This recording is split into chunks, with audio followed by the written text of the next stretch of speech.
Maybe that's why. I think that might be it. Here, let me do a little something real quick here. Sorry, folks. Sorry. I am trying a new audio setup this time because I got tired of using that lav mic. So let me see if I do this and do that. Okay. That should work, right? You're hearing me now? Just we can't hear a damn thing you're saying. Okay, fix it. All right. I mean, that guy, Raj, you should have heard. I was flattering the heck out of you, sir. But yeah, no, I was saying it's awesome you're here. I don't think I've ever seen you on the stream before. Usually you're mixing things up on the Twitch side of things. So I'm surprised to see you here. But it is welcome. Happy to see it. Let's see. Arpad, he's battling in a versus match. So yeah, great to see you. Denise, hello, welcome. Baldric. Yep, and thank you. Jahai, hello. Thank you all very much for the input there. Like I said, very important. I appreciate the communication, letting me know. Obviously, if you can't hear what I'm saying, that's a travesty for everyone, isn't it? Pure willpower. Okay, so you got me and you got the game audio, right? Because I thought I heard both in the monitor. I can't do it live because there is a delay with the way this setup is, and I would just hear myself echoing in my head, which is annoying as heck. Enjoying my dulcet tones, Paul. Thank you very much, sir. That's my stepdad in the house. So always great to have family support here. I mean, a lot of people don't have that boon, but Paul has been an avid watcher of the videos, even though he doesn't quite understand Tessel, and it's just not even something necessarily that he's particularly fascinated by. He does tune in, and he'll ask me questions from time to time about stuff that happens. So definitely interested. At least as far as it goes when I'm playing. But he knows when I screw up. Io, hello. Yep, we just got done. Me, Denise, Io, and Denise's friend Kate just got through doing our third legendary D&D session. It was a good time. Lots of preparation and lots of thinking on the fly from Io. Ooh, red year for what's her name? Lynette. She's got to feel pretty good. And Giggles comes in after it. I think that's a little insensitive for Giggles to start up after a red year. I mean, Arpad, I'm just saying. We just had a red year. The board got nuked. Granted, it was only one person. But I think Giggles is a little... There's very few places where I think Giggles is inappropriate. But I think right after a red year is probably one of those. Yeah, taking a small break. We'll be live on here later tonight. Thanks for having me, friend. Oh, absolutely. Absolutely. No. That's one trick. Yeah, hey, Ross, you didn't know? Yeah, Io is a DM. He got Beowulf. Hey, hello. Yeah, he's running it, and like I said, we've got me, Denise, and Kate, and C City Toker is actually technically part of the group. He was able to come in for a little bit, but his work has really ramped up. He got a promotion recently, which is freaking fantastic. So between the promotion and I think he just got stationed in a new place, so he just doesn't really have the time. What a prophecy from Arpad.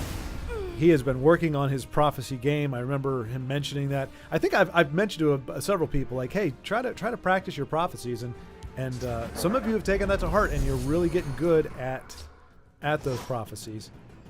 And Arpad clearly at the top of his game right now. Naughty Giggles, exactly right, Denise. Yeah, she's I think I'm pretty sure Giggles would laugh when the priest, the death priest guy does his thing. Pretty sure. Oh, this is dangerous though. That 2/3 cannot stay on the board. Ooh, that's gonna get dangerous. And Fell the Mighty doesn't work here.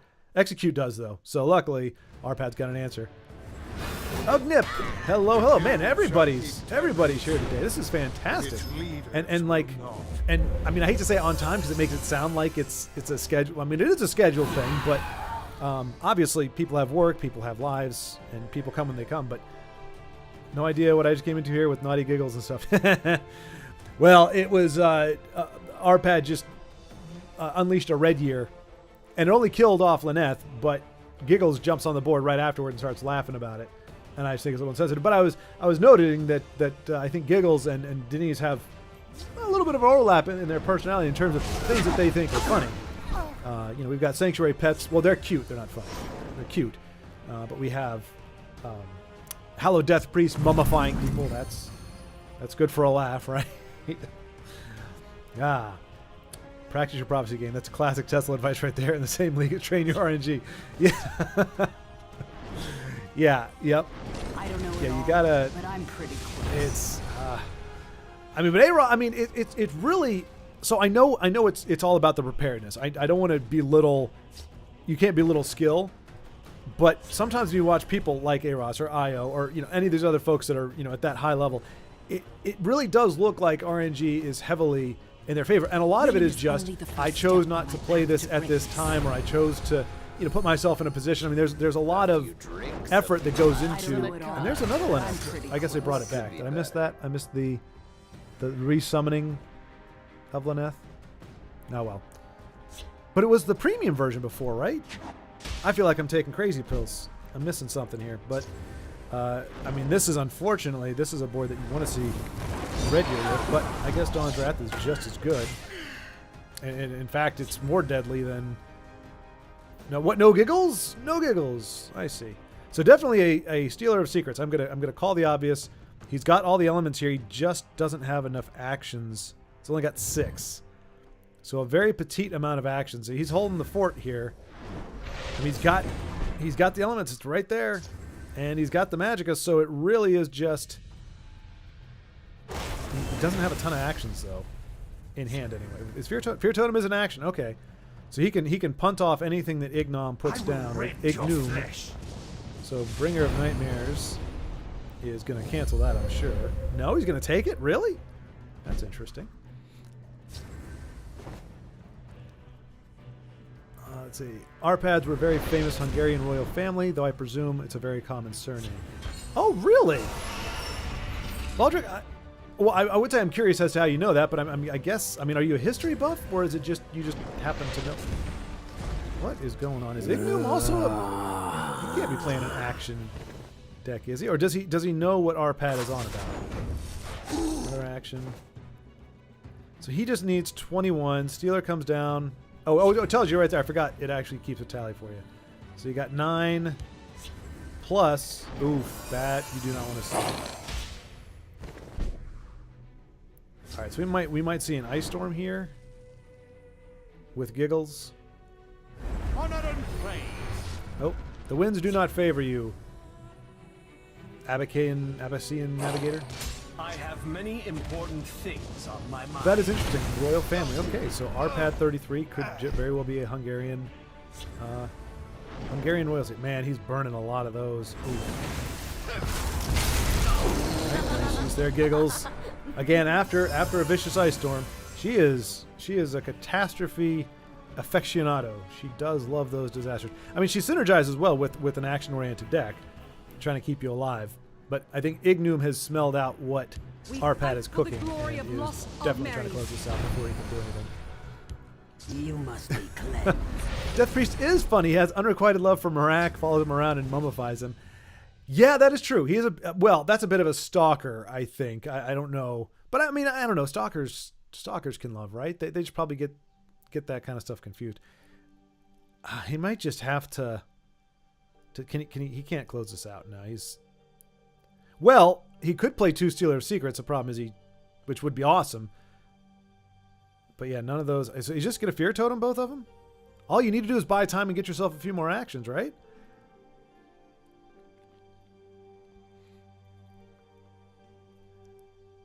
But Denise, think of it this way, though. If you were to just say, all right, so I've got a story about a guy who's got unrequited love. He follows a dude around, and he mummifies him all the time, or he rips his entrails out, essentially. I mean, that's not exactly comedy gold. Even dark comedy gold. All right, so Arpad is thinking deep thoughts on this. I really think it's just Fear Totem, right? It just buys him another turn. And it gets him up to 15. And he can execute Giggles if he wanted to. Oh, maybe he's disconnected. Or he's had to step away or something. I mean, I don't think he would rope. Oh, maybe he was considering, okay, I need to put down...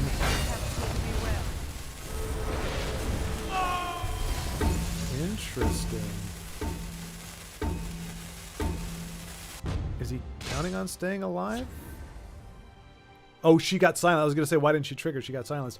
I think Ignom's going to finish this off. For old With a lightning bolt or something.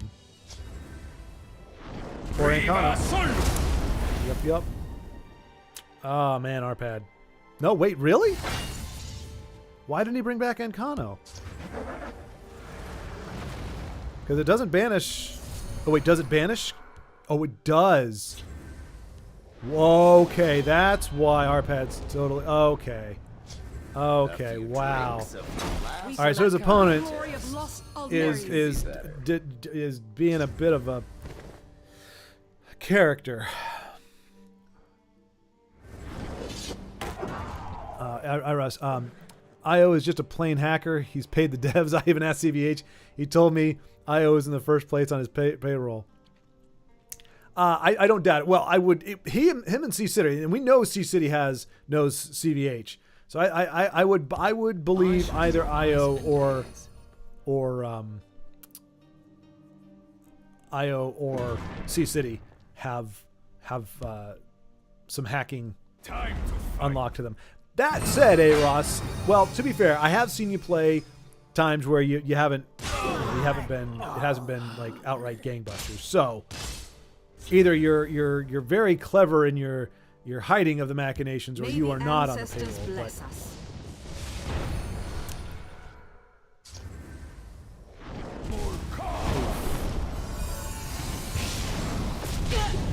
But yeah, I would not be surprised. It's the only rational explanation. Found me out, did you? Interesting. Skills, yes indeed, skills. And when you capitalize the K and the L and you put a Z at the end, it is authoritative punctuation. All right, Aros is playing, so let's go ahead and take a gander at what he's doing. We will see if we get any whiff of some hackery going on here. Up against Catherine Ironfist, the adorable, and we. How in the world? He was just in chat. How is he already halfway through this game already? Even further, actually. What? That's not cancer, Ross. That it's. I mean, it's. You must be well, yeah. Okay. All right. I think cancer a little harsh. I mean, not because the actual word, but I mean, it's not like invade. But it is in fact boring. It's really a bummer to be on the other side of. So I do get that. Yeah. Our pads are connected to my country's royals. Oh, we have shared history. Oh, fascinating. Okay, well that makes sense why you would know something that I would think of normally as a little bit obscure, but let's see. Antoine, hello. Or wait, well, okay, I remember the translation is golden amethyst, but I can't remember it's oh boy, Antoni and something s. Okay, I'm gonna stop myself because I'm just gonna butcher it. But it sounds really good, actually. Here we go. I can. There we go. Ametista dorata. I'm probably not saying it the right way, but Ametista dorata. You don't roll the R's, right? Antoine, you don't. It's not dorata. It's just dorata, or do you roll the R's? I can't remember. All right. So a nice showing there. A quick game we saw from Aros. Io is back in, so let's go ahead. I think that's... Yep. Oh, wait. Sword of Gem? Okay, he's not playing. All right, Io. Let us see. Dominion dominate. The Dominion of the Dominion deck. Long Dead Royals. Let's see. Sorry if I say this one. No, wait, that's what? not right. Sorry if I say this one. I picture this guy disconnecting. Wait, sorry, Aros. I do apologize in advance. As anybody on here can attest, I am notoriously slow with chat, so just bear with me. I am going to try to keep up with it, but I have tried to keep up with it before, and my efforts have been futile. Oh, man, Io! Either his prophecy game is getting better, or in fact CVH has intervened from the shadows. I think that's really what it is. CVH is in like a little control room that they have him in, and he's just got a bunch of monitors up, and he has like 10 Tesla players that he watches that he has to make sure that they all get to a certain rank or they have a certain level of play. And so he's like, oh, type in, and he just types in prophecy, and it puts up a prophecy. Sometimes he does it before the player even hits the face and breaks a rune. And I mean, you got to watch out for that. That's a dead giveaway. But usually he's pretty good about it. He's on at weird hours of the day, but that's why he doesn't play the game anymore. He's in that little control room. That's the only logical explanation I can think of. I'm ready for anything. Antoine saying, sorry if I had to say this one. It was a dramatic pause, and so A-Ross jumped in, and then A-Ross, Antoine, I found Stealer Secret so boring. It is. It is, and that's true of any action-heavy deck, I think, regardless of whether you have a Stealer Secret OTK. I think Mage is guilty of that, like a support Mage even, which I hate to say because I know there's some pretty cool support Mage decks out there. Like, I mean, I like the aggressive one well enough, but the one where you're just kind of like, you're pretty much playing actions, and then you're playing your Orb of Vermina, you're yoinking your opponent's cards and everything. It's not my favorite. It wasn't as bad to me as Shout Scout. Shout Scout back in the day was the worst. Mostly because it got played a lot more than Mage did, but that was rough. Gore and glory. Denise, it's a tragedy Death Priest can never keep Marak as he is. Wait, what? Death Priest can never keep Marak as he is. Meaning he can't not turn him into a skeleton or a mummy?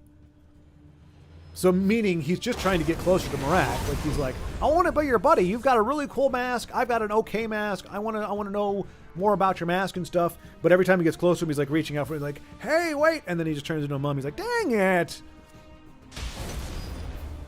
I'm guessing that's what you mean. Yes. I went to reach out to CVH, never got a response. Okay, so you did petition him for the special treatment then. It just didn't pan out. So you're having to do it on your own volition because CVH ghosted you. That is not cool. That's interesting though, because I mean, like I said, I know Joe, and I think Joe is here now. Yep, Joe is here. Enters the room with thunderous applause. Joe, you reached out to CVH and heard back from him. Is there a secret to it? Is it a certain way you have to reach out to him? Because it sounds like Io tried to reach him and just never heard back. I mean, I'm guessing he's really a busy fellow, but I never imagined him or pictured him as being aloof or hard to reach. That said, there's plenty of really cool YouTubers out there and streamers and stuff that I've reached out to and you just never hear back. I'm guessing their inboxes are just full. So maybe Joe got him at a good time.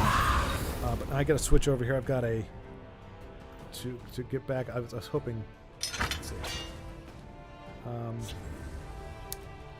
Hey Ross, I don't always pull it off, but when I do, dude, yeah, you have, and I said it on the last video. Great appreciation for the fact that you are continuing to find new ways to view, to play, to construct decks based off of what we already have, or what we've got. Whereas somebody like me, I'll be like, hey, I'm going to put together a Slay deck that's probably going to look like everybody else's Slay deck, but I'm going to have 2 of one card and not 1 of the other. And that's like the variance that I have. Whereas you're like, I'm going to run Empire, transitive properties of the Shrine with Invade and things of that nature. And it's going to work out. So not only do you create the new decks, but they actually play better than like some like OP decks. Another day of the office, Sork, another love. Well, Rod, I think you're impartial to ironic about the word I'm about to say. Intelligence. It sounds like, if I recall, like, did you like Battle Mage? I think you're a sucker for any combo of intelligence. Because you also do. Oh well, I guess Empire isn't, which is why when I saw you playing Empire, I'm like, this isn't right because it doesn't have intelligence in it. Oh, Edmorn! Michael Bailey! Good to see you. Edmorn, I recognize your screen name there. Edmorn can't play right now, reinstalling Elder Scrolls Online. Okay. Alright, fair enough. That's alright. We've got some folks to help mix it up though, but if it stalls, Edmorn, I'm gonna ask you to pause your download and jump in. That's I feel like that's not asking too much. I'm happy for the Italian team. Atalanta just won Europa League Cup. Antoine, I'm guessing that is with a great performance. So is that that's, I'm guessing that's soccer? Or, I'm sorry, football? Football. I don't know. Chicken or the egg? Well, not chicken or the egg, but I'd be curious, and it would only be a Wikipedia lookup away, well, or maybe a different source, but like what came first? Was it American football or European football? I'm guessing European football. I just feel like soccer, what we call soccer in the States, has been around longer. But I would be curious, because it's like, okay, well, I mean, because if football came first, even though it really has very little to do with although football as a game has evolved quite a bit. It used to be predominantly a running game. It was kind of like rugby. And then it just evolved. Like you had people that developed the passing game, and so the rules and the whole style of game. Stone Shard Orc. That's a backbreaker in so many matchups. He seems like just almost an irrelevant card, but man. Yep, that is just a crazy bard. Nope, I gotta switch out of here. Oh gosh. So the way I have the setup now, I can't actually.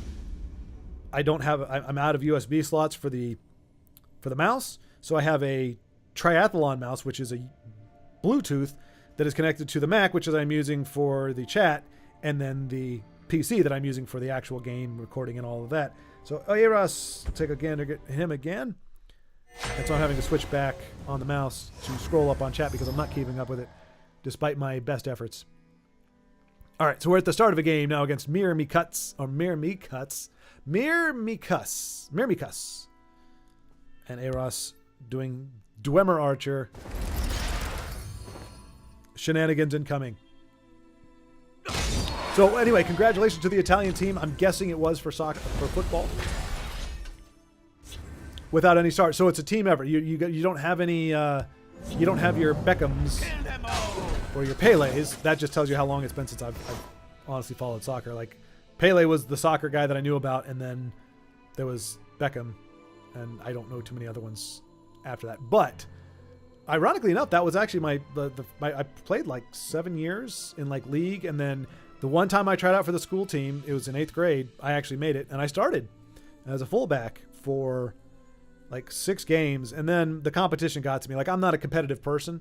Like, I go out there, try my best, but it just got to a point where you make a mistake and people are screaming at you. I'm like, it's not worth it. Like, I would just as soon, give you moral support from the bench.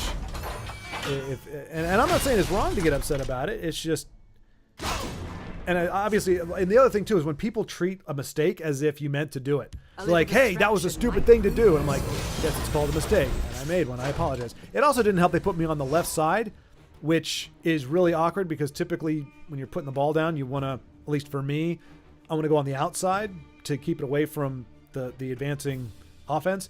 But I'm right-footed, and you put me on the left side, so I have to get the ball to my inside foot, which means if anybody's coming in from that side, I'm kicking it right towards them. And I didn't have much of a leg anyway. I wasn't a great player, but I was serviceable for a while, I guess.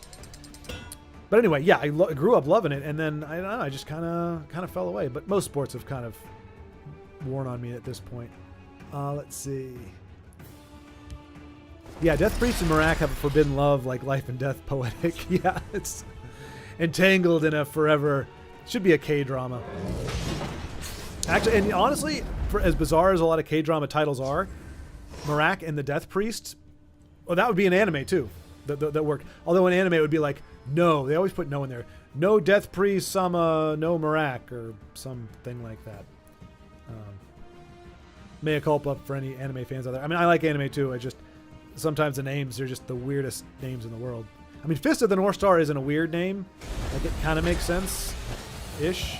Cowboy Bebop, once you realize it's a ship, makes sense. But there's just a lot of weird names out there. Let's see. So Beowulf concedes that Italia deserved the win, but rooted for Leverkusen? Anybody here from that area? Where is that? And I'm guessing that is an L. Leverkusen? I'm not familiar with that one.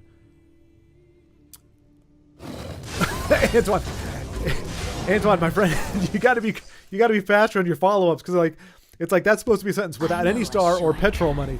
But like Aros and Beowulf jump in between. It's like without any star, beat goes off somewhere. or petrol money. So yeah, no budget. So they're the underdogs, I guess, is the big thing. They don't have a star. They're your classic team you want to root for. They don't have a superstar. They're not flashy. They probably don't have egos. They're not talking a lot of trash. They're not, I was gonna say well dressed, but I mean, you know, they're not swimming in funds. But unlike some sports in the U.S. where money does kind of sometimes buy, I think with baseball more so than anything, with how they do their salary caps and everything, I think that's probably the biggest offender in terms of pay to win. Speaking of winning, it looks like Mirmicuts is gonna pull off a W here. Although again, I wouldn't put it past Eros to somehow concoct a win out of what we see in his hand, but I just not with the way things are at the moment, I'm afraid. It has been my honor. So Hall's help, he'll get 2 guards down. Actually 3 guards. Maybe that'll be enough actually. Oh wait, is that gonna spawn more? Kashid likes these. Okay. Oh, I think he is fighting. I told you. Now the breakthrough. Oh, he took care of the breakthrough. Okay, there you go. If it wasn't for that sower, he actually would have survived a whole nother. Oh my goodness gracious! Look at this. But Mirmicuts, unless he's new to the game, he may very well have a crushing blow or something. Doesn't look like it though. It looks like Eros is going to survive another turn. Holy cow! I just want a chance to prove myself. Never mind. That was just let me play out all my cards and get your hopes up. Not a big fan. Eros goes from 69. And we'll see how far down that goes. Crap, I gotta switch back to here. GG Eros though. That was a nice final defense. Alright, let's see. Ben Schwab is practicing Brother Ridge. Hey, we got another Brother Ridge game. Oh, you guys haven't seen that yet. So I've already done Monday's game. And Samoa Joe 666 saw the spectators coming in and was like, I can't play against this. So nicely done, Brother Ridge. We got to see, I think, our first W of the evening. Death Row is observing. Io is battling again. Let's check out Io in versus. All right. And here I go. Totally going to catch up on chat this time. Mark my words. Let's see. Yep, that would be the Death Priest cartoon in my mind. Yeah, Denise, I remember you mentioning, I think it was one of the first conversations we had when we first met. You mentioned that you have a very active imagination. And don't look at me, I'm a dirty boy and added, oh no. Oh, he added halls. Don't say that, Brother Ridge. I wasn't going to say anything. Oh, he's very. Okay, this guy's name is Rage Quit 76. Do we have any high hopes of this not being a Rage Quit? Well, actually, Rage Quit is fine. Rage Quit is fine. It's Rage, what do you call it? Roping. Rage roping is what we have a problem with. I will keep Sotha Sill's people alive. But yeah, I remember that was the thing. And you were all, either you think in animation or you were saying that was an interest of yours. Oh, here we go. Here we go with the shenanigans. All right. Joe, with great humility, pontificates or proffers that the reason CVH responded to him and not Io is because Joe is way cooler. God! It's a tough call there. It's a tough call. I think you both are pretty darn cool. Okay, that sounds just cheeseball. You both are pretty darn cool. I don't know what I'm going to say. That's Joe saying Joe. And he might be right, but he might be wrong. You cannot hide. Hey, Ross, I don't know who's from Canada. I'm sorry, Antoine. I don't know who's from Canada. From sure, Ross, I have seen Bernadeschi. He's doing great there. Yeah, I believe. Well, okay, so here's another thing. I don't expect that anybody is secretive about the country, maybe the specific location they're in. But yeah, I know we've at least got another Canadian in the house right now. Oh, there you go. Io just said it. All right, so I don't have to worry about it. And Rage quits. Cool. Worth it. All right, back to the game. Well done, Io. And see, Brother Ridge, don't look at me, I'm dirty boy and added Halls. I must hide and repent for my sins.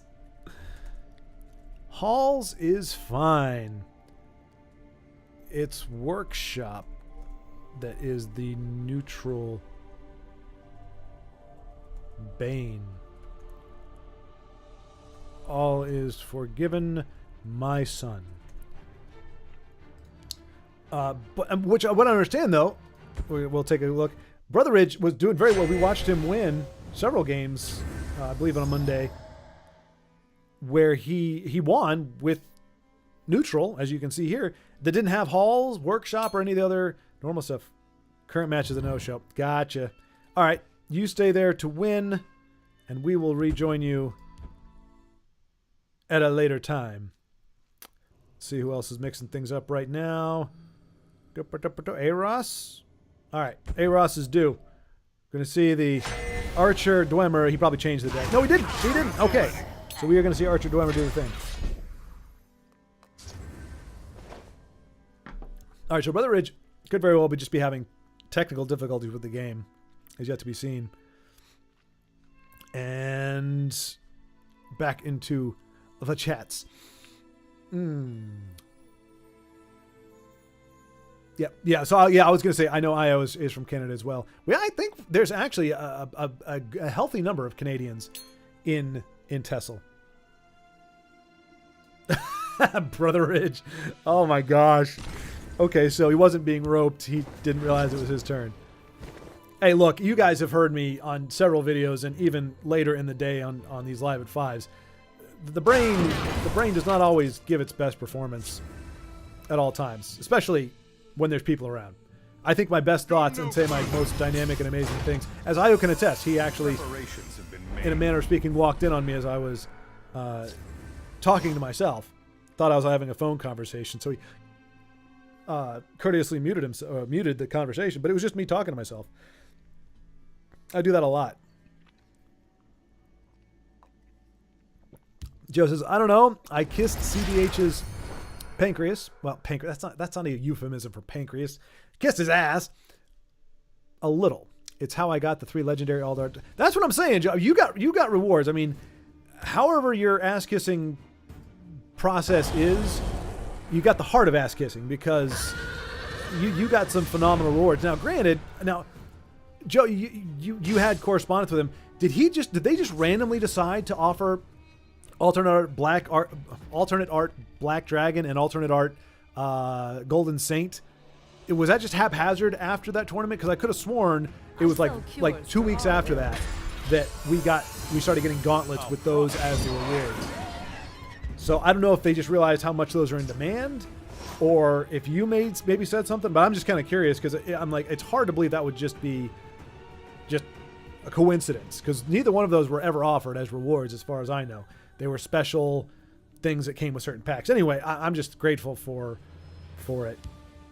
that opportunity. Joe did it for the community, and we appreciate that. Okay, so Antoine is referring to the gentleman whose name I had a difficult time pronouncing, and he's playing for Toronto in Canada. Canada is in Toronto. That much I did know. Huzzah for me. All right, so Aros says, CBH is just a Giga Chad. Let's be serious. He is. He was. I was surprised because you have. I mean, there's always stereotypes of every kind of person, but when you think of Tesla, you don't necessarily think of like Beefcake. And I'm not saying CBH is, but I just remember watching, I'd watch some of his videos. I'm like, dude, that either his polo is way too small, or the guy's got some guns. So he had this very I mean, I don't know. I don't want to say not Poindexter, because I don't actually know what Poindexter looks like, but I've heard the term. You just think kind of like that clean cut. I mean, for lack of a better word, nerd. Kind of has a little bit of that vibe going on. Again, clean cut, glasses, all that kind of stuff. But then he's ripped. It was just crazy. It was a cool combination. But then he's playing Tesla, and it's like, what am I watching here? What's going on? I don't know if he's still that way, but he definitely kept in great shape. And again, you notice it just because guys usually look like me. We got an extra 20 pounds on us. Clearly, we're not getting out as much as we should. So when you see somebody who's like super fit, it's like, what? All right, so let's see. Of course, soccer in Europe, the 99% any balls means soccer. Yeah. Okay, so Antoine's responding to my, he's responding to my comment 6 hours ago, or I'm getting to the comment 6 hours after I asked the question. But definitely soccer. Yeah, I can't imagine. I think if anything, probably baseball would be the next one. At least in Japan, I know that's the next biggest one. Basketball, I guess, maybe worldwide would be the next popular after soccer. I mean, maybe something else. Maybe pickleball at this point. I don't know. Tennis, golf. Let me just name off a bunch of sports, and eventually I'll happen on the right one. Withered Hand strikes again. Withered Hand cultist. Nothing. I mean, he's good. The name itself, Withered Hand cultist. He just doesn't sound wholesome. You know, he sounds like he doesn't sound like somebody you'd ever want to be friends with. As opposed to, I can't hover over it, the guy from The Night to Remember. Who wouldn't want to hang out with him? Clearly, there's nothing wrong with that drink that he's offering you, even though it's glowing gold. Stendar, give me strength. I think this guy's name is pronounced Marry Me Cuz. Oh, dag nabbit. Little distraction might prove You're probably right, A-Ross. That makes a lot more sense than whatever the heck I was saying. Usually, after I say the name a couple times, I'll actually figure it out. I'll stumble on and be like, oh, that's what they're saying. They just spelled it differently. But I totally did not pick up on that at all. Marry Me Cuz. Yeah, that makes sense. And I'm hoping cuz is short for because, like marry me because, and not marry me cousin. Hopefully. That is the correct abbreviation. Joseph, I'm sure if CBH knew What could be better? of Io's Hugh Jackman beard, he'd happily respond. Does he have a Hugh Jackman beard? I've never seen Hugh Jackman with that beard. We're talking about Hugh Jackman, right? Wolverine? The Prestige? Does he have... Does he sport that kind of beard now? I know Io has the beard. I just saw him today. But I didn't know... Hugh Jackman had that beard.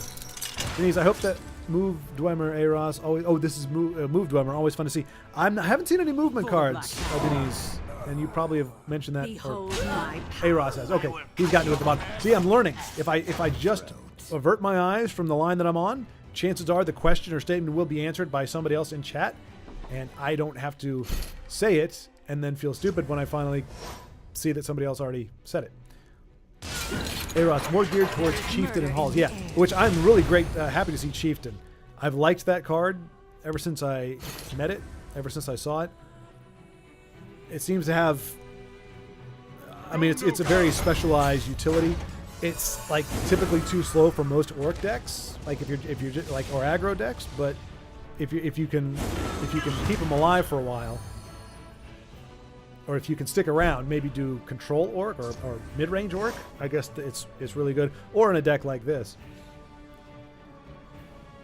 What a pity! I would never play Dwem Crab.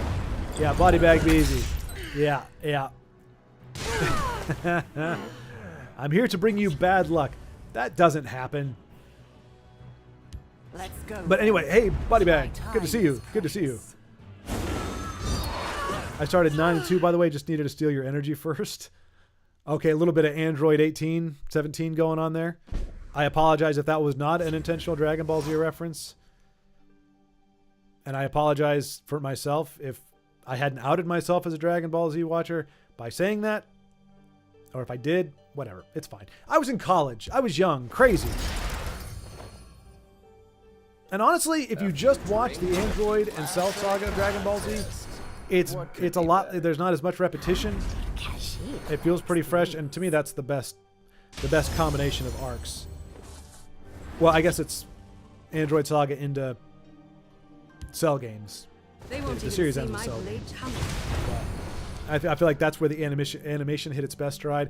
And I mean, I gotta say, I can't do the Japanese dub or Japanese version. It's the only series that ever, between K-dramas, anime, whatever, it's the only one where I prefer the English dub. I mean, the music and the voice acting is just... Anyway, we don't need to talk about Dragon Ball Z. Probably nobody in here watches it or has watched it except for me. Jinx Hex is painful. Germany. Oh, okay, there we go. Thank you. Antoine and Beowulf combining to give me an answer. Antoine says Germany. I'm like, what is that in reference to? Beowulf, Leverkusen, German champion. Okay. That makes sense. It's crazy I haven't heard of Leverkusen, though, or whatever. I mean, it's not like I'm a Germany expert. I guess I know the big names of places. But yeah, I just never knew that was it. That does sound very German. In before Crusaders Assault. Oh, there we go. Okay. Now Crusaders Assault called. Okay, so Aros, sorry, you called as we were. You called that he had that game where I was like the guy's just kind of playing out his hand. You called the fact that he had Crusaders Assault sitting in the wings. Unfortunately. I am the shield of my clan. Yep. Brother was looking. Yep, he was playing mono neutral. We'll check back in with him after your game here, Aros. Although this one could go on for a while. I mean, you're holding on splendidly, but Control Empire. Oof. I think you need some halt action or something. This is a relatively new build, isn't it? Like I said, last time I saw you were playing Empire, and then you went back to Battle Mage, I think, or something. So this may be a new construct of yours. So in other words, I don't know what his track record is. If you've been using this deck for a while, it still has to be pretty good because you're in the top 100 of Legends. So maybe we've just hit opponents that are a bad matchup, or CVH has stepped out of his control room, and you're not getting the benefit of his special abilities. Eros is the master of the what? Remontada. Actually, that's a fun word to say. Remontada. A remontada. What a wonderful phrase. A remontada. Ain't no passing craze. Needs no worries. But am I saying that right? Remontada. Yeah, I'm saying it right, I think, right? Or am I butchering it royally? I don't know. But you must tell me what Remontada is, Antoine, because I don't know. Because I'm sure it has nothing to do with Hakuna Matata. Joseph, Io just consumed a purple creature, definitely hacking. He's playing Consume. Io plays Consume, and it works. And Denise, yes. Bloody Aelids, yes. Aelids. Who is it here? Who amongst you said? Oh, I think it was. I'm gonna call you out. I'm pretty sure it was Pure Willpower that said he didn't mind Elf Guardians. He does not think they're OP. Surrender or die. And many of you may agree. I'm not trying to belittle. I do think, at the very least, they need to not be immune to lethal. At the very least. Speak, citizen. I had Aaron in the wings, so aliens were no issue this time. Nice. And Aros is going to give it up. That's one of those things, I mean, you could... When there are certain control players that... you realize, okay, they're never going to actually attack my face. They're just waiting for me to concede. If I don't concede, we'll just go into fatigue. And oh, here we go. Current match is no show. Broken Magica. Random question. I know you're doing Journey 5. When are you going to get back into the spotlights on players? That's a good question. Great question. Probably once I get into my final move destination in mid-August. So, barring a busy job, I could do one in the fall.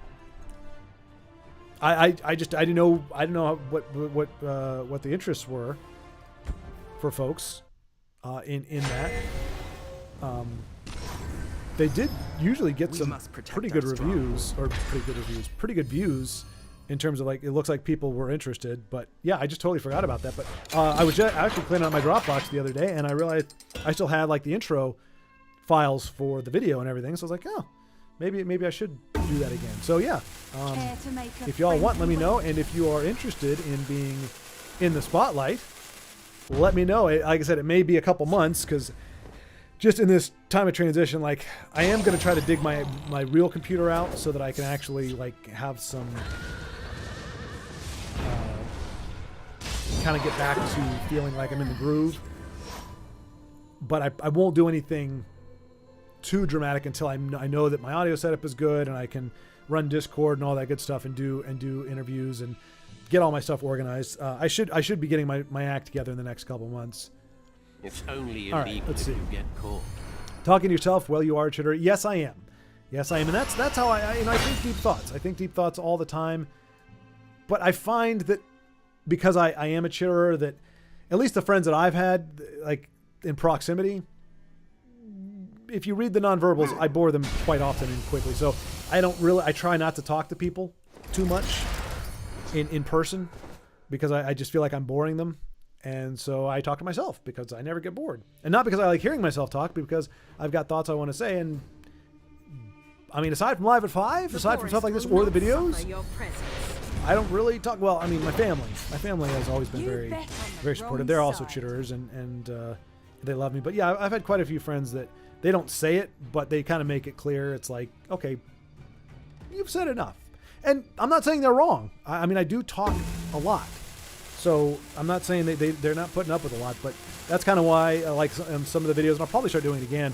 Like I double time the talk speed or bump it up by 25% because I'm like, all right, I want to say this, but I also don't want people to, if they want to listen, I don't want to drag them through it and make it seem that long. So it's like, let me just spout this out. If you catch it, great. If not, no loss.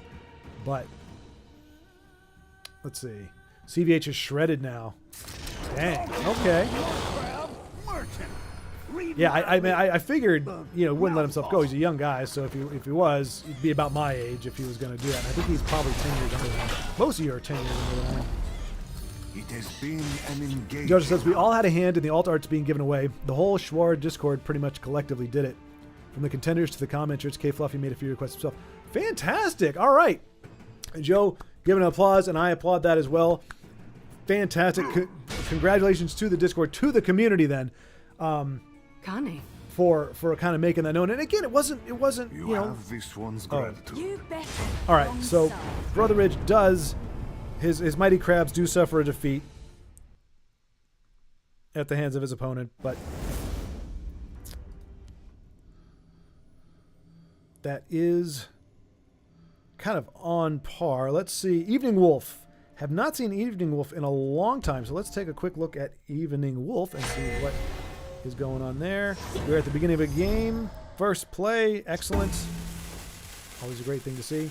So yeah, hey, kudos to all of you then for raising our voices in unison and just saying, hey, it'd be nice to have you. So I'm trying now to get, for if nothing else for Brave's sake, I have not seen, since I came back to Tesla, I have not seen the Sanctuary Pet alt art offered. So, and Denise, I don't think you have it yet, right? And I know you love that card. Hit me up on Discord at some point. Okay, all right. And Evening Wolf. Okay. Did not see that coming. Hey, Ross. Oh, let's see. Oh. Let's try IO. Trio? Trio. Starting off 4 turns in against Steph Mark. I'm trying to see if there's any other way I can pronounce that. Steve Mark? Steve Mark? Steve Mark? Steve Mark? No, I think it's just Steph Mark. I don't think there's any hidden pronunciation there that I'm missing. Ooh, Supreme Atromancer. She's beautiful. I do like Supreme Atromancer. She is very supreme. Supremely atromantic. All right. Whoa. Slow down there, chat. Slow down. Not you guys. I mean, the thing is scrolling on me. Okay, so we're getting into... let's see. Now we need alt rating party. Yeah, there you go. Io, that is another one. And that was I remember it was specifically a pack you could get at like $5 or $4 or something. And you got the alternate art Relentless Raider or the Nord Firebrands and the alternate art rating party. And to me, those are 2 vastly superior art deals. Like they're a whole nother class. It's more like the realism that we see in the later cards. So yeah, that's true. We've gotten the alternate art Nords, but we have not gotten the alternate art rating parties. A-Ross. Cricket. I believe he is referring not to a pause in the stream in the chat, but that is the second most popular game, and which is just darts, right? Or what we in America call darts, right? That's cricket, if not mistaken. I've always called it darts, but I think that is what it is. Joe says, Night Dark Wolf also has some involvement since I stole the idea of the rewards from his tournament anyway. Oh, that's right. And also, Night Dark Wolf, there is that tournament going on. I mean, I only mentioned it in that one video, but hopefully you all, if you're interested, you've gotten to see that and gotten to sign up for it. I mean, they did a 4-minute trailer for it, like a legitimate trailer with like the rules and all that kind of stuff. Really well done. They're going to have some dynamite commentators. It's going to be a lot of fun. So hopefully anybody who wants to be a part of it, either perhaps behind the mic or as a player, has gotten involved because, or has been able to visit, because it looks like it's going to be fun. And just, I mean, yeah, it's great. And I know Vincenzo recently did a tournament. So, and those are the big things. And ostensibly, that's what the Remnant Discord was set up for, was to help coordinate tournaments. And yet, I think I've only had 2. Like, I remember I did one, the one that I won because I'm awesome. And then I don't know if I did another one, but then we did crab, Tusky crab, crab tusk. He did the burn, the soul shred for the bread. Yep, and then Joe did put together the one that we're talking about now. So yeah, I think we've had 3 tournaments on there. But then Aros has had at least 2, if not 3 tournaments that I know about. So yeah, it's great. I just keep the tournaments coming, because I mean, I think people are really interested in that. It is a lot of fun. Let's see. I think cricket is the second biggest sport in the world. No kidding, really? I gotta say, I'm not gonna go. Okay, so B-Wolf says soccer, cricket. Okay, yep, confirming. Hockey, tennis, volleyball. Hockey, really? Above the other 2? I'm glad to see volleyball in the mix, but I would not have expected either. Tennis, I can picture. Hockey is a little bit of a surprise, but I guess, like, to me, hockey would be like football, like big in Canada, pretty big in the United States. Russia, definitely big in Russia, but I wouldn't think too many other places. But that's not me saying definitively. That's just me being surprised. Joe, speaking of NDW. Oh, Night Wolf. Has recorded me twice for content in the past 4 months and has still not posted anything. We'll see in July 1st. I had to play some former champion battle for him. Interesting. Okay. Well, maybe he's got a backlog, Joe. That could be it. Or I mean, but that is the thing. Like, so, you know, when you set up special things, whether it's tournaments or like spotlights, anything out of the norm, you end up with a backlog because everything else you're doing kind of gets pushed back a little bit. So he may have filled his plate up a little bit too much, and he's just got to pour it. I remember I was going to do this one thing. I don't know how well it would have turned out, but had one guy sent me like 4 games, and I didn't have a chance to like go through. So what I was going to do is put all 4 of them up on the screen, where they're all taking up like a quarter of the screen each, which would suck for anybody who's watching on a phone, of course. But if you're watching on a tablet or bigger, you know, you'd be able to watch 4 games, and just trying to see if I can commentate enough for each one of them. Like, obviously sometimes plays would be going on simultaneously, but see if I can alternate between all 4 of them. It would be a very exhausting, like, 8 or 9 minutes of commentating, but I thought it'd be kind of fun to try. But I didn't do it. True story.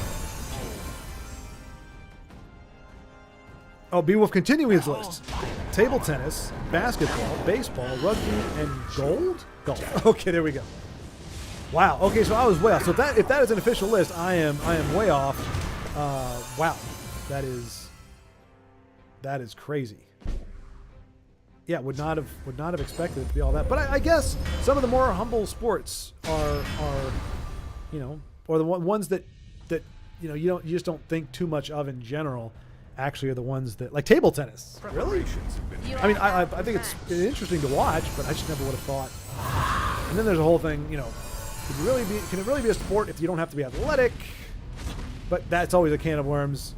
Nobody. That's just But I'm like, when you think of like, you know, your peak condition athletes who are playing these high-end sports that, you know, involve the running for like 8 hours and you know, or hitting or jumping and all this kind of stuff, and then you've got bowling. And it's like bowling's a sport, cricket's a sport. It doesn't mean that it doesn't require skill, there's a great deal of skill in every Power activity. from their blood. But I'm like, I don't know. Do you have to be athletic? But I mean, the same goes for baseball. Baseball, man, you see some of these guys, they're not in any kind of shape. And they're athletes. And I'm like, I mean, it's circular reasoning. Well, you're an athlete if you play a sport. And it's a sport if you have athletes. And that's not the actual definition. I just have always found it interesting. You got soccer or football, European football, American football. Like, these are all things where it's like, these athletes are in peak physical shape. You're Olympics. Like, you're not going to get much more finely honed athletes than these guys. And their sport is also considered a sport, like poker's a sport or cricket's a sport.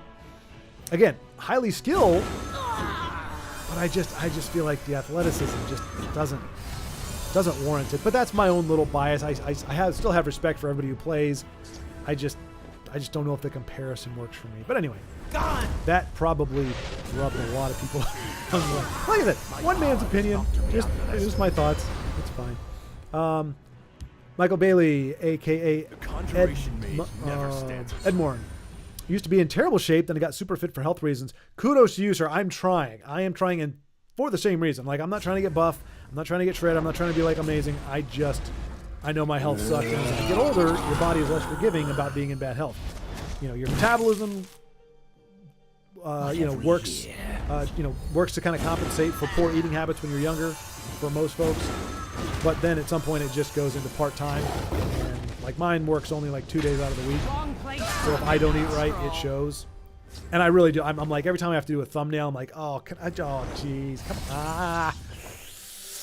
Try not to be vain, but it's just like, I know what I had looked like for a long time. So anyway, all that to say, hopefully, Michael Bailey, I will be joining you in getting super fit or close to super fit after the move, getting out there in the Texas sun and sweating myself off. Hey Ross, Joe, I think it will be on display for the summer tournament this June. Okay, I'll be 34 tomorrow. Oh, hey Joe, awesome. No, I knew you were going to be 34 tomorrow, but I did not know you still watch DBZ, so I'm glad to have another DBZ fan in the house. I actually bought the latest Dragon Ball Z movie. Not Broly, it's another one. And it was okay. I appreciated the animation. They're doing a little better with adapting the humor for, like, either adapting it or doing better translating it for American audiences. Like, I actually chuckled a few times, like the way they did the characters. And I do I want to have a video or two of playing like Dragon Ball Fighter Z, because it's colorful, it's fast, it's fun, it's energetic. It's kind of like what Marvel Capcom 2 was, but with better graphics. So, well, maybe playing that as well. You may be interested in that. I'm having a birthday party at Chuck E. Cheese. Oh, dude, Body Bag, nice shout out there. I have not heard anybody reference Chuck E. Cheese except for myself in a very, very long time. I do miss it. It was a childhood staple. That's where everybody went for your birthday party. That was just the thing. You went to Chuck E. Cheese. And we even had one. You had those animatronics that could be kind of creepy, but when you're a kid, sometimes they look cool. They actually had a stage, and it looked like a big block of cheese. Swiss cheese had holes in it. You could actually go under the stage. And obviously they shut that down, plugged it up after, I think, kids were having sex or smoking dope or some crap in there. But for a while, we had nice things. But it was really cool just to be able to kind of go through this like little maze. It was only, oh no, what are we seeing? And what's going on? What is that? Is that a Ring of Namira? OTK? Is that what this is? Oh, it is. Well, I hope you all were paying better attention than I was. I'm locked in on chat right now. I mean, I hate to see a loss there, but Ring of Namira, that's a pretty impressive. But you couldn't even concede if you wanted to, right? Ring of Namira is one of those uninterruptible. Like, once it goes off, the game just locks you out, and you just have to sit there and watch it eat away at you. All right, hey Ross, let's take a gander. Yeah. Is he back with the Archer Dwemer? He has changed. Hey Ross, he is going to make Dwemer it is fitting into every conceivable deck. So now we are doing Dwemer Warrior Dwemer. I will keep Sotha Sill's people alive. Hey Ross, I need a totem and halls. Well, as we're watching right now, you have a totem and halls, but I'm guessing we're about 3 games behind you right now. We are not done. So that's a bummer. Not yet. Joe is not going to be able to make it to Chuck E. Cheese this year, but perhaps next year. I mean, sadly enough, I don't think Chuck E. Cheese, it doesn't, most of the locations have shut down. It is definitely not what it used to be. We must protect the Night Mother. I don't know if that's just the market for it. It had its day in the sun, or if all the cool fun stuff ultimately gets crapped on because, I mean, like playgrounds now aren't even fun because it's like everything has to be like hyper safe. Instead of it being a proving ground to strongest of the fittest, now it's just like go down the styrofoam slide, play on the styrofoam swing, don't fall on the styrofoam. It's just kind of all cushy now. So no scrapes, no bruises, no nothing, and people grow up soft. That's why, because playgrounds aren't playgrounds anymore. Chuck E. Cheese isn't Chuck E. Cheese anymore. But anyway, happy birthday in advance, Joe, since we won't be doing it tomorrow. 34 years. Congratulations. That is a fantastic benchmark. Like I said, it's one of my favorite numbers, mostly because of like football and stuff. Lots of great running backs had that number. But yeah, it's one of my favorite numbers. But you're still on the happy side of 30. You're closer to 30 than you are to 40, so you are still young in many ways. Don't think any differently. Hey Ross, last night I had 2 chieftains on board and they got to like 31. Oh my gosh. Holy cow. I would love to see that happen here. But I mean, we are up against orcs. But when you see the chieftain banners, you know they're not hyper aggro. Also the fact we're on turn 10 and Aros still hasn't had a broken rune yet. So clearly these are not the most aggressive orcs. These are more chill orcs. Like just happy to hang out. But very hard to kill because of those banners. So we'll see if Aros can pull this off. Does have the halls, which is fabulous. And is his fork? His fork is not going to be any use. Those banners are really making that fork absolutely useless. But he does have an old Salty's Assault. I mean, he's going up against some big bodies. At this point, I just think it's going to snowball down. But if anybody can pull it out, it's Aros. See, there's the OG Sinks pet. It's nice and small. You really can't see it. It has glowing blue eyes. That's fine. The alternate art, creepy. Nightmare fuel. Hopefully Denise has fallen asleep. Gotta hate altar. That thing needs like a magicka upkeep every other use or something. Yeah. The altar. I think its cost is fine. It's to me that's one of those cards that is a win more card. I mean, it does. I've heard people use that phrase for a lot of cards that I think are actually just good cards or cards that are good in the late game. And altar more or less fits into that bill. But usually when I see it played, it is later in the game. You can't. It's a tempo loss. You can't play that if you have no board. Otherwise, you're just like you can't defend yourself. You're burning every card that you're playing. So it's kind of like once you've locked out your opponent and you just kind of want to play by yourself, it's a great card for that. But again, it's not great until you actually have a board built up. But if you have a board built up as a control deck, the game's pretty much over as far as I can tell. But I think having to sacrifice a creature is fine. Yep. Yeah, but Last Gasp already feels really strong. True. Joe loving Last Gasp. Come and warm yourself. It is a beautiful thing. And the scythe is a really cool animation. It's probably one of the coolest like mechanic triggers that there is. When the scythe just comes and swipes at you. Makes you feel good about dying, doesn't it? If you abuse the broken Last Gasp cards like Dalmor Noob Master, then yes, it can be. I think that is clued us in as to how Aros feels about Dalmor Spy Master. Surprise! Altar is only bad in Telvanni. Everything is bad in Telvanni because the synergy, and it's the same beef with Invade. Telvanni just has too many cards that work well together in a variety of situations. It's just not fair. It's hard to play a card. It's hard not to have an answer in a Telvanni deck. Wait a minute. What is this? Anti-Schwarzicle? Schwarziel? Well fought. Okay.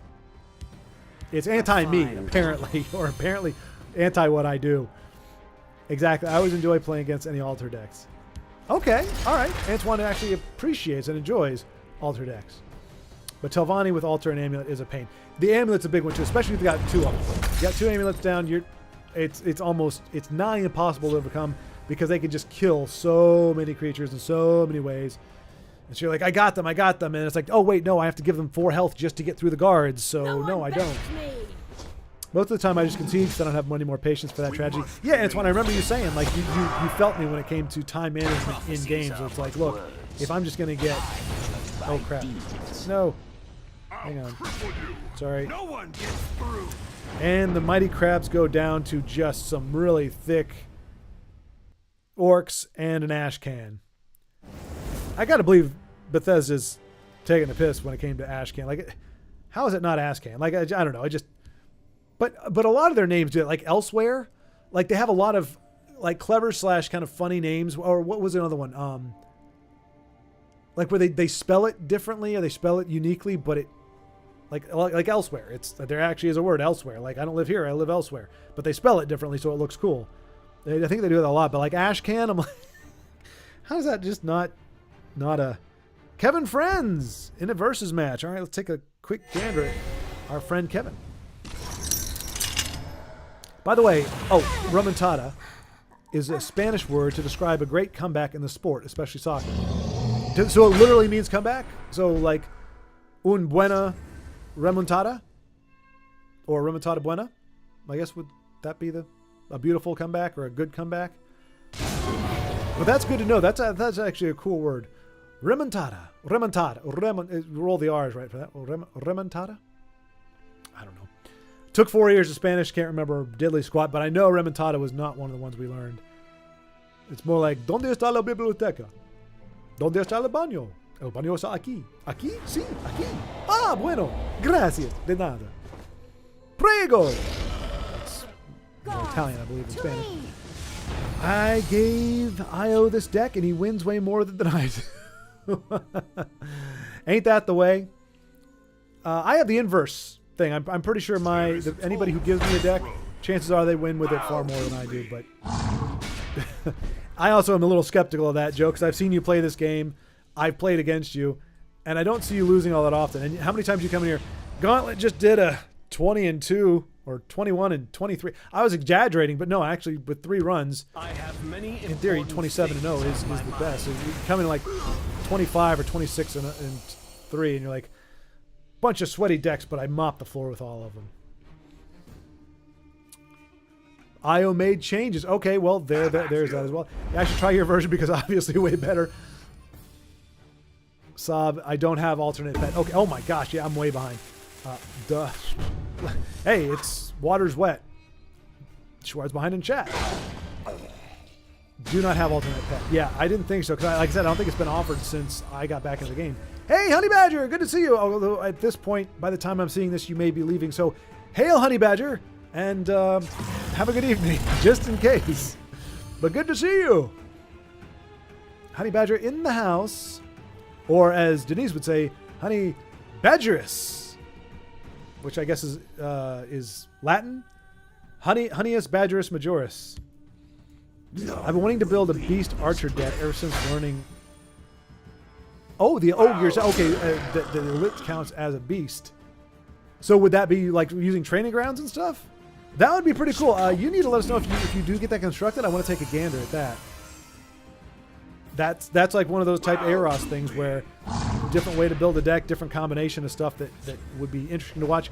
Whether or not it's effective, that remains to be seen, as always. But Honey Badger apologizing as well. Should be done. Sorry I'm late. My grandparents just left from Michigan, so I'm home alone again. Oh, that's right, Honey Badger. You made your trip up from... and Kevin just crushed Imperial Guest. Not a nice way to treat a guest, but all's fair in love and legends, right? Body bag. Yeah, that should be right. Okay, there we go. But yeah, so Honey Badger, I'm guessing your trip down to Texas was Texas, right? Or Missouri? Crapola. It was Texas, because I was like, oh, if you were to wait, I would be down there. So yeah, your trip to Texas to retrieve your grandmother, and then like a 4-day trip back up. Apparently, well, you survived at least, and you're able to type. So it seems you have done okay.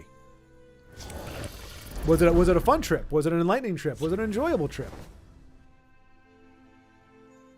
And how is it? So you shuttled your grandmother from Texas to Montana, And now they just went from Montana to Michigan. And were you living with your grandparents? I thought, because didn't you talk about your brother and your parents and the goats and everything? It's a very complex life you lead, Honey Badger. I'm trying to keep up with it, but you know, I always had just had my parents and my sister. That was about all I had to keep track of. So when you start including the grandparents and stuff, it becomes harder for me to track. Make sure you set your traps. Hey, Ross, that's something Joe would say. That was his contribution so far to our the D&D. Like, we'll make a trap. Just the nickname, we'll call him Akbar. It's a trap. Set a trap. Only for a little bit. In about an hour, I have to head out to work. So by the time I get down to catch up the chat, you're going to leave for work. So no Home Alone parties here. Ah, well, that's... Well, I mean, to be fair, then you're not home alone. So I guess it's okay if you don't have traps if you're not going to actually be there. Hey, Ross, man, I'm good at multitasking, and that sounds like a crazy hard thing to do even for me. Commentating on 4 games simultaneously. Oh, as you can see, I might have been hard-pressed to it. I do think you probably multitask much better than I do, because you do play at a high level while on Twitch, and you keep up with chat. So, yeah, I think I might be able to do it if I really focused in. It might be a fun thing to do at some point to give it a shot just to see, but I have a feeling it would just be a disaster. Either that or it would just be random, like, little snippets here. Like, oh, our opponent does this, or oh, they did this, and oh my gosh, what are we seeing here?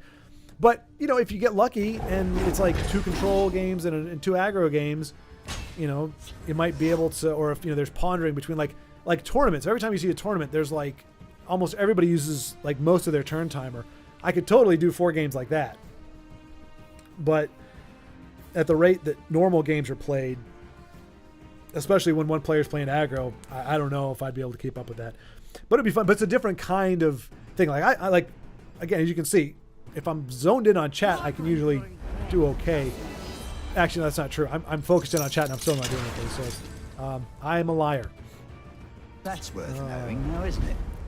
Free the Wet Bandits? What? Free the Wet Bandits. Wet Bandits. What is that in reference to? Hang on. Let me look down. Okay, I don't see... Forward, march. Free the Wet Bandits. Bodybag, what is the Wet Bandits in reference to? Or was that just something you wanted to say? You just want the Wet Bandits to be free? Short, I wouldn't say it's vain when you're doing a thumbnail. There's nothing vain about wanting to be healthy. No. I just mean, like a hyperfixation. So not about the health, really. It's the hyperfixation on what I look like. Or not even hyper, but like looking at that. Like wanting to be healthy is fine. The look part of it will come as a byproduct of being healthy. And so for me to want to be healthy is great. But for me to be looking at it and going, oh, like, honestly, I mean, hate to say it, but like the I mean, this is embarrassing, but why not, right?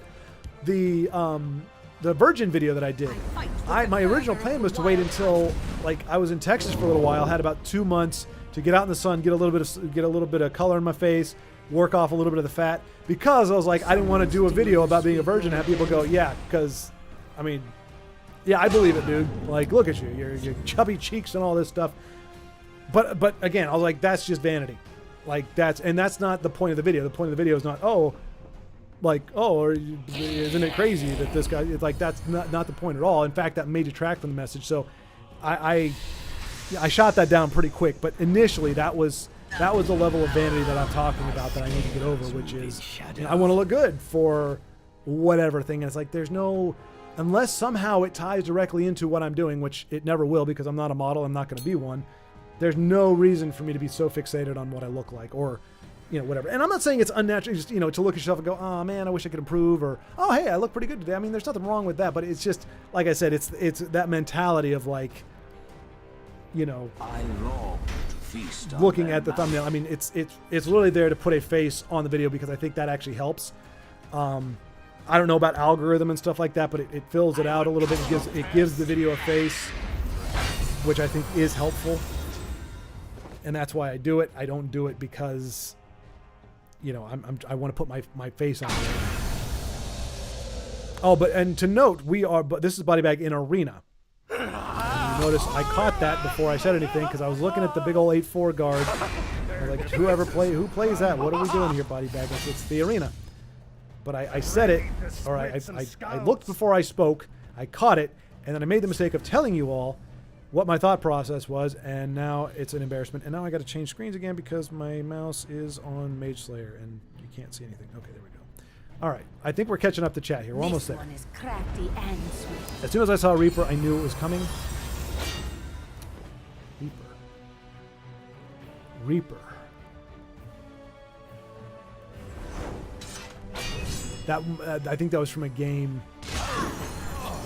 about a month ago, or when we first started a while back. Galen sounds so like he really does. Galen is a nice fellow. And Denise, oh, she caught me out. She's still awake and sulking that I call my darling creepy pet is a cute and furry little spider. Oh, jeez. Oh gosh. But can we just pretend that my creepy is your cute? So when I say creepy, I mean cute. It's the exact same. They're synonyms. Creepy and cute.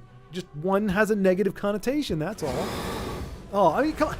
You gotta be honest though. Like seriously, if you woke up in the middle of the night and that sanctuary pet was crawling out of an egg at the foot of your bed, are you like, oh, it's so cute? Or are you like, oh my gosh, heaven help me? Because they're not small either. It's bigger than your cats. Hairier than your cats too.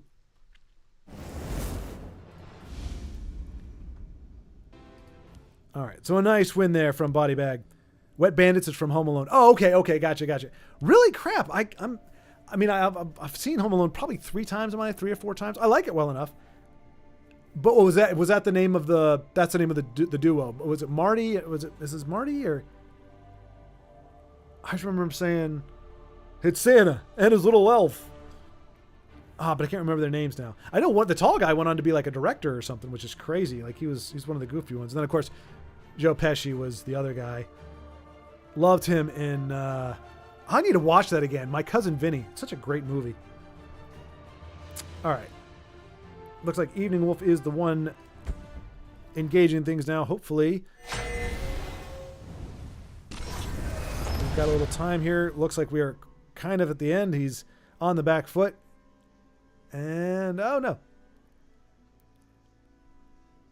Catherine. Hello, Catherine. Oh, Catherine. Hey. Hello. Good to see you. Isn't the pet spider called Liz? Wait, what? What has Denise been telling you? I don't think the pet spider has a name. Has Denise been giving the spiders pet names? Or is that a reference to something and I missed it? Either way, I don't know that the sanctuary pet is called. Oh, first movie was Wet Bandits and second movie. Okay, I'll check in a second. I got to switch my mouse back over. I am going to be so glad. I did record a video called In Lieu of Live. It's a little over 2 hours. And it's kind of what this is, where we're spectating other people's games. Obviously, the most important part, which is chat and talk with you all, that's not going to be there. But at least it's a couple hours of Tesla content for that Friday that I won't be there. And then we'll be back in the saddle that next Friday. And like I said, I'll have the actual ideal setup. And that is the reason why the lack of a good setup is why I am not able to keep up with chat. But I will be keeping up with chat like a champ once I have that setup going. So there we go. Joe, you're being sarcastic, right? Sweaty Dex, you would never say that. Don't you? You say sweaty all the time. Or try hard Dex. You say sweaty. I guarantee you say sweaty. Oh no, I missed a red here from Joe. Doggone it. All right, so A-Ross is making an Animal Archer right now. That's why he's not playing. So hopefully, after Evening Wolf, who is running the Telvannis, the familiar Telvannis, and it looks like he's going to pull this out because he is built for the late game. Battle Mage, not so much. If their scores were flipped or their health was flipped, and there you go. Juliex sees the writing on the wall, and Evening Wolf is going to come away with the win. And to be fair, he did go face. He was not wait until you get so bored you can see Telvanni. All right, but Wet Bandits is from Home Alone. First movie was Wet Bandits, and the second movie changed it to Sticky Bandits. Okay. All right, I'm not sure. That almost sounds naughty. Wet and Sticky Bandits. I will give them the benefit of the doubt and just say that there's a good reason for that. And here we go. A-Ross. Is this his newly minted It is his newly minted Animule or Beast deck, featuring crabs, Blighted Elite. Ooh, I don't think I've ever seen a premium Blighted Elite before. That is pretty wicked looking. Oh man, it sucked to be, I don't know, to be blighted, really. That just doesn't sound great. Bodybag, you can't kick me from spectating this game. Do you want me to close my eyes? Kev, hello! Red Year finish. Oh, wait, was it with, oh crap, wait. Oh, was that the 22 that I saw? Oh my gosh. Well, good thing this is being recorded, so I can go back and actually watch all the games that I'm missing. Since I'm not able to watch and read at the same time. Well, isn't that on? I guess it's on Twitch where you can have chat scrolling up next to the game. I don't know that would help all that much. I'd be doing the exact same thing. I just wouldn't be averting my eyes from here to here. I would be from here to here. But anyway, well done, Kevin. I'm glad everybody else was paying attention, was able to see what you did there. And now I'm glad I know that's how you got the 22 hit on. Honey Badger, so it was a different grandma that I brought back from... Okay. Okay, I forgot families have 2 sets of grandparents at some point or another. And that makes a lot more sense. Now everything becomes clear. Ooh, they played Back Alley Road. Yeah, yep. Again, that's probably a few games ago. I'm not vain, I'm human. We all have those moments. Yeah, I appreciate that, Denise. I appreciate that. And I guess maybe that is the thing. It's indulgence. I think if you can flag it and realize, okay, I'm kind of going down an awkward path here, I think maybe that it helps. Or it's okay, because we all, like you said, we all have those moments. I think it's just if you dwell in those moments too long, that's when it can become a problem. You don't want to maintain. Oh goodness gracious! Why is this game doing this to me? I'll put my cursor down here. There we go. Aha! Antoine, yesterday I found original vinyl of Unknown Pleasures by Joy Division. Still in great condition, and I just love this album so much. Having this original copy is priceless.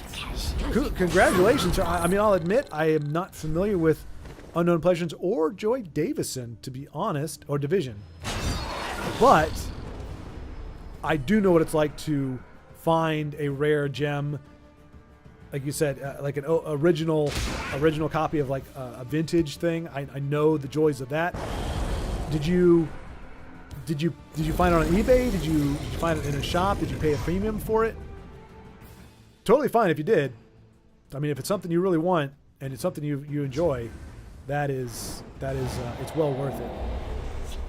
I mean, I paid a good chunk for. I bought back a piece of my childhood, the Jetfire Generation 1 Transformers Jetfire, which is essentially it was a ripoff of BattleTech. So it got discontinued, but crazy enough, like that was a birthday present one year when I was like 7 years old. My parents got me like the best, coolest Transformer ever. Took forever to transform, and it was very difficult to transform, especially for a 7-year-old. But it was one of the coolest Transformers in retrospect. And Well fought. yeah, of course, it went the way of all my toys, but I was very happy I got it. I was able to find it back. I bought it back from somebody who's not like, they don't sell toys. It was like an antique dealer. So I think I got it for a much better price than what market may have demanded. But I had to buy stickers separately because a lot of the stickers had not been applied to it. And I had to buy like 1 or 2 pieces that were missing. It's still not fully complete, but close. Blighted Elite is cute too. Just look at its teeth. I'm sure it is sweet and friendly. It's just my... Brave, seeing the best in the ugliest. Like, it's one thing to say, like, okay, that cat just took a swipe at me, but it's so cute. How can you be mad at a kitten? Kittens are so cute. Oh, look at it. It's got my finger in its little tiny little claws, and it's nibbling at it with its tiny little teeth, but it looks so cute with its ginormous head and its little itty bitty big eyes. Like, I can see that. Blighted Elite, I just can't get there. I just can't get there. All right, body bag in arena. Let's go IO in this one. Let's see where he's at with this. Okay, just starting out. Perfect timing. Excellent. Cursor is on the wrong part of the screen, but anyway, we are going to... let's see. And I love Manchester as well. Okay, so that's... So you're a fan of the Italian team, for obvious reasons, and then also the Manchester... Is it Manchester United? Are they the red ones? Who are the red teams? The teams with the red jerseys? Because my friend Anna, who lived over there before she passed away, she was a huge fan of whatever team wears the bright red jerseys. She had one, rooted for them adamantly. Exactly, just an 8-legged cat. Catherine, goodness gracious, you're enabling. You're enabling Brave. You feel that this is where she gets it from. She talks to you and she thinks, "Oh, this is perfectly natural." Why? This other cat also thinks that this sanctuary pet is cute. Preparations have been made. Oh, goodness gracious! Now I know where it comes from. You guys are friends, and you just you enable each other to find the beauty in horrid things. 8-legged cat. I love it. It's just so natural. It's just like an 8-legged cat. That's not a thing. We must remain steadfast. It's like saying I don't know. It's just a 20-foot tall praying mantis. It's like that's something else entirely. Oh, let me. All right. But anyway, Antoine, what kind of music is Unknown Pleasure? Unknown Pleasures. It sounds like it'd be kind of one of those chill, like maybe bluesy type thing, maybe. Like, hey, baby, I got some unknown pleasures for you. Oh, and kind of like a Motown kind of thing is what I have in my head, but you can correct me because I'm wrong. And oh, exactly. Exactly, Kate. Who wouldn't want a sanctuary pet on their bed? Oh, please, somebody else in chat. Somebody else in chat. I am the shield. Nobody else in chat is going to contest these allegations of a sanctuary The pet forest is being my cloak. cute and desirable to wake up to in bed. We're just going to ignore. We're going to ignore this brazen statement. Joe, my cousin Vinny, anyone who's been stuck in the mud in Alabama knows. Oh yeah, yep. Identical. I love that movie. And it actually is pretty smart too. And I mean, Joe Pesci, great performance. And what's her name? It's not Tia Leone. What's her name? Oh, still very attractive young lady. Well, not young necessarily, but can't remember her name now. She played Aunt May in the latest version of Spider-Man, I think. Did she die in that one? I think she did. Oh my gosh. No one bests me. I can't remember her name. Anyway, she's really good in that one too. But yeah. Well, what is a Ute? Can't believe that's Herman Munster. Let nothing Like, they got Herman Munster as a judge. How cool is that? Herman Munster, the Karate Kid, Joe Pesci. What's his name? It's not name. His name isn't actually the Karate Kid, and it's not Danny LaRusso because that's the character. Ralph Macchio. Ralph Macchio, the guy who played Herman Munster, and then Joe Pesci, and Marissa Tomei. There we go. I knew it. Oh, you know what? I noticed that I caught up to chat, and I was like, I've caught up. Here's the perk of me actually being on time with chat. When chat actually has an answer, I can actually read it in time. There you go, Joe. Good call, Marissa Tomei. Yes, indeed. That is it. We must protect our spawn. Well, here's a problem, Joe. Oh, wait. Hang on a second. Kate, Catherine, I just assumed that Sanctuary Pet was referencing the Dark Brotherhood's pet spider. It is, Catherine, it is. You're spot on, but you're so off. I don't understand. The target is right here, and you're. Don't play cricket. Like, oh, the target must be over on the other side of the room, and on the opposite side of the dartboard. You're absolutely right. That is talking about the giant spider from the Dark Brotherhood. It's a spider. It's an 8-legged cat. I think 8 legs prohibits it from being. But it's not just legs. Like, if they're the cute little, cute little paws, the cute little stubby legs with little paws that cats have, that's fine. We're talking about bony, grotesque protrusions of ectoskeletal grossness with little hairs on it. I mean, you can't have both. You can't. Well, okay. It's hypocritical for me to say you can't have hairs growing from a hard surface because we all have a pretty darn hard surface in our noggins, and that's where most of our hair goes out of. So I understand that, but we have skin too. They have just. It's a skeleton. It's a skeleton with hair. It's a hairy skeleton. Ah. Oh yeah. So Joseph, the problem with reading that I have is not the ability to read chat. It's when I get behind like I do. chat scrolls down automatically, and if I don't switch over to it, I have to scroll up. Well, I guess what you're saying, so I can keep the mouse on the screen. Well, I do have the workaround by putting the mouse cursor in the bottom corner, and then I don't have to worry about it until the game is over.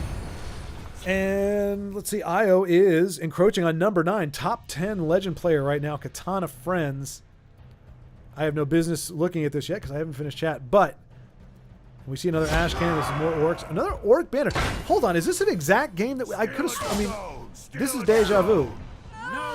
2 orc banners, big orcs, and an Ash Can in the field lane or shadow lane.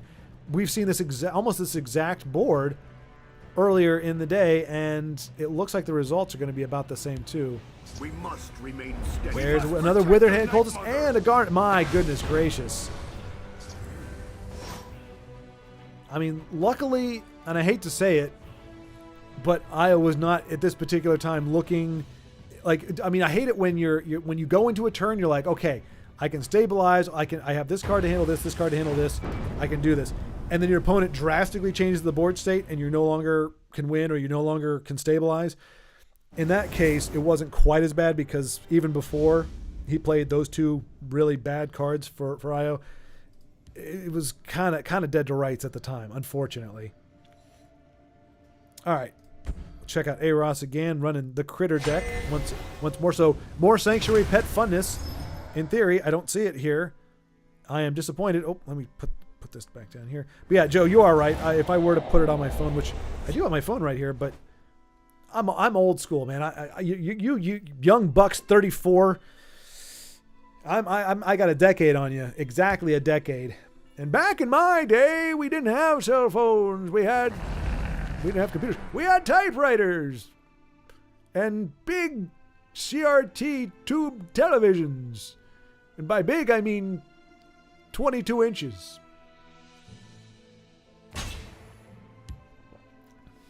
By the way, I keep forgetting. My guy is supposed to be super old. Part of the key to me playing the D&D character, like part of the fun for me was playing an old guy, and I've lost the old voice, so I need to bring that back somehow. You must be clever. I think I took on too much. I was trying to do like an Irish E accent and then old at the same time. I think it's too much for me to handle. I should have picked one. Okay, guys. Spoiler alert. You are in for on Monday. There is a 20-minute game. I'm playing Slalalu, which is Halalu Slay, and I go up against an Ebonheart Slay deck. It's a 20-minute game. Crap you not. I'm not going to say who wins. It's a crazy game. Crazy. That's on Monday. So unfortunately, I have to wait 2 days, but that is queued up and ready to go. It was crazy to have that match going. So, but that to say, I'm having a little bit of like flashbacks because, of course, I mean, our Ghost isn't doing it right now, but if he doesn't have a Squish the Wimpy, I will be incredibly surprised. But that is a big. Oh, there you go. There's Sanctuary Pet. See, there it is. This should help you. Honestly, though, it is the cute out of the 2 because it is so far away. All you see is like this little blob, and that way you can imagine that that's just like a little corner of somebody's house, and so it's just a teeny tiny little spider.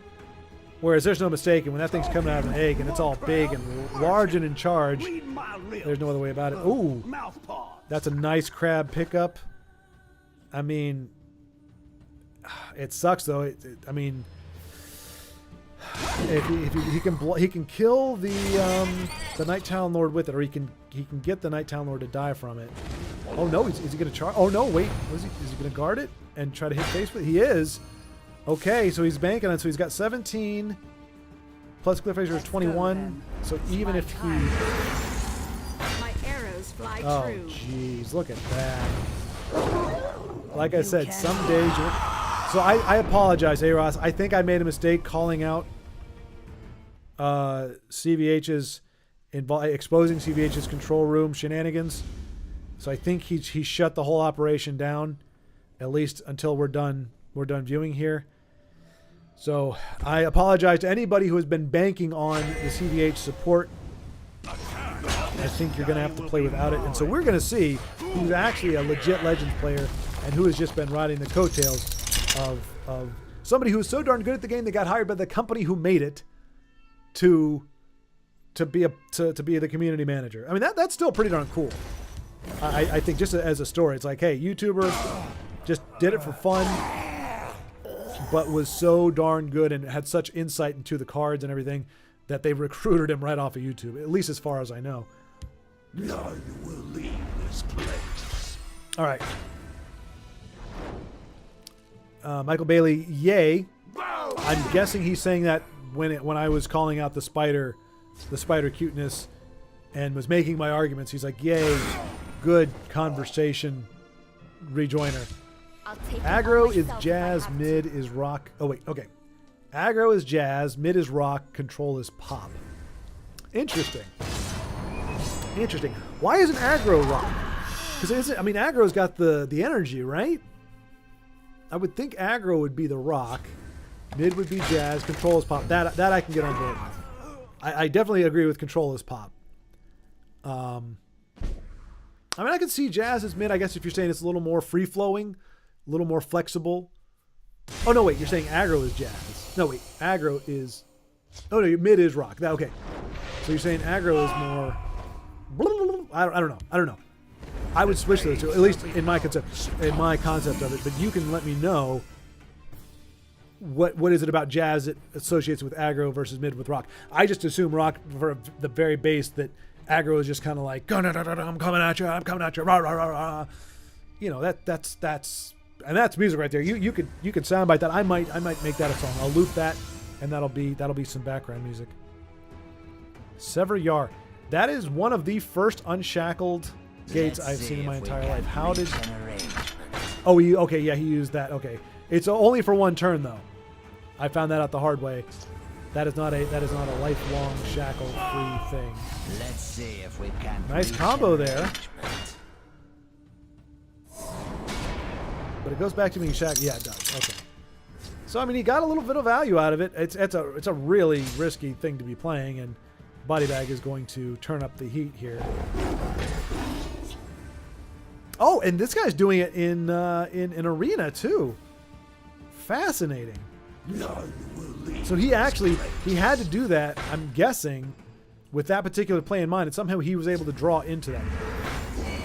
That's a really good pickup, and that is a hard counter to the Ascension Tiger. Body Bag's going to be able to clean it up, but he's not going to be able to push too much. Probably wants to hold on to that Earthbone Spinner for a more dire time. Yep, and he does. He's got the reach with the heavy battle axe. He's got the draw power with the Griswold thing. He's going to give it another try. Mighty Ally, another whiff. Way too many non-strength cards in there. A grievous error. That's all right, Body Bag. You're I think you're going to pull this one out. Let's see. Denise, eight-legged cat, perfect. And Catherine's going to say exactly. And the cycle will begin again. Antoine, I meant Manchester is where Joy... okay. Gotcha. Manchester is where Joy Division were born and where they have been playing most of the time. So is Joy Division, is that the name of somebody, or is that the name of a band? Is it called Joy Division, or is that actually a single artist? You say they, today's day and age, the English language falls apart when it comes to this kind of stuff. I don't know if it's referring to a group or if there is an individual who wants to be referred to as a group. Time to march. But okay, that's cool. So you got the Beatles out of Liverpool, Joy Division out of Manchester. But Elvis came out of Tennessee or Nashville or something, I think. Whatever. I don't know. Just like fat girls need love too, so do creepy things deserve affection as well. For that we have people like Denise and Cat. Hey Ross, that is a spectacularly well put out, well thought out and kind phrasing. Don't know if we can...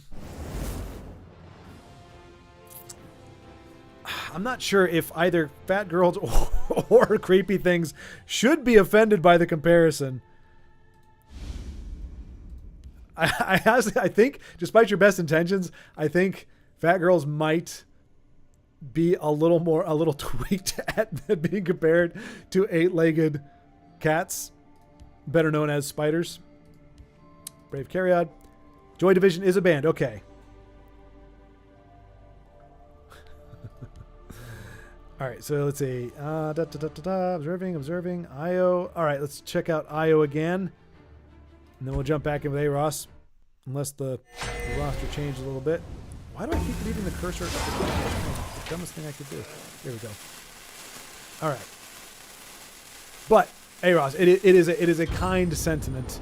And perhaps it is if we don't get too literal with it, it is true.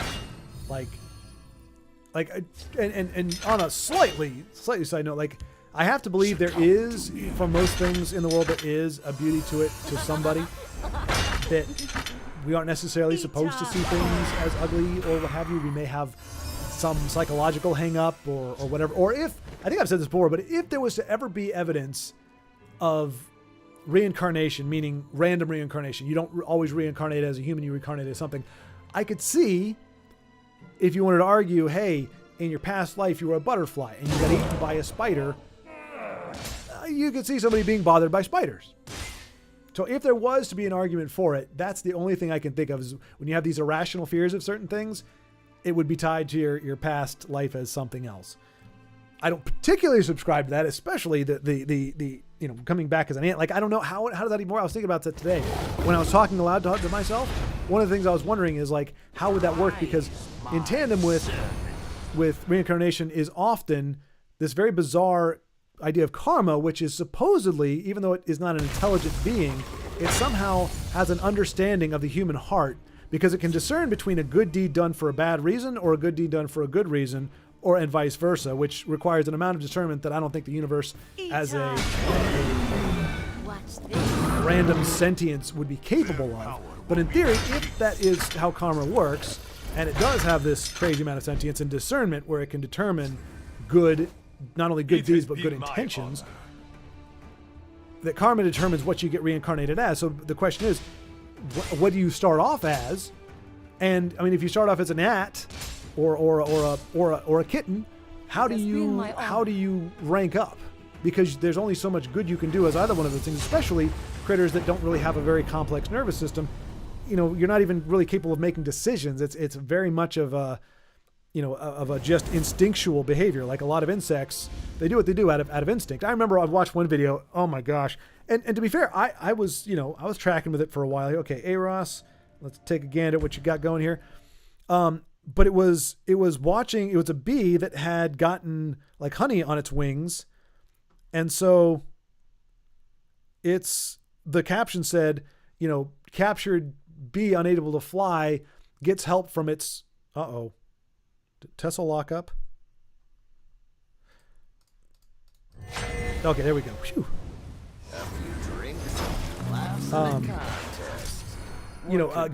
Gets saved by its fellow mates, kind of thing.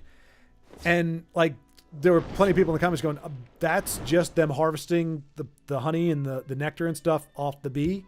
Like, they aren't looking going, oh my gosh, it can't fly, let's free its wings. They're just like, ooh, nectar or honey, whatever it is, let's get it. And they were just pulling it off, and they kept going until it was finally off enough where the bee could fly. Again, Disney has done us all a great service with this anthropomorphizing, like, animals and stuff. They do have. I'm not saying they don't have feelings, but I mean, when we talk about, like, certain insects and everything, I'm not saying they don't have any, but a lot of it is just very basic instinctual. Hey, food here, this is here. Anyway. Don't need to get too far into that. But the bottom line is, how do you upgrade from a bee if you can't do anything good? I don't know. So do you start off as a human being, and then if you're a turd muffin, you become a bee? But then how do you level back up? There's just so many questions, so many complexities involved. But these are the things that I think about out loud oftentimes. Oh, and we have a rejoinder from Io. Hang on a second. It's getting spicy in here, folks. This is almost as spicy as the sour cream battle of yore. Here we go. So A-Ross, just as a reminder, said, fat girls need love, so do creepy things need affection. Io comes back and says, creepy things being called cute is like sand being called water. In other words, they are diametrically opposed. There is no unification. There is no harmony between ugly things and cute things, saying that they must be kept decidedly separate. And I don't know why oh, wait. Hang on a second. Did I miss something? Or Joe, are you implying that Marissa Tomei is creepy and cute? Is that what you're trying to say? But Pet is furry. I feel like there's a false equivalence here of furry and cute. I think something can be furry and not be cute. I think it's possible. Maybe not Muppets. But I think there's a conflation here between furry and cute. They can be different. Schwart, if you have heard of Love Will Tear Us Apart, that's from Joy Division. Love Will Tear Us Apart? I have not, Baldric. But good to hear from you again. I saw you earlier on and then vanished. Man up and vanished like a fart in the wind. Anybody know what movie is that from? Anybody at all? Granted, I'm not going to see your answer for another hour and a half, but if I see it, I will know what you're talking about. Again, man up and vanished like a fart in the wind. It happens at a very pivotal point in the movie, and it's not a funny movie. It is not a funny movie, but that particular phrase sticks out. But I have not heard of Love Will Tear Us Apart. I might know it if I heard it, but I don't know it by name. Most furry things are cute. Okay, you admitted that there are some that are not. So, Denise, now I put it to you. Now you stepped in it now this time, I'm afraid. If you're admitting that not all furry things are cute, but most are, if a spider is furry, cute because it's furry, what is an example of something that is furry and not cute? I challenge you. The gauntlet has been thrown. Give me an example. Furry, not cute. I anticipate your response. Same colors as Khajiit. In the same colors as Khajiit. What is? Oh, okay. So it's Michael pointing out that both Khajiit and the spider are in the agility colors. So you are not wrong, but at best we can call that circumstantial evidence. Baldric says the only pet spider I'd have are the jumping spiders, but they're too tiny to handle and I'd probably sit on one by accident. True story. Well, it's their fault. I mean, the jumping spider, if they don't jump out of the way, although I guess if you have something coming down, jumping is actually not a great thing to do. It's like, oh no, the sky is falling. I know, I'll dodge it by jumping into the air. So, yeah, I could see that being a bad idea. And as they would say in Pinky and the Brain, I reckon they disappeared into no man's butte and were never seen from or heard from again. To be fair to Kate, when we were in Snake House, and there were tarantulas in some of the cases. I was the only one saying they were cute. Okay, so Kate has just been gradually seduced or won over by Denise's. Because I know, Denise, you are tenacious. So there it would be irrefutably impressed upon the impressionable Catherine that they are cute, and therefore she would finally succumb, and has now become a fan as well. Break free, Catherine! Break free! You can do it! Jumping spiders are lovely, tiny little music conductors. We are going to fact check this real quick. Jumping... Sorry for the clacking. Just forget about Jumping spider. everything. Oh! Okay, well, they're colored. Oh, they're goofy little bastards, aren't they? One of them looks like he's like from Monsters, Inc. He's got these little googly eyes. Little horns, even. What ridiculous looking creatures they are. Listening to me. I'm still not going to go so far as they're cute, but if you... I mean, honestly, they look like ticks. They look like really big ticks, so I'm not... And let me articulate that better. Big ticks. They really do have some amazing colors. One of them's going, what are you looking at? They got these big googly eyes. I mean, all spiders have googly eyes, but these have big ones. And that one has eyebrows. Okay, some of these must be Photoshopped because they are too goofy looking otherwise. Anyway, must press on. They are interesting. And who was it? Somebody in chat brought up, we actually looked at it. There's actually like a YouTuber, an animator guy who created this for his daughter, but it's a little spider. Looks like a little jumping spider. It's just like a big head with eyes and little legs coming out the side. But it's like, I can't remember the name of it, but it's a very popular little little arachnid. Read. Baldric agreeing that they are, in fact, lovely. And Catherine thought the snakes were cuter. Okay, you know what? I'm a man of compromise. I will concede. Okay, no, I can't concede that. Snakes are cuter than spiders. That I will say. I mean, we're talking about measures of decimals, like 0.001% cuteness, but that is still higher than a spider. See, a spider is 0, absolute 0 in cuteness. So a snake, even at 0.0001%, is still technically cuter than a spider. So I can compromise to that point.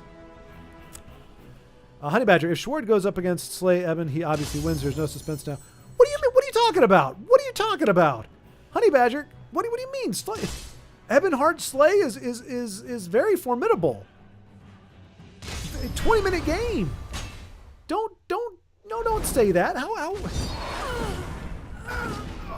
like how why is that an auto win for me? Other than the fact that I'm just that damn good. Why would you think I'd win that game?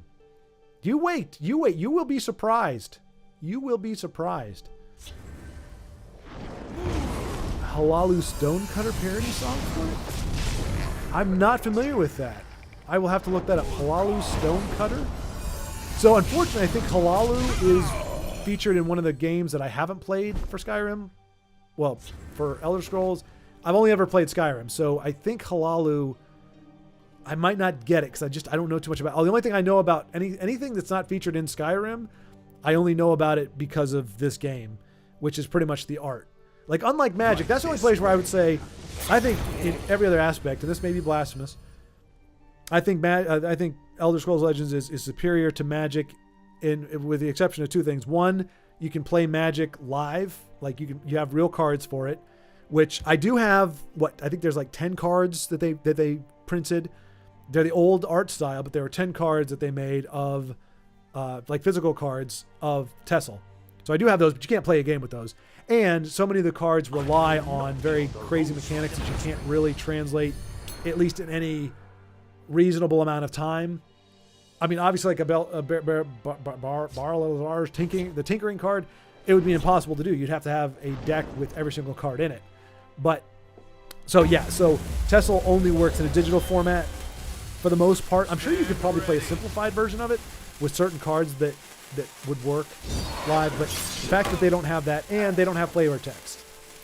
So it'd be kind of cool, like if you could, like while you're playing, like you could click on a card or right click on it and flip it over and you could read about it. Like obviously Immersion's Camel, it'd be something silly, but like Marak or any of these other guys, these Night Town Lords, you know, just some flavor would be kind of nice. But I mean, that's a nitpick. And this is Ignum, who I believe was running a Telvanni deck before, but he is now facing the wrath of Aros's Nyx Ox Assassin. What just happened?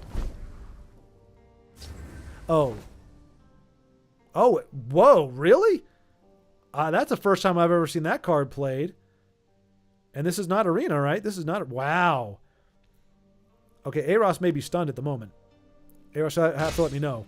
Like, if you're just sitting there going, the heck was that? Like, I was like, it looked like Dawn's Wrath, but it was the entire board and all the cards are still there. So that's... dude, honestly, that is the one situation that you could play that card in. And it probably is not going to buy Ignum the space that he needs. But it's probably going to hold him over for a little while. All right. Denise, yes, I had to do EFT just to go into the snake house, but I cured my snake phobia. Not ruining a birthday treat was a big incentive. Nice, Denise. Look at that. So Denise leveled up. I'm going to use this term in the next podcast. Her baseline. She elevated her baseline. So that, congratulations, Denise. Like you said, it's a really good, that's a good motivator. Somebody else is happy that somebody else's special day, not wanting to ruin that. So congratulations. And now you need not fear the snake. Although, to be fair, between spiders and snakes, if you're going to fear one, well, I don't know. I think, like, In North America, I think the only two you really have to worry about are the brown recluse and black widow. More so brown recluse than black widow. But I'm still guessing there are more poisonous snakes even in the U.S. But most of them are probably in like Texas. So I'm going like rattlesnakes. Like I don't even know if we have pit vipers or anything like that here. I think they're in other countries. I don't know. Bottom line is, I was going to say I think you may have to worry more about spiders and snakes in terms of lethality, but there probably are more poisonous snakes than there are spiders. And certainly the bite of a regular snake is going to be a lot worse than the bite of a regular spider. Like with the fangs digging into your flesh. And look at that. Aros is able to triumph despite having all his cards reduced to nothing. Raise the dead, obviously very helpful there. Well done, sir. And down goes Tribunal Control. Playing all kinds of shenanigans. Check with Io. So Io and Aros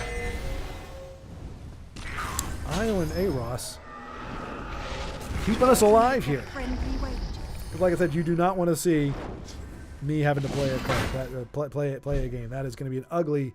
You think spiders are ugly, or you know spiders are ugly. Wait till you see me try to play a game on the ladder live. That's. Khajiit will keep you safe. You could have waited until I was done with Gauntlet before outing CBH. Sorry, Joe. I thought you were done with Gauntlet Run. I apologize.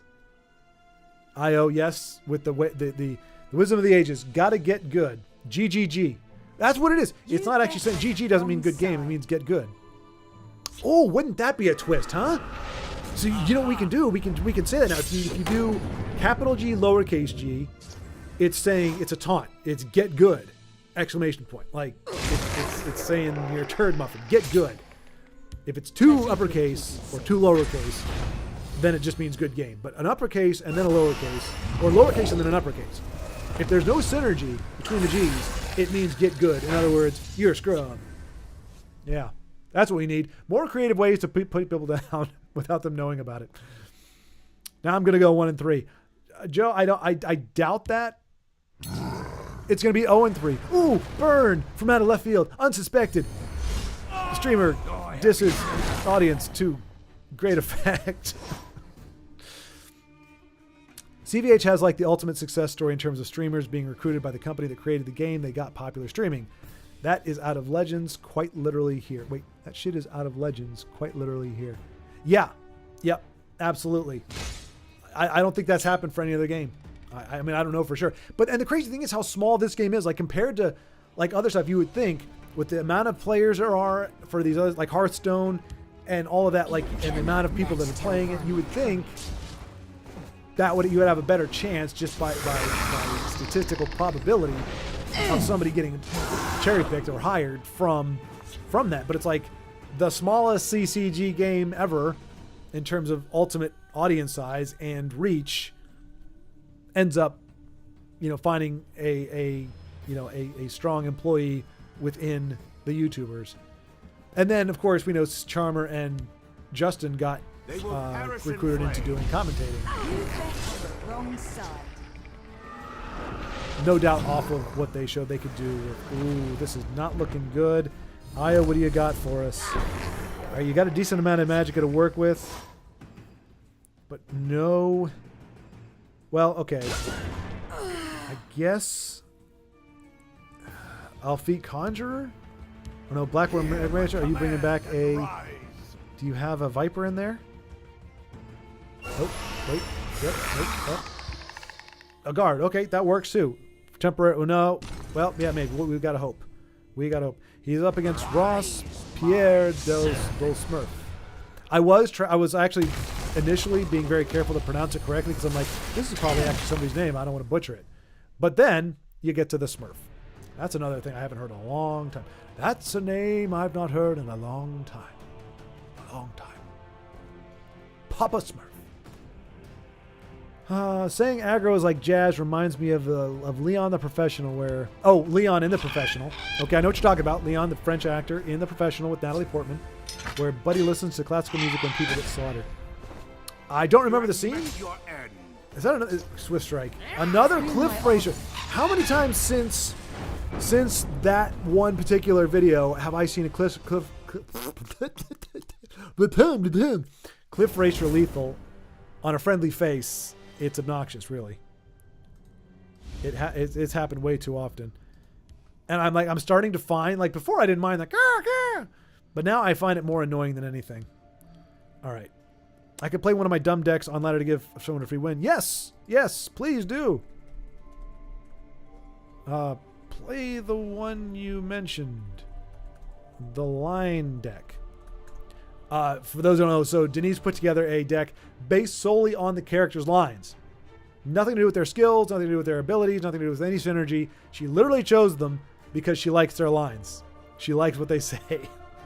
So I just have a feeling that's just going to be a lot of fun to watch. Let's see. Like Attila the Hun going against the modern U.S. military. It's a fight, but it's one-sided. Entertaining, but short-lived. Slay Halalu versus Slay Eben. Really? Really? You think Slay Halalu is that much better than Slay Ebenheart? Honey Badger, I am shocked. Is this a universal thing? Like, is it that obvious to people? Because to me, Slay Halalu... Okay, the deck is called Chitter Chatter. Oh, wait. Did I... Okay, we can queue back into IO. Because I just asked Denise to play. So let me see. If she's not ready, we can go back to IO. But if she is, I don't want to... Because she just said she would play. Okay, so she is going to play. All right, so we'll wait for her to get that ball rolling. So Chitter Chatter deck, again, based on lines that she likes versus pretty much anything else. But is it really that one-sided? I could have, because you never see Slay Halalu. I don't see it that often. I do see Slay Ebenheart, and in theory, with the exception of a few cards, Slay Ebenheart should be the superior deck. It has a lot more, there's really no Slay in strength. So you've got some Slay in willpower, a lot of Slay in agility. Here we go. But none in strength, really, except for that one guy, that the battlefield guy, whatever, Scrounger. But in you've got ramp and you've got a ton of Slay characters in. See, here we go. This is Ebenheart Slay. Case in point. Honey Badger.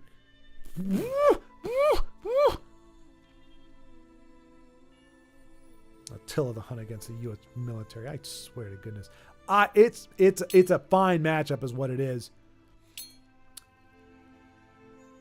Hey Ross, I never really thought about it like that. I slay the unworthy. Okay, so he's referring to a comment somewhere here. Pretty sure a kitten is top of the reincarnation chain. Very well could be, Joe. Actually, if you think about it, kittens and puppies or what? Cats and dogs. Well, to be fair, it's a complete crapshoot when it comes to that, because if they have the right owner, like at Denise, for example, yeah, you've got it made in the shade. You just get to chill out, chew on a stuffed banana, and just scarf your owner. But you got some really not cool pet owners. Everything from negligence to outright abuse. So yeah, you have a potential of having a very chill life, but you also have honestly, unfortunately, there are plenty of households where kids suffer the same fate. So I guess, all things being equal, yeah, you probably have a better chance, I guess. Khajiit must stay out of sight. But less of a chance of getting pulled out of a bad situation if you are in one. Although I don't know if that's true either. That's just depressing. Let's not go there, doggone it. Your comment was actually very innocuous, and there was nothing dark about it, but somehow I took it in the bad direction. Mea culpa, y'all. We're moving on. They just go around smacking the shit out of everyone. It's fine. Yes, that is. To paraphrase how I've put it, yes, that is fair. Okay, so Tim, hey Tim, good to see you, buddy. Hey, I was gonna tomorrow or Sunday maybe. Those are pretty much the last 2 days I could do it, but I wanted to at least go on a walk with you, man. If you're still watching, I'll hit you up. I'll hit you up to see if you're available to hang out those 2 days. Tim is a great guy, by the way. He's got several channels if y'all want to check out. One of them, he's got like 4K, like ultra high resolution, like the highest of resolution walkthroughs of like different games, where it's like if you just kind of want like a chill kind of background, like kind of just and seeing like Dark Souls or what was it, Elden Ring. Like he just kind of walks through there and like nice and slow. It's kind of like taking a stroll through a virtual reality, but it's gorgeous because of the way he does it. And it's anyway, really good stuff. Also plays League of Legends. Oh no, Dota. Sorry, Tim. Sorry, Dota. Dota 2. He plays that, like different characters all the time. Keeps it fresh. Does commentary. Lots of other channels, but those are the two that I know of. Anyway, great fella. Also happens to be my next door neighbor, or was my next door neighbor until I moved out. And so yeah, hopefully we can hit it up. But thanks for joining in the chat, Tim. Appreciate it. Good to see you, my friend. And yeah, I will send you a text tomorrow. I do need to shoot a couple more Tesla videos for the days that I'm not going to be here next week. But once that's done, once that's squared away, I'll have some time and a walk, maybe hit up the bar or just a walk. We'll see what your time is like if you have the availability. I've been earmarking it, but every time I gain some traction, I end up falling behind or I get caught up in an edit of something and I just I can't pull myself away. Let's see. Who started being inflammatory by mentioning sour cream? Don't know, Denise. Don't know. I'm sure whoever it was didn't. Oh, are they doing that? Oh, for crying out loud. So Ghost 6672 either has fallen into a cruel or fate has been. Ooh, no Relentless Raider? I guess not. And now for a practical demonstration. Get a nice Well, rally let's see if we can going find there. Something useful. On to the Relentless Raider. Got a Belly G waiting in the wings, hoping that Ghost does not rope a dope. And also does not have Night Talon Lord and Squish the Wimpy. I think they can play that on this turn. We'll see. But it looks like, yes, somehow. But look at Denise. Look at this. Top 300 legendary. So not only did she break in top 300, should have used Raider, but I fell asleep for views. Hey, you know, there's a... okay, so Ghost is just chilling. Looks like does not want to give Brave a put up a fight, so Brave is going to take this one splendidly. So, hey, for however it happened... You are undefeated with your chittering death. And that is, honestly, I have thought about at different points using that Khajiit just for that emote. Because that is such a sly, like it is the thank you, but it sounds like, and it's like, this one thanks you. Like, and she uses that after every win. I don't know, do you do that?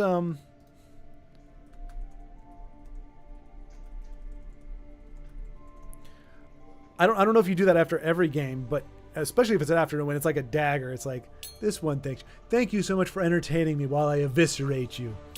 It's cruel and beautiful at the same time. All right. Yeah, but yeah, in terms of sour cream, I'm not sure who mentioned that, Denise, but I'm sure it was somebody who was very smart and it certainly did not mean to be inflammatory. I would just forgive him. But little kitty with boots is here.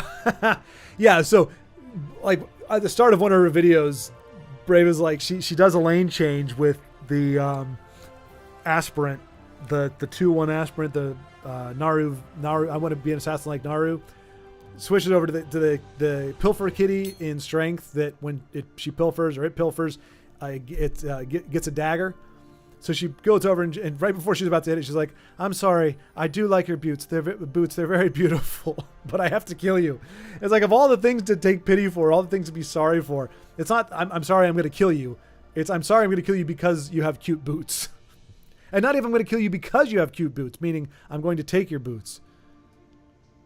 I know thank you is you being polite, but the way Khajiit says it, she does not say this one thanks you. You know, like or this one thanks you. It's like, this one thanks you for being an easy target. Khajiit appreciates you putting up a little fight. It's so cute of you. Thank you. That's what she's saying. That's the subtext. It won't change my mind. Stream looks good, buddy. Been watching for about 30 minutes. Oh, it's leaving the stream on, but going to do some race day traditions. Oh, I didn't even realize that was going on today, Tim. But again, yep. Thanks, man. I don't know what the race day traditions are. I never got caught up on those, but yeah, no, man. Thanks so much. And just thanks so much for joining me. I really appreciate it. People can be furry and not cute.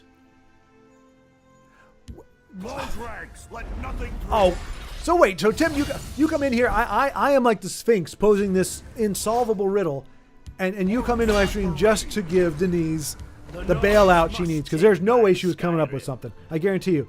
Nope. There's not anything else I don't see. Basil is yummy. Nope. I'm not seeing anything. So you just bailed her out. Tim. Way to go. But isn't that tragic? He's not wrong. There are furry. Wait. Were you talking? Okay, well, we won't go into furry proper, friend. But there we go. But you are right. Furry and I think a hairy is more like it, though, Tim, to be fair. We don't have fur. Humans don't have fur. We are hairy and not cute, as my ridiculous shoulder and random back hair can attest. Even ear hair. I'm having to actually like cut and pluck out ear hairs. Hair growing out of my ears and on my ears. This is what 44 will do to you, folks. It's not a pretty picture. Antoine, doing homemade pizza with sourdough starter. Ooh, that sounds good. I actually had what do you call it? Inside out lasagna. My mom made it. Fantastic. Bellissimo. I don't know if that's I know it's a word, but I don't know what that means. Fantastico. Classico. That's a sauce. I am not fluent in Italian. I know prego. Prego is, right? I think prego is thank you or you're welcome. Prego. But I could be wrong on that too, so I'm going to stop right now. Baldric. Love Will Tear Us Apart also plays at the party Donnie Darko visits, the Shawshank Redemption. Yes, Baldric. Thank you. Thank you. Yes, sir. That is indeed what the movie that is from. Well done, sir. Well done. You have clearly watched it as much as I have. It's definitely my top. We talked about that before. It's in my top 5. So good call, my friend. Good call. I have not seen Donnie Darko. I'm not sure if it's either that. It's that one, and then there's another one that has another weird name like that. I'm trying to think of what it would be. I can't remember. Smile on Khajiit. And see that Brave she's got it right when it comes to when. Oh, and she's got this. No, so I actually misspoke. You're supposed to smile. You're supposed to plead before you get in a tight spot, but she did it as she was going into lethal. And this one thanks you for allowing me to hit you in the face. Uh-oh. Uh-oh. Gonna blow some of my brains out. Goodness gracious me. All right. Well done, Denise. So you are now 2-0 with your Chitter Chatter deck. That is not bad at all. Oh, hey, City Toker. Let's see how C-City does without CVH in the control booth. He seems to be doing pretty darn well. I knew he was bluffing. Maybe I spoke too soon. Let's see.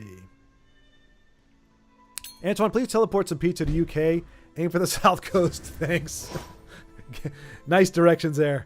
Very specific. It does sound good, though. I trust Antoine not to put sour cream on pizza. Denise, come on now. That's hyperbole. Nobody was arguing to put sour cream on pizza. Yes, Vincenzo wants to put mustard on everything with no exception. Some people want to put pineapple on pizza, but nobody was arguing for sour cream on pizza. That is just redonkulous. Nobody suggested that. We want sour cream on things that sour cream belongs in, like nachos, burritos, tacos, oatmeal, chocolate chip cookies. Oh no, wait. Who was it that wants to put rosemary and paprika and lemon juice on chocolate? Oh, right. That was our no sour cream on pizza person. You never know. Don't worry. IO's card game will be here before 2045. Oh, that's right. IO, that's right. I forgot. I forgot. You actually, you're the one doing creating the card game. totally went out, totally had gone out of my mind. I remembered somebody was doing it, but I couldn't remember who. But yes, I remember. Yep. You were working on the card game. I think you needed a partner with somebody who could actually like execute. Like you can do the card creation stuff, but you need to partner with somebody who can actually like create the code and stuff, as I recall. Organic tomatoes, basil from my garden, extra virgin olive oil from Sicily, mozzarella, buffalo milk, and nothing else than love. That's a pizza, folks. Antoine's got it down. That's a pizza. No sour cream, no pineapple. Antoine, okay, you got to weigh in on this, man, because I think you missed that discussion. Is pineapple okay on pizza? So many persons. Well, first of all, do you like it personally? And then as Italian, as someone who believes in tradition and the value of keeping things right and true, pineapple on pizza, and we got some thunder going on. I don't know if y'all can hear that, but that is some thunder. Everything's hooked up to a backup right now, so in theory, if we lose power temporarily, we'll still be on, but the modem is not. The modem's in another room. So yeah, so for all my amazing preparedness and planning, yeah, I'm still thwarted because the modem does not have a battery backup. So if we lose power, everything here will still be running, but we will not have internet connection, so it will do nobody any good whatsoever. But C-City making use of that mage support that we never get to see, managed to put a big body on the board, but his opponent, Ozymandias the King, is preparing for a finishing blow next turn. Channeled Storm not gonna be able to do it. C-City can only get one face hit with it. So he's only going to be able to do 4 damage to a creature. And yeah, it's looking pretty dire here. Ooh! Ooh! So Channel Storm into fingers. If he does his math right,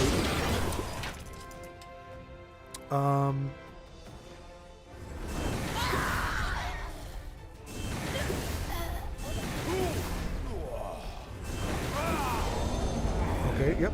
Nice. And yeah, because of that, he's able to get a guard down. Look at him. He's putting up a fight. He's got it going. I mean, Mushroom Tower on board with this is just disaster, but Khajiit is having a good night. I feel good that C-City could still pull this off. And look at that there. The heart of the cards, folks. The heart of the cards. Khajiit will keep you safe. Could be drawn as low end, but no, indeed, he is drawn the good stuff. See, this is a guy who works on his draws.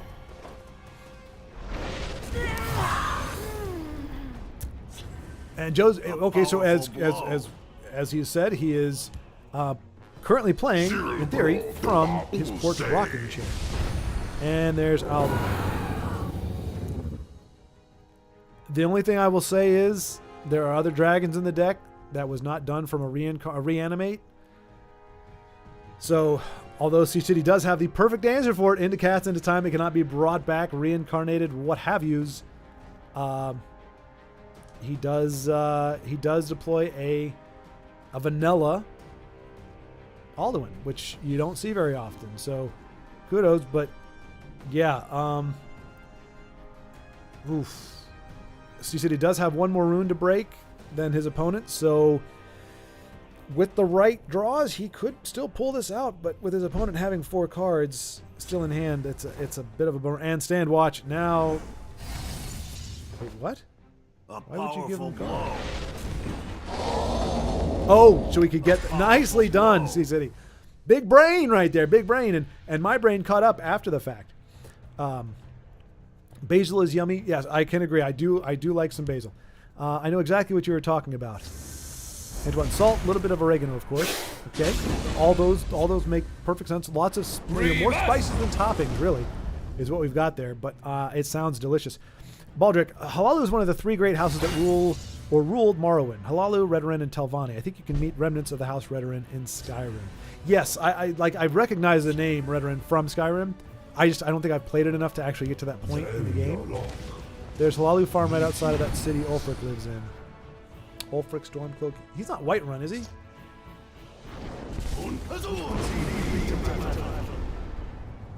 I mean, I remember he's in Helgen at the beginning of the game, but I don't remember where he goes after.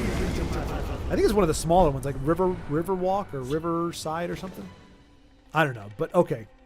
But there, so Redoran confirmed. There is Redoran inside, or Halalu. So there's Redoran via Baldric, saying there's Redoran there, Apologies. or per Baldric, and per Joseph there is Halalu in fact in Skyrim.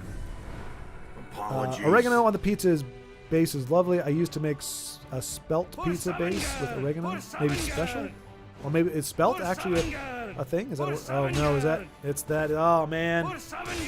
And Sea City is going to. It has been an engaging hunt. Nicely done, Sea City. Yeah, just get out of there. Like seriously, you apologize first and then.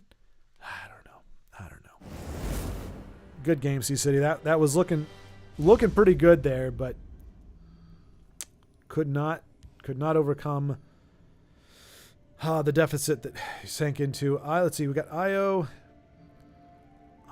and Aros. Aros at the top. Let's go with Aros. We'll catch Io in the next one. No, you stupid. Okay. Enough said, right? Am I right, folks? Okay. Oh, and Baldric, thank you. Not only have you educated me on real countries and some history there, but now you also know the lore from fictional countries as well. Actually, my first pizza ever with ananas was near Canterbury during my first year in the game. Oh, no kidding! That doesn't seem right. Italian, your first pizza was in... Well, I've heard rumors that Italian pizza actually originated in China or something. And like that the pizza we know of isn't actually the Italian pizza. I don't know. But that is kind of funny that an Italian's first pizza would be in the UK. Aros, ironically enough, I've been using Tribunal Oathman in this assassin to ramp despite it being an absolute trash card, even when you have the right colors to abuse.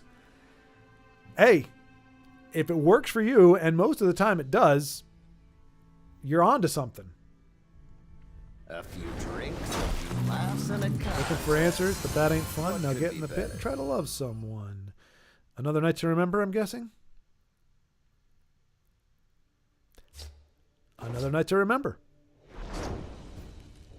A few drinks, a few laughs, and More a cut. chemos. Are you looking for like an execute or some way to take out the 2-3? Because that thing will snowball like nobody's business.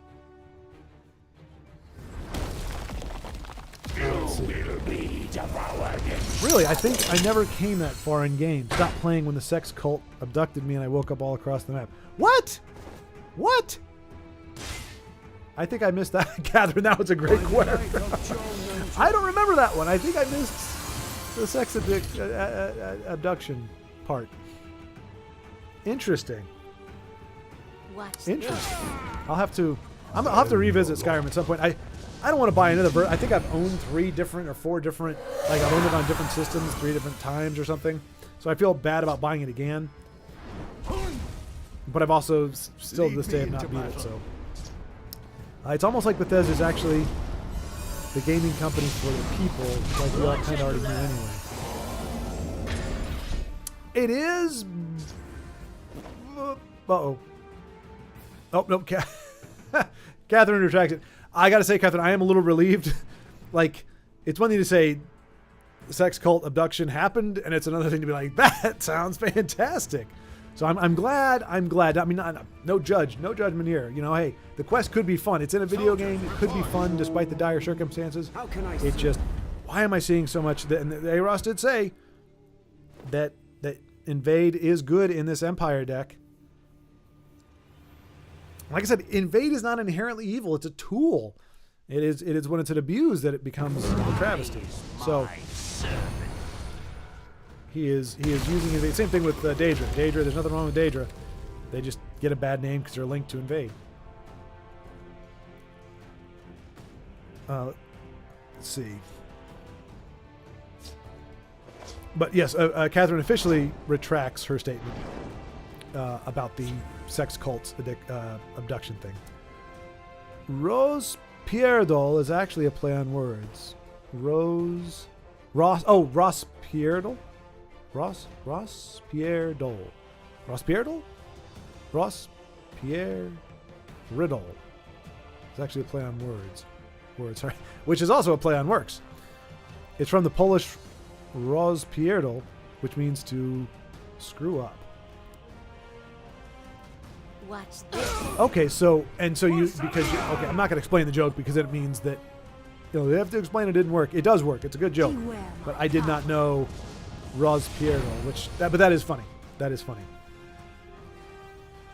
I hate doing that. I hate saying something is funny, but really, I think maybe I want to say is that's amusing. Because something could be amusing and you don't necessarily laugh. What I hate is when people are like, that's hilarious. Oh my gosh, that is the funniest thing ever. And they're not being sarcastic. They legitimately are like, and I know they think it's funny, but I'm like, your lack of laughter and even a smile makes it very hard to take you seriously. It's like, oh, that is so funny. That is hilarious. Wow, that is the funniest thing I've ever heard. And again, they're not being jerks, but it's like, you got to sell it. You're not selling it to them. So I should say that it's amusing. It is clever and it is amusing play on words. Both of those things can be true without me having to laugh. But I'm also trying to catch up and watch the game, so I'm a little distracted. Otherwise, I might chuckle a bit more. And if I had heard of rozpierdol, but now that I have, hopefully that'll stick in my brain and I can be like, well, let's see, how would you use that in a sentence? I am going to rozpierdol the next time I play Legends. I guess, right? I was in the middle of looting a big dungeon. He also had a quest-related companion with me, and all of a sudden I'm in an unknown town in a region I've never explored. So wait, you said quest-related companion. There aren't, as far as I know, are there, like Lydia doesn't have any quests, right? So like there's not, was this an expansion? Or not expansion, a mod companion? So mod questing? That I could see. That would make sense. But I'd be very surprised for something like that to be in the actual game, a proper game. And I avoided fast travel like the plague until that moment. Yeah, because there's always good stuff. There's fun stuff to do. I actually don't mind avoiding fast travel unless I'm, I have less. Stendar, give me strength. I lost my train of thought because noticed there's a lot more chat behind than I thought. No. Yeah, I also avoided flash. I've never ridden a horse in Skyrim ever. The number of hours I put into it, and I've still. Oh, and just what we were talking about, altar and amulet. So Eros has his work cut out for him here. Going after. Oh, he's unite the house too. Razzle dazzle dazzle dazzle. So we will see. Wow, and a lot of those too, huh?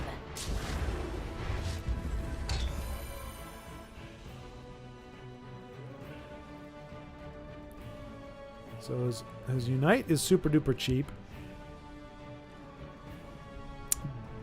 but he needs blue and red, and his opponent only has blue, so he can't steal.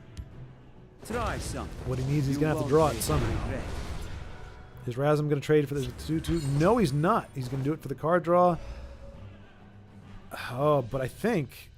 let's see, 15, yeah. I was going to say, I think he's just going to go face and finish it off here. Maybe not. 16, 18, 19, 20, 26. Yeah, looks like he's... Watch and learn. No. He must have a lightning bolt or something. There's no way you push this and not have... Encano or a lightning bolt or something along those lines. Watch this. I mean, to be fair, even with all those cards, I don't think there's a way for Eros to shake out of this one. Unless he runs New Era. Not be rid of me that New Era is would get the job done. But I don't think Eros runs that. Because he's a man of honor. Not the end of usefulness. And this gives charge to anything, right? Is that the... No. Wow. Okay, well... he can play some stuff for free. I'm getting distracted by the game. I apologize. It's a Tesla stream, and I'm actually watching the game. Look, I've got at least an hour to catch up to chat. So, Well fought. sorry, Tim. You're seeing how inept I am when it comes to keeping up with the pacing. Oh my gosh! I looked at chat and I missed it. But you did it. Everyone did it. What did you do with? How'd you get the blue? Where'd you get the blue and the red? I missed it. I missed it. Son of a. Wow. Well done, Eros. That is. I guarantee his opponent did not see that coming. Even though I'm telling you GG, I'm going to give you a GG. Well, I can't give you. Wow. Just. Wow. What a performance! Goodness gracious. I'd written it off. I was like, oh, he lost that game. Fought very well. How? Clearly, CVH has ducked back into the control room. But no, seriously, like, who would expect? Nobody expects Unite the Houses.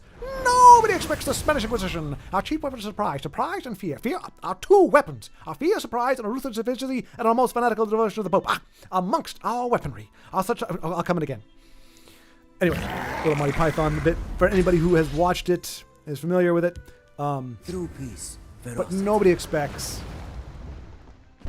Unite the Houses off of Empire. Well done. Eros. Holy cow. Goat? Well, hang on a second. Conjuration Mage never stands alone. Khajiit will keep you safe. All right. So, Eros. From the expert. I hope you're paying attention, Honey Badger. Slay Hilalu is not as good as Ebonheart. Sorry, not sorry. Boom shakalaka. The man who just united the houses with Empire just said that Ebonheart, so by all accounts and by all measures, there's no way I am not the underdog in that situation. So if, and I mean big if, I win that game, it means that I am truly not losing it. I'll teach you to disrespect a Thon. Io, not even close. Where's Honey Badger? There he is. Schward could win and slay neutral. He's just that good. Okay, we're turning it around, but you are correct. You are correct. Because it is I, Schward, who you have all seen playing this game for almost a year and a half now, based on my performance, yes. Slay neutral. So pretty much all I had to say was, I am playing Slay, and you're like, I don't care what the other deck is, you're going to win it. So I appreciate that. Oh, way more. See that, and that's what I mean. I admittedly I forgot about poor Giube, Joe. I forgot about Giube because I usually do put him in there, and he's usually just a liability. It's really hard to make Giube work. Well, I shouldn't say it's really hard. You just have to have the right circumstances. But those can be... All right, so Tim, I missed you on the way out. Oh, hang on a second. He played mono neutral. Oops. All right, so we're making a resurgence here. In the first half of the evening, we were watching our friends get decimated left and right, but now we are seeing wins. Okay, not right now, but up to this point, we've been seeing strong wins. But I mean, I think we got Crushing Blow for that. We've got probably going to be Alfiq Hunger more so than Crushing Blow. Yeah. Khajiit will keep you safe. And probably going to have to hit that one because he's going to trade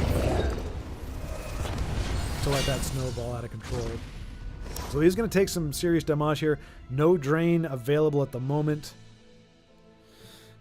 And opponent still has cards. And this looks kind of like Burn Assassin, but with a little more board interaction via the Slaughterfish. And the Pit Lion that he must have gotten from the crab. Does it tell you where he got that from? Elder Green Matron. Okay, there we go. Yep. I did my investigation. and arrived at my conclusion. So they're both top tier. That's a thought. Jube Slay Deck. Or, ooh, I think that's what you're saying. Ooh, that's a thought. Jube Slay Deck. I have triggered Jube. You got to give the guy a crossbow or something. It can happen, but, you've got to have an opponent that's playing cards that can get pinged by 1 damage. But, he's great. If you can trigger him on turn 2 or 3, that's a 5/5 with guard right off the jump. It's fantastic. But later in the game, it's a little less impressive. Because you're paying 3 for the crossbow or the Archer's Gambit plus the 1 for Jube. So it's like a 4-cost 5/5. It's not bad. But if you can't get it early in the game, it doesn't have quite the panache. All right, so Tim, we can do it. You're gone, so I'm not going to say too much. But the link to the channel you're talking about, I am free. It's all good, brother. Okay, so cool. So yeah, Tim and I will hang out a little bit before I head into the great beyond. By that I mean Texas, not the other world. Tesla computer app is acting out. I still get freezes, log offs. The mobile app is somehow fine, but it turns my phone into a furnace after several games. Yeah, it burns through my iPad and phone batteries very quick. If I play Tesla, I have to keep them plugged in. Otherwise, my batteries are gone if I'm not playing it on the PC. So yeah, 100%. And yes, they do get very hot. At least mine do. So you are not alone in that. Joe, I use Khajiit currently. She is not ever sincere. So Joe does. He's same kind of thing. Oh, you did answer, Denise. Hyenas. Okay. So I agree with you that hyenas are furry and not cute. But how are they less cute than a spider? Is my question. That's what I'm saying. You gotta find something that is furry and somehow less cute than a knobby-legged, eight-legged, giant torsoed, bug-eyed, multi-eyed, giant fang-having spooter. That's what you're up against. The hyena is not attractive, but it's kind of just a mangy dog, or a scruffy-looking dog. That's pretty much what it is. And a scruffy-looking dog, most people would say, is cuter than a giant spider. It is an answer. I don't know how I missed it either, but thank you for refreshing your answer so that I was able to see it. But Joe is already doing what I thought about doing, which is using the Khajiit just because it's so sarcastic. Michael Bailey, so Terminator 2. So I need your clothes, your boots, and your motor. Okay, that was horrible. So I need your clothes, your boots, and your motorcycle. Okay, maybe it wasn't horrible, but it wasn't great. But that is from Terminator 2. Catherine, I like this deck idea. I want to make a deck entirely voiced by Jim Cummings. All right. I think I know who that is by virtue of another YouTuber. He's from the UK. What's his name? Josh Strife Hayes. I think he does Jim Cummings impressions. He's like a documentary style type narrator, I think. Is that right? Sounds very well. I can't do it because I've never heard the guy, I don't think. But I believe that is. Let's see if Eros can unite the houses again with his Empire deck. Taking Widonkulus. Ha, that's kind of cute. Widonkulus. As is so Widonkulus. See, I like that. It's a disarming name. You're like, oh, Widonkulus. He's probably. Oh wait, he's legendary. Oh crap. That would be what I would say. Eros is like, haha, Widonkulus, prepared to be united upon, or forward camped. Unless it was a taco pizza. Yes, that is true, Eros. Taco pizza, then you can put sour cream on it. But then why even call it a pizza? We'll just call it a very bizarre, thick-crusted taco or burrito. Similar name to Johnny Darko, Johnny Mnemonic. No, Baldric, it's not similar in name, but it's another one. It's, what is it? Something other against the world. Gosh darn it. But it's another one of those like kind of cult classics that everybody references that I've never seen, but it's something so-and-so against the world, I think, is what I'm thinking of. So it's not similar. It doesn't have the same, it doesn't have D. I think it begins with a P or something. I don't know. But I mean, that's a good stab at it based on what I said. But no, that's it's something else. I think it is something against the world. Rosemary and lemon and chocolate and is divine. I do hope that A-Ross coming in with a little bit of insane Tourette's. Pineapple is good on pizza. What turd forgot is wrong with y'all? I don't know what A-Ross. Clearly he's lost his sanity a little bit. He's messing up. Catherine, great. Now Catherine, I'm looking for your name here because last time you agreed with somebody, you backtracked two things later. I think I don't see it, but I'm pretty sure when I scroll down, I'm going to see you say, "Oh no, I was thinking of a different pineapple," and so I don't mean that because there's no way you agree. No, bad pineapple on pizza. You've messed with the wrong man. People are too focused on the stigma. The stigma of what? Lemon and rosemary and chocolate, or pineapple on pizza? I'm focused on the flavor. I don't want sweetness on the pizza. Like I'll even do a cheesecake pizza. Like Papa John's. I mean, they've fallen off a cliff in terms of quality, but they had you could build a cheesesteak pizza, which to be fair, it's not that far removed. I mean, the crust is pretty much like bread, and then you've got your you just change out. You use like a cream sauce instead of marinara. But again, I would say that's less like a pizza and more like a very flat, whatever I just said it was, Philly cheesesteak. But I mean, here's the thing, 100% honesty, like I don't like bacon on my pizza. I don't like pineapple on my pizza. But I have had both, and I will eat a pizza with pineapple and bacon on it. Like, it's still a pizza. It's not anchovies, where all I can taste is salty fish guts. So I can eat it, and I can, to a degree, enjoy it. But just tomatoes and pineapple, just there's something ungodly about it, which I understand, if we want to keep deities out of this. But Azora is undoubtedly opposed to it. Inspire us. As is Stendar. Stendar, give me pizza without I was going to say pepperoni, without pineapple. And to be fair, if you are talking about that pizza, I don't know that there's a stigma. Like, that's a pretty intense word to use for a food. There's a stigma. It's a cursed thing that nobody likes to talk about, and that's the pineapple on the pizza. It has bad reputation. I don't know why we kind of went quasi-pirate there. He's being hit in the gym for his ring. He's been hitting the gym for his ring. See, again, A-Ross, he deviated off of the sanity train with the whole pineapple comment, and now he's saying sentences that I'm not sure. He's being hit in the gym for his ring. You've messed with the wrong man. For his ring. Hitting the gym. Or maybe it means RNG? Maybe? Autocorrect? I'm not sure.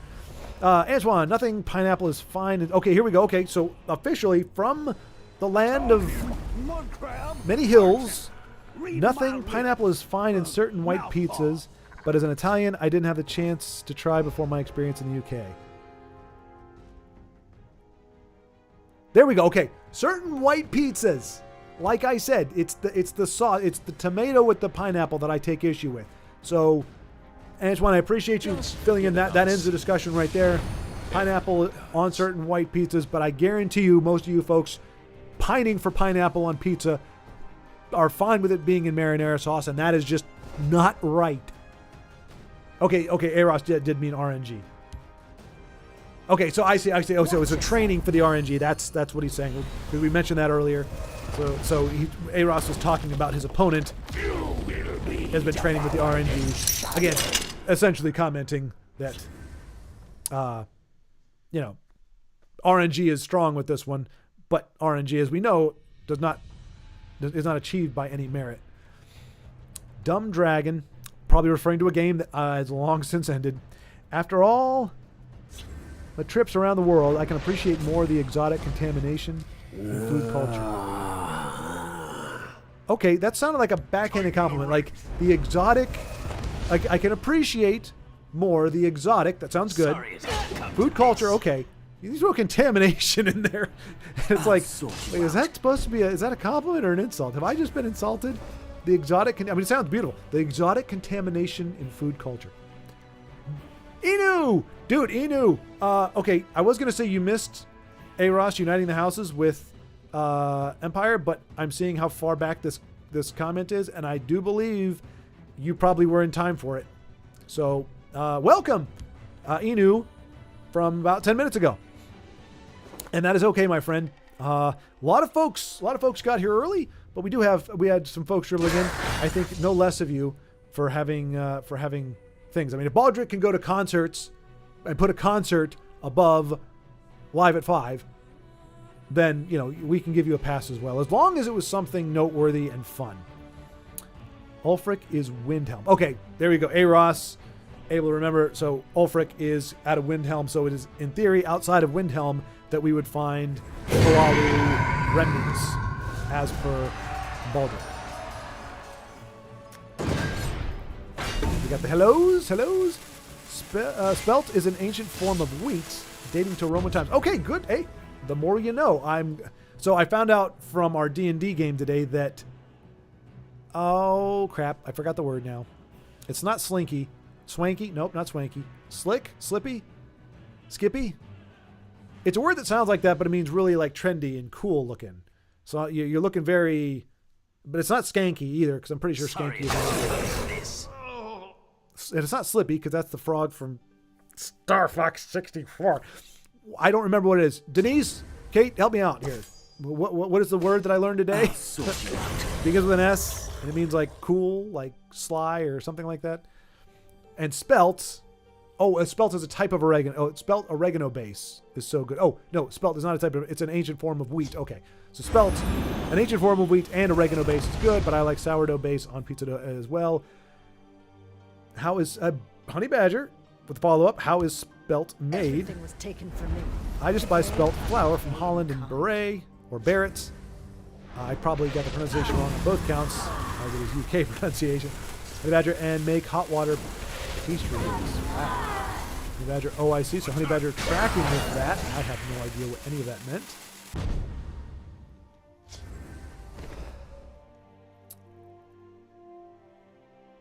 All right.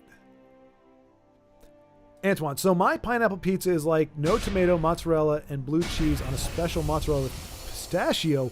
What? What? I recognize all those words, but I don't think I've ever seen them together. So mozzarella, blue cheese, and a special mortadella with pistachio. Like pistachio nuts? Or is it like a paste? Look, I can't knock it till I try it. I do believe in that. I got a friend who tells me eggnog is disgusting and refuses to try it. I love my friend. I respect my friend. But in that particular case, I consider him a very flawed and fallen creature. So I will not diss that pizza until I try it. It does sound like it has the potential. You said no tomato, so pineapple, is it okay? I don't know what mortadella is. And pistachio is a nut, as far as I know. Blue cheese is very potent, though. You gotta do blue cheese right. Blue cheese can be very, very strong, overpoweringly so. Wow, that is the combo right there. I mean, not the combo, but it's one of the better ones. Let's see. I mean, not in this grand scope of things, but in terms of low-cost combos, Brutal Ashlander and that one, if you get them early enough in the game, that is game over. All right, so yikes. All right, so Eros doesn't have a lot of magic to work with. He's got three draw opportunities, but the question is, what could he find here? As of right now, You fight well. no, not Giggles. Fine display. Oh, you don't have work.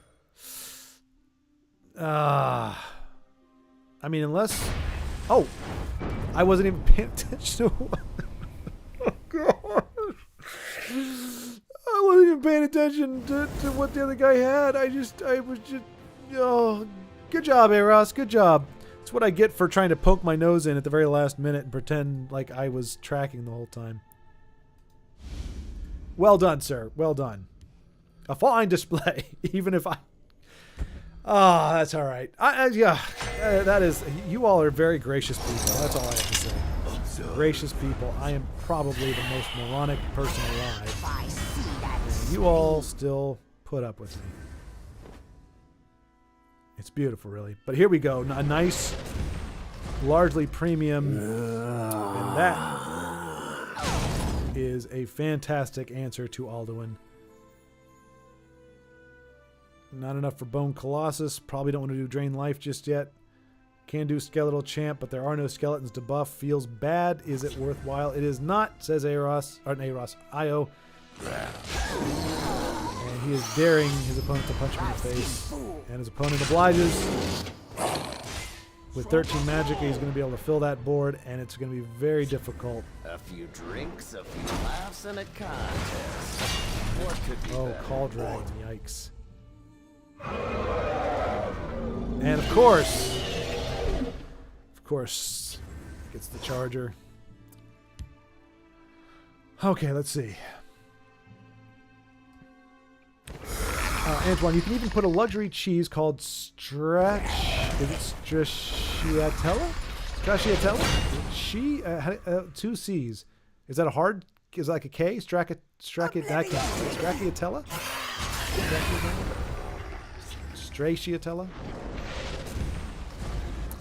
Looks like with that swift oh! Okay. He's bringing back the bat.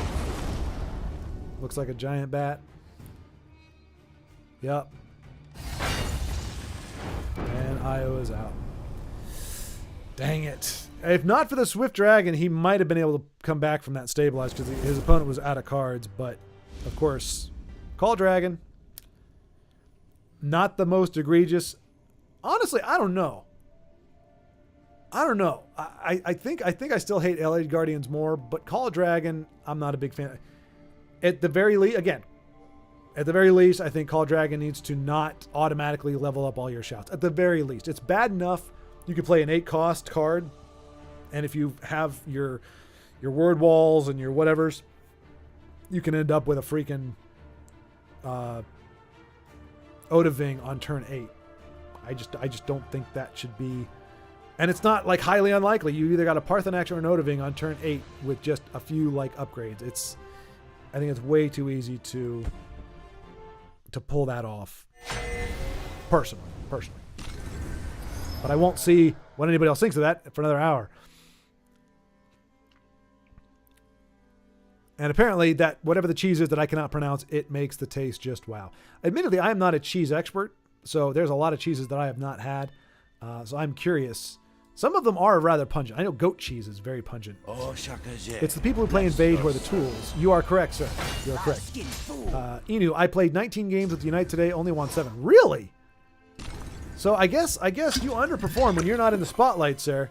Because almost every time you've run Unite, when we're watching, it's a win. Almost every time.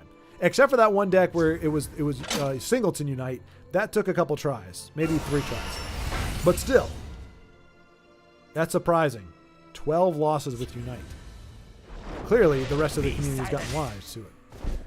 Honey Badger, I've said it before and I'll say it again. The Invade concept is arguably the greatest in the game because of the source material. Its execution was less than ideal.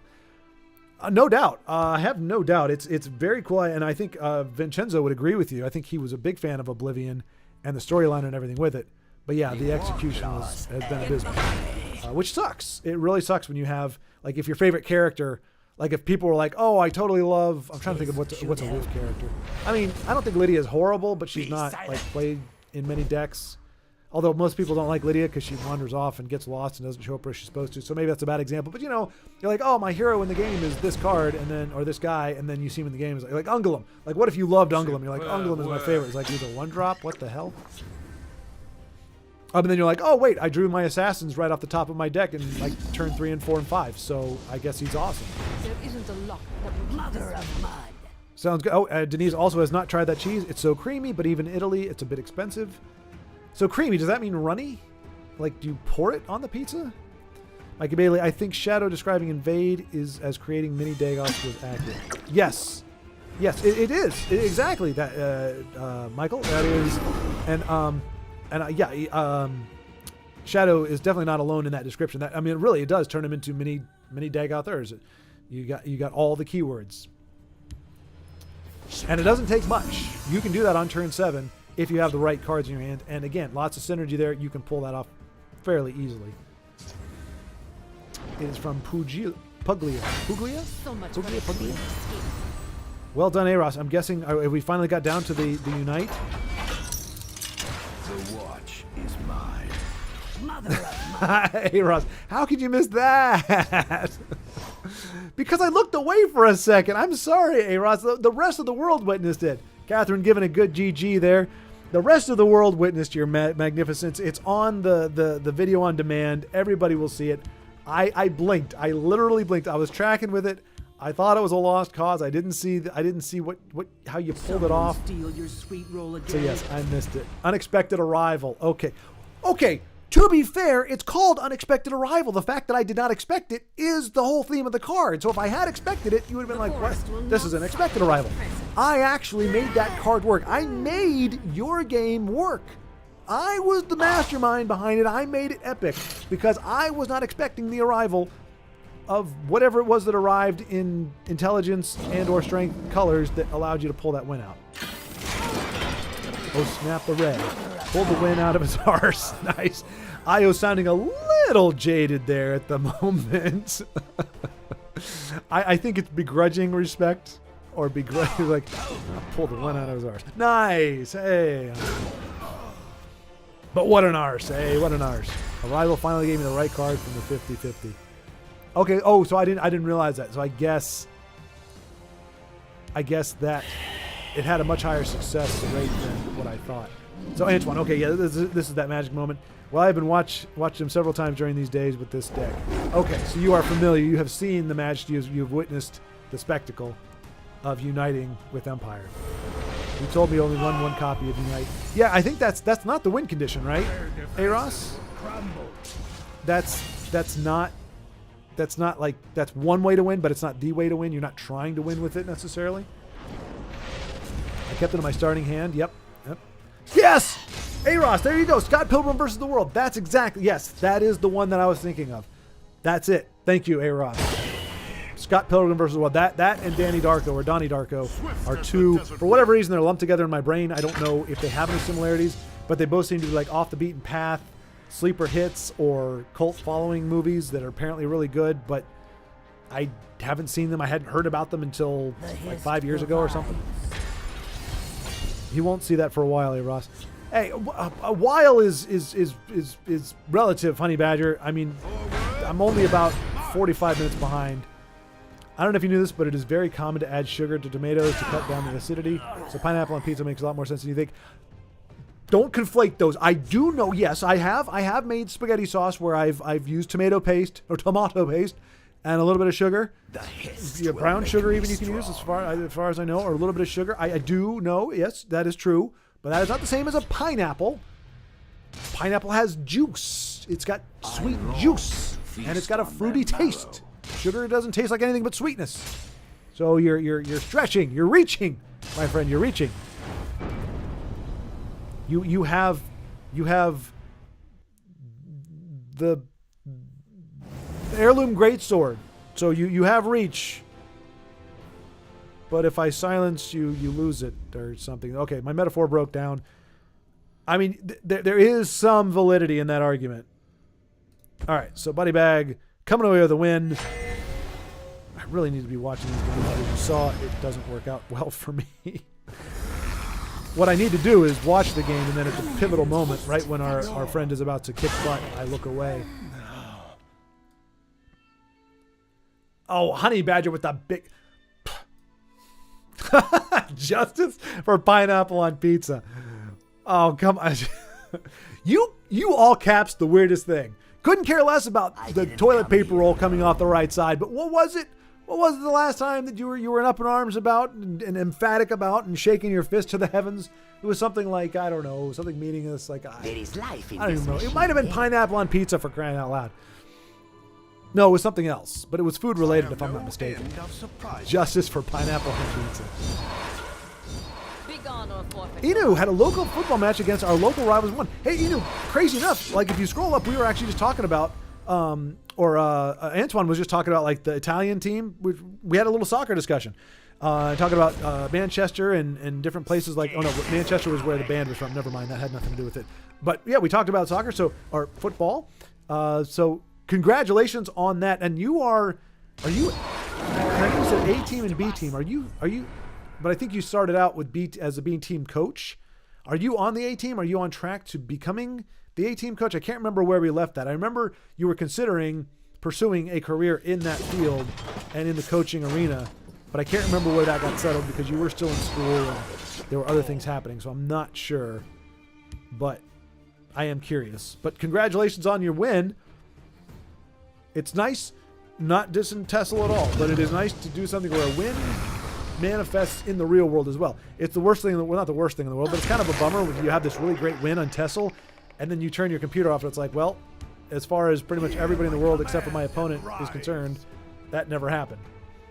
Unless you get a sack of gold out of it because that's your third win, then you get a little bit of a lasting satisfaction, but obviously it has enough because swish! That's it, Catherine. Thank you, Cat. Thank you, Catherine. Catherine, sorry. Thank you so much. Yes, swish. That's the word I learned. That means swanky but it's not posh. Posh is a little fancier. Swish just means fashionable. That's the distinction. So, if you're looking at me, the word you're thinking of is, yeah, that t-shirt is so swish. He is swish. Or swishy. Wait, you knew. Oh yeah, you knew. Oh yeah, you were there. You were part of the conversation. Swishy. Yeah. Swishy. That's right. Swish and swishy. No, Honey Badger, that is not American food. Oh, wow. Surprise! Wow, Honey Badger, wow. Justice for real football. Justice for American football. That's just wrong. I mean, to be fair, and it's there was like SNL, as far as I'm concerned. I mean, I haven't watched it a lot because I just haven't cared. I mean, it has not been relevant or funny in a very long time, but I saw a sketch on there that was actually pretty funny. It was George Washington. And it's like he's talking to his troops before they're apparently going to go on Valley Forge or one of those where he was a victory. And he's going around and he's talking about, he's like, what we're fighting for, freedom to use measurements that don't make any sense. And he was like pretty much going this whole thing about like all these quirky things that America does differently than the UK, that it's like, why are we doing this? It's ridiculous. But it's like, yes, we will have measurements that make no sense. He's like, how many feet will be in a yard? It's like 13 or 12. I can't remember. I don't know what the measurements are, but he's like, and how many feet will be in a mile? He's like, 2,830. It's an easy number. Everybody will remember it. It's like, what? It was actually pretty darn funny. It had some low points, but the concept was pretty funny.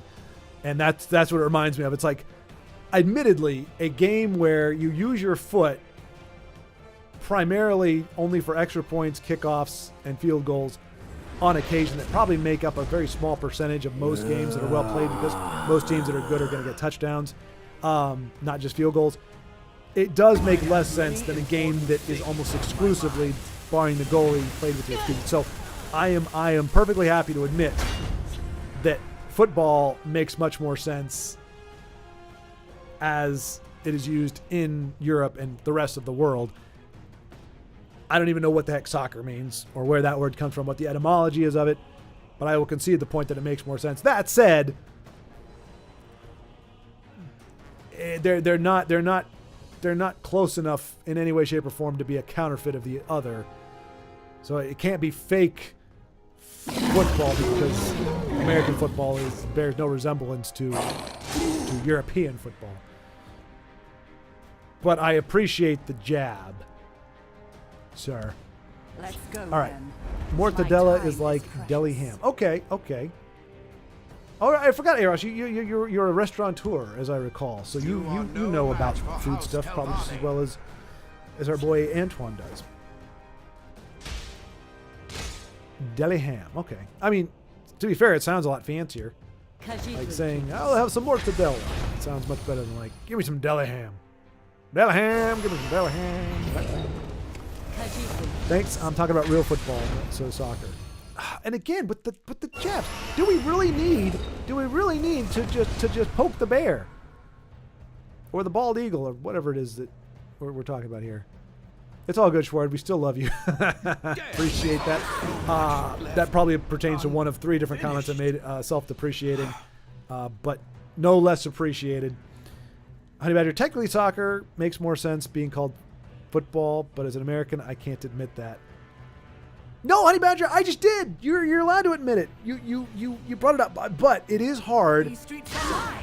because I don't think I knew that football was called football, or yeah, football was called football in elsewhere and meant soccer until I was like high school or something. So my formative years.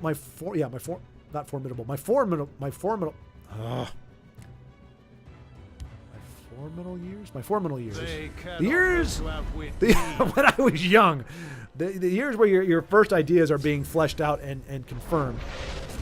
It was always called football and soccer, so it's very hard for me to think of one as the other. And we don't have, the problem is soccer, whatever the etymology is of it, like nobody is ever saying, oh well, you could call American football soccer. Like they're not interchangeable. So unless we can come up with a word or a name for American football, we have to keep calling European football soccer. Otherwise, it just is a mumble of a bunch of confusing words and saying the word foot and ball too many times. Like, we don't need to say foot and ball that many times to reduce ambiguity. So we got to figure something out.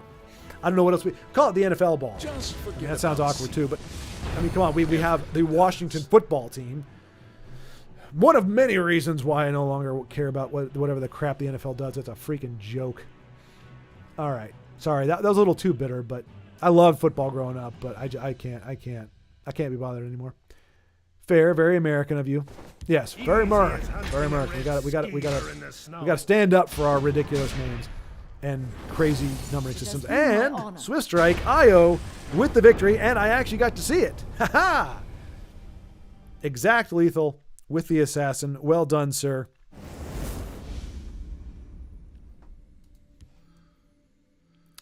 Body bags playing again. Ross, let us. I think we're kind of in a cycle now. So body bag, then Ross, and then back to IO.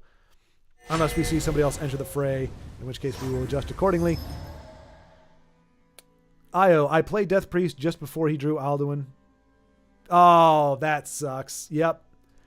Yeah, Death Priest isn't trying to mess with Alduin, the World Eater. He's just okay stalking and mummifying Marak. He is not going to mess with Alduin. I believe that was an act of chickenry on his part. He is not swishy. I mean, swishy means is an appearance, but let's see. Tell me your injuries. That do be happening, not only sometimes. So Inu having the same experience with Death Priest, hitting his mark right before the opponent draws the dream card for the mummification. Ross calls Lydia Janice because it's a much more fitting name for how meh she is. That is very true. Yes, she is very Janice. I think that's a Friends reference. And Janice, wasn't she? She was the Chandler Bing. Like she had that really, really thick New York accent. Oh my goodness, Chandler, you are too much. But I think that's what you're referring to. And if that's true, then I heartily agree with you. You're reaching in the whole unexpected arrival thing, but I'll totally let you have it. It's only illegal Wait, if what? you get caught. You're reaching in the whole unexpected arrival thing, but I'll let you have it. Oh, I see. Well, of course I was reaching. I mean, there's really no way to explain or to explain away my momentary look away. But I mean, it is unexpected arrival. I stand by it. I made that work. That's my high brain, big brain retort right there. I will protect you for a price. Bro, those two movies couldn't be any more different. I know. I said I've never seen them. How would I know what they're like? I just know they both feature a name. Okay, first and last names: Donnie Darko and that guy. The guy. If I scroll up, I'm going to lose my place. So you know what I'm saying. I'll take you all And it has down natural with me. sugar. You're talking about the pineapple. Beowulf. I just ordered pineapple pizza. All that talk made me hungry. Beowulf, you're trolling. You're trolling. There's no way you bought a pineapple pizza. You bought a pizza and you were about to put pineapple on it and you're like, no, I can't do it. But I'm gonna troll the chat here, make them think that I've got pineapple. There's no way. You would have lost your appetite. You would have been like, oh, I'm craving a pizza so much. Let me put that order in. Oh, pineapple. Oh gosh. Oh, threw up in my throat a little bit. Okay, can't place our order. 100%. There's no way Beowulf just ordered that. No way. I demand proof, sir. I demand proof. Guilty until proven innocent. Honey Badger, I just got to work. What movies are they talking about? Beowulf, I envy you. I baked a 3-meat pizza just before leaving for work. Oh, wait, Honey Badger, wait. 3 meat is one of those meats pineapple? Because if it's not, you're a hypocrite. Ha ha! You see? You just admitted you made a pizza without pineapple, which means you hate pineapple. Because if you loved pineapple, you would have put it on that pizza with all your other meats. But you didn't. You had 3 choices. You had 3 toppings, and none of them were pineapple. Did that guide my food? Burn! Burn! Like an assassin. There we go. Scott Pilgrim. That's it. Yeah. See? I mean, how many movies have first and last names? I mean, Jerry Maguire. I remember that one. I like that movie a lot. But Scott Pilgrim and Donnie Darko. How could they not be identical? Is one a sequel? Oh, haven't seen those movies. See, okay, Honey Badger, luckily I'm not alone. Honey Badger has also not seen those movies. Beowulf, Donnie Darko is a bit of a cult movie these days. Don't know the other one. We'll check. Okay, so I'm not the only one who's not familiar with Scott Pilgrim either. Something to watch with my pizza. Not if you got pineapple on it.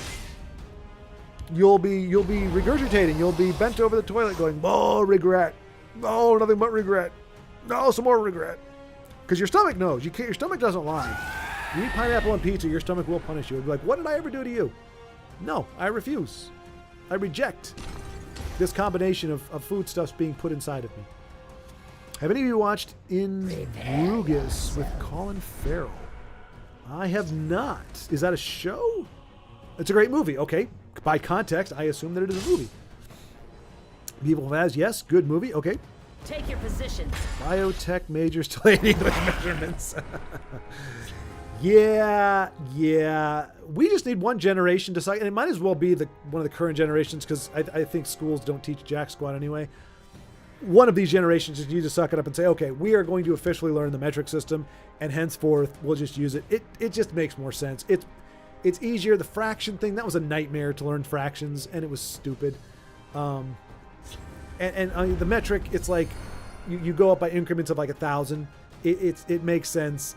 It's easy to figure out why we have the system we have. I don't know. I can't defend it. Won't defend it. All I can say is, well, to be fair, I also don't know it all that well. I mean, I do know. Is it 12 feet in a yard? Okay, clearly I don't even know that. Never mind. Forget what I just started to say. I think it's 13 feet in a yard. But I mean, that's what I'm saying. It's just random. And a foot? I mean, I know it's 12 inches, but it's just weird. It's weird. Okay, so apparently in Bruges.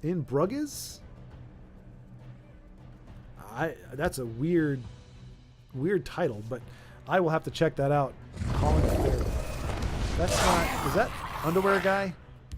That's underwear. This Wait, one no, will that's hunt you down. yeah, Colin Farrell. Tall guy, curly hair, has like so many movies where he walks around in his underwear. I think that's him. Yeah, I'm thinking of the other guy is Colin Firth, who is the British actor in King's Speech. So yes, Colin Farrell. Yeah, he seems like a very nice fellow. I know people that love Elf. It didn't, but I'm not here to downplay that kind of stuff. I did like Stranger Than Fiction. That's a Colin Farrell movie that he's not running around in his underwear, and he actually plays kind of a serious role, and he is the character of this writer's novel. And so as she writes her novel, he lives it out. I can't remember the relationship, but it's this interesting dynamic. Maggie Gyllenhaal plays a love interest. It was my first time seeing her. She was okay, but it was a pretty good movie. My friend let me borrow it, and then I moved away, and I forgot to give it back to her, and I never heard from her again, so I still have it somewhere. but interesting. So that one really surprised me. Just use metrics so I don't have to convert everything from an arbitrary number. Exactly right, Michael. Exactly right. The chemistry between Farrell and Gleason is amazing. Interesting. Okay, I'm now I've got monster. Scott Pilgrim, Donnie Darko, and Brugus, however you say that. I'm intrigued by all three. Baldrick's up. Scott Pilgrim is very entertaining. Didn't read the comics, but it retains the feel of a comic book. Okay, all right, fair enough. I do like the ideas of comic books. I remember reading The Death of Superman back when it came out. That was actually my yearbook year in review. So my middle school yearbooks, you had the yearbook proper, and the very back had a full color, like 5 or 6 page magazine type spread of what happened in the news. So it had who was president at the time, some of the biggest TV shows, what was, in other words, what was happening in the world at this time. And The Death of Superman actually made the cut. It was actually in the yearbook. Ooh, look at that yoinking from Body Bag. Taking away the pineapple on pizza. Oh my gosh. Oh yeah, that felt good. That felt good. Let's see. Inu, thanks. I've climbed the ladder a bit and am now the assistant coach. Oh, okay, we're talking about football now. Climbed the ladder a bit and am now the assistant coach of a 4th division to gain some experience with better players, but the goal is to be head coach around the division in the next years. Okay, fantastic. So attainable goal, measurable goal, and you're on your way. That is awesome. You have to keep us posted on that, Inu. Let us know how that goes. But so I'm guessing Division 1 is the one you're trying to get to. It's 4, 3, 2, 1 is the climb. So, and there's a division under 4th, right? Like because you started out, I can't remember if you started out below 4th and like you ranked up, or if you said you climbed the ladder a bit. So I'm guessing there's 5 and 6 below. Another exact lethal from Body Bag playing a deck, a Guildsworn deck with crabs. Oh, yes, I am building my commentator resume with live at 5. Look at me, guys. I can focus. All right, so what did I say? Aros next. And then Io. Oh my gosh. Oh, hang on. No, let's get out of this. I wish the game would automatically cue you in. Like, it would show you both sides. Now, I'm counting on both you gentlemen. I know you're upstanding players. How could we miss this showdown here? All right, so Io on the visiting side, Aros on the home side. Neither one paying attention. I'm not gonna live commentate, so you guys don't have to turn your volume off. I'm guessing you're not looking at your screens. Again, you're both upstanding citizens. So Io doing things, playing that card, shackling that creature. All right, I'm gonna stop. That would be obnoxious. But sweet.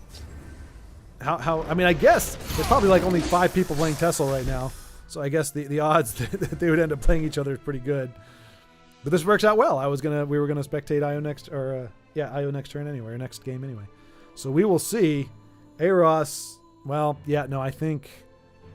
Well, I mean, last time I said that, Aros pulled a win out of his quote unquote arse. So I don't know if he's going to be able to do it here or not. 14 Magic is a lot to work with.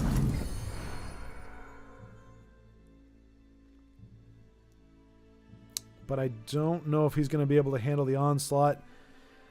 Io's got what? Oh, hang on. I'll use this time to catch up. Donnie Darko is very trippy, dark, and a bit mental. All right, that might not be my cup of tea. I don't lean too heavily into the mental aspects. In fact, 12 Monkeys I dislike mostly because the whole time you're wondering, who is this guy? Like, whose big plan is this? Why is this guy doing this? Why is all this happening? And it's like, oh, he's crazy. It's like, okay, that's like the biggest anticlimactic bit of nonsense ever. Up until that point, I was totally digging the movie. Oh, puzzle box? Look at Aros.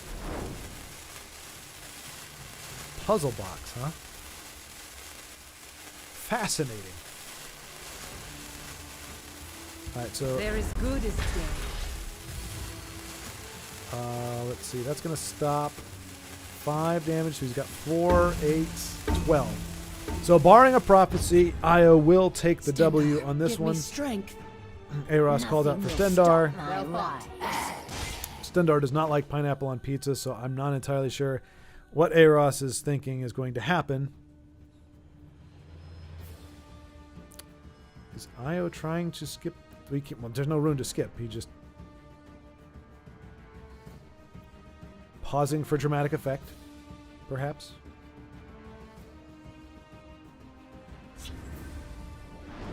Oh, maybe he's questing? Betray questing. Aros being a good sport, letting it play out. You cannot match Telvanni cunning. It has been my honor. I guess he wanted to finish it with the Bone Colossus instead of the little minions. Or was one of them shackled and I didn't even notice it? That's a possibility as well. But we just had our two chums battle it out together. Did Aros just... Okay, I was like, wow, did he already jump into another game? All right, so it looks like everybody's kind of winding down. It is almost 8:30, but I do want to finish up chat here. So I will see if anybody else is... Doesn't look like anybody else is playing. So it looks like we've run out of steam at just the right time. But let's see.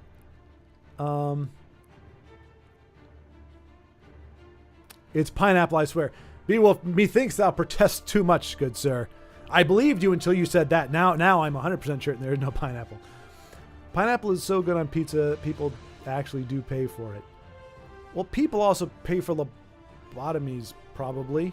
So, burn. Counterpoint. People pay for Taco Bell, at least here in the States. And while my experience with Taco Bell has never been terribly negative, I understand it tears through people something fierce. So, and they pay for that too. So, that's not a strong vote of confidence. Actually, 2 of them. Buy one, get one free. You know why you got one free? Because they're trying to get rid of the pineapple because nobody buys it. So it was not going to be a buy one, get one free. It was going to be a buy one, pay full price. And you're like, oh, give me pineapple. You're like, this here we got a sucker on the line here. Let's give him the pineapple. Hey, we're getting one for free. Get rid of the pineapple. You're probably going to open it up. It's just going to have nothing but pineapple. It's just going to be a giant pile of pineapple that you're going to have to sift through to get to the actual crust. All right. Honey Badger is about to give me an ultimatum here. Okay, Schwart, here's the deal. DiGiorno Pizza at Sam's Club doesn't sell Hawaiian for some freaking reason. And they are the best pizza that Sam sells. Freshetta is really good Hawaiian. That doesn't help your case, Honey Badger. How does that help the argument? The best pizza at Sam's Club doesn't offer Hawaiian, and they don't do it for a reason. There's a reason why they're the best pizza, and the reason why they're the best pizza is because they don't dilute their options and their offerings with pineapple on pizza. That's why they're the best. Freshetta is really good. Congratulations, second place. You have put pineapple on pizza. The champion, the best, does not put pineapple on pizza, and therefore they are the best. It's circular reasoning. It's infallible. Oh, you weren't done. You weren't done. I did my closing arguments after your first paragraph, and then you added a line after that. But I bought 2 boxes of 3 meat, so I have to use them up. Okay, so you're trying to explain to me why you had a fit of good judgment. You don't have to justify yourself. Don't justify yourself. Bro is hating infractions. I hate math in general. I can't stand math. I appreciate what math has done for us and what it continues to do for us. But for me, it was a lot of times it was a subject preventing me from getting straight A's, keeping me out of that elite group with Kelly Smith and all those other brainiacs. That close. Do you know how many straight A's with 1 B+ I had? It was like 6 or 7 report cards, like over the course of 2 or 3 years, where I was 1 freaking A away from a straight A report card. I don't even know if I got... Oh, no, in college I did, because in college I only had to take 1 math class. So there were a few semesters where I got straight A's. But whatevers. Our measurement system is only irritating when it comes to working on your vehicle. Telling someone to hand me the 18 is easier than the 7/16. Yeah, that's true. That is very true. Hating on fractions. Yes, I am. Aros, you guys use metrics up in Canada, right? America's the only one using the imperial system, right? Okay, yeah, nobody's playing. Oh no, wait, Io's playing. Io's playing. My bad. Hang on, while I finish chat. Let us join Io. See if he can pull off another win with his skellies. Oh, oh no! You're right, Will Ferrell. Yeah, I confused Will Ferrell and Colin Farrell. Colin Farrell's the Irish gentleman who doesn't necessarily look Irish from Phone Booth, right? Yeah. Oh, I feel... Oh, you didn't have to say that, guys. You could have just let me think that I had it right. Come on. Okay, I'm just seeing all the faces right now. Oh, suck a duck. Golly day. Yeah, no. I went on a whole spiel about Will Ferrell. Oh, in heaven, I hope nobody's watching right now. I hope everyone has bailed. Oh, now I have to wade through this. Mixing Will Ferrell and Colin Farrell. Big brain hating Colin Farrell. Yeah. Oh, man. I like Colin Farrell, for the record. Oh, I'm getting weepy. Oh. This may not be on VOD. I might have to purge this one from the record. I don't think my ego can handle the amount of humility that I've had to endure here. And people have really outed themselves as Hawaiian lovers, and that's not a good look either. Honey Badger, the same people that hate Hawaiian pizza are the same that say Invade Guildsworn is the most skill-based deck to pilot. You can't say that when you've got one of the most biggest haters of Invade sitting right before you and who has articulated, ironic right there, articulated many times why he hates Invade. I'm living proof that your hypothesis is bupkis. I said what I said. You did, and your argument is no more shored up by restating that you stated something than it is by your statement. Bruges is a city in Belgium where the film is set. There we go. That makes sense. And honestly, I'm picturing Colin Farrell much easier in a movie called In Burgess than Will Ferrell.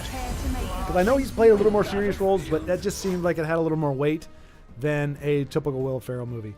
Once the skeleton dies, he only has 2 damage. Oh, right. See? That's I knew I was missing something. You're exactly right. Once, because the skeleton buffs +1 to all skellies, once it dies, they would die too. So apologies, Io. I didn't think you were being a jerk. I thought you were just playing it out or doing whatever. But in fact, you were looking for answers and you needed that one to finish that out on that turn. So it's just getting worse. I'm afraid to scroll down more. What else have I said that has been absolutely stupido? If Colossus died, he didn't have lethal. Exactly. Yep. Hard to find. Had to find the extra damage. Exactly. Yep. No. I assume, I said at the very end, did he have it shackled? Which was my way of saying what did I miss, and I missed that. So we had to. Hey Ross, little jaded there. Had to luck out to that negation. GG gentlemen. It was in fact a good game. Heart of the cards. Exactly right. You've never understood my Heart of the cards. Yugi memed on that tryhards Kaiba so hard he was just going to jump off a cliff. All right, Joseph, I understand where that reference is from. That is a Yu-Gi-Oh reference, but I do not know it. Do you watch Solid JJ? Joseph, I think you would like it. You would like his style of humor. His name is Solid JJ, and he has a ton. And you just tell by the thumbnails when he's talking about different stuff. He does a ton of Yu-Gi-Oh stuff, does a lot of anime stuff, but a lot of superhero stuff. I recommend him to anybody, actually.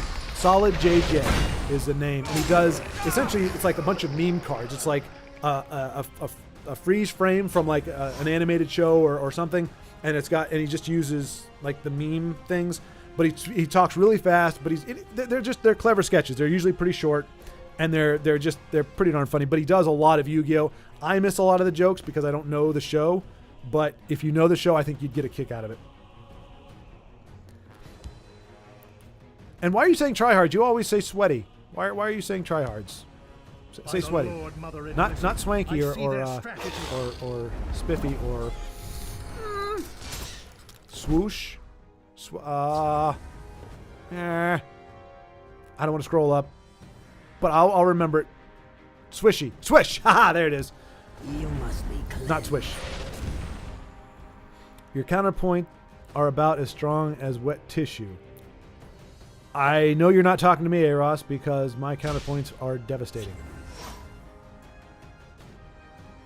Funny thing is that pineapple is number 8 on the top toppings for pizza.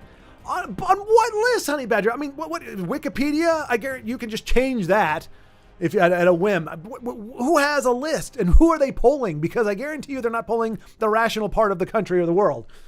They're saying, hey, are you a weirdo? And you're like, yeah. Okay, let me give you a questionnaire about your favorite topping on pizza. But okay, to be fair. Oh, wait a minute. Joe, this has to be personal. There's no way. Okay, pepperoni at number 1. I get that. 100%. Jalapeno spinach? Spinach? Spinach? You like spinach? Mushrooms and other toppings are classes below.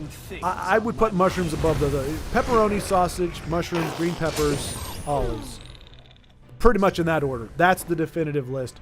That is the authoritative Encyclopedia Britannica Webster's Dictionary definition of pizza toppings. And I would like to point out, Honey Badger, there aren't that many good toppings. Like I just listed 5, like the top 5 best: sausage, pepperoni, green peppers, mushrooms, and olives. Those are like your supreme top. You could add onions on there as well. That is your supreme pizza right there. 6 toppings. So after you cover all the good toppings that would be on the works pizza, a supreme pizza, every topping that there is to offer, after you do that, there are 2 options above pineapple. That's like saying cilantro is the 15th preferred spice to put on cereal. It's exactly like that. Lies, all lies. Exactly, Baldrick. You can't refute that. That's definitive proof. Spinach on pizza. Oh, we're drawing the line at spinach now? Spinach is not that far removed from green peppers. Come on, guys. Come on. You're just being silly. Now, this is just controversy for the sake of controversy. Put it. Oh, asparagus is off limits now. It's green. How does it not belong on a? Come on. I don't see Antoine chiming in here. But after what? Basil is just like asparagus and spinach. They're all part of the same family. Honey Badger with the hypocrisy. The stench of hypocrisy is. It's not coming from me, folks. It's not coming from me. I'm smelling it. It's coming through the chat. The stench of hypocrisy. It is strong. It's very, very strong. Io's still going strong, by the way, against Laggin' Panda. Oh my gosh, I remember that. Unless I'm mistaken, I unfortunately for Laggin' Panda, if it's, I don't know how many different pandas there are. I remember the name Panda, and I thought Laggin' was the one in front. I think I had like one of those things where it was like we fought each other 3 different times within the same like episode or the same like session, and I ended up winning every time, and I kind of felt bad. Like I almost wanted to concede. And it's not, Laggin' Pizza Panda can't beat me. It was like, I think it's going to, but after you've won twice, you don't want to lose the 3rd time. But it might be somebody else altogether. Anyway, we're getting almost done with the chat here. It's good actually. See, Beowulf. Well, no, wait, Beowulf. You no. Well, you said you ordered pineapple pizza. I'm gonna believe that you made a poor judgment call. So you're standing up for spinach on pizza. I can believe that. Maybe from an artisanal pizza place. But. Add sauce hollandaise? Oh dear. We are devolving into... This is why the Tesla community is so divided.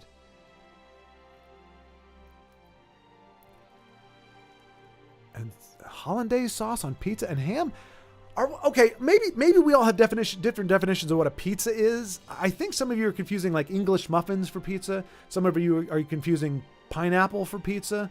Some of you are confusing pie for pizza. I know the word pizza pie has been circulated in the past, but typically we don't use that now. So maybe some of you are thinking. I don't think we're all thinking what a pizza is. To quote Inigo Montoya, I don't think that word means what you think it means. I think that's the problem we're facing here, folks. We're not all operating from the same definition of pizza. All right. Honey Badger, your statement, spinach, Brussels sprouts, and asparagus is gross, is disqualified because of grammatical errors. It should have been are gross, but you're correct about, Brussels sprouts aren't gross. They're baby cabbages, so they're kind of cute looking. They don't taste like baby cabbages, and they give you gas. Cooked spinach is good. Cooked asparagus is good. Raw, they're all garbage. So I would agree, they are all gross raw. If you cook all three of them, I can handle Brussels sprouts. I think spinach is fine, and asparagus is a delicacy. I put spinach on sandwiches. Raw, because I've seen it used as kind of like a leafy green, like a lettuce. I just ate some Brussels sprouts the other day, and it gave you gas, didn't it, Jeff? Tore up your system, and it's the bad. You know, sometimes you can flatulate and it doesn't really smell like anything.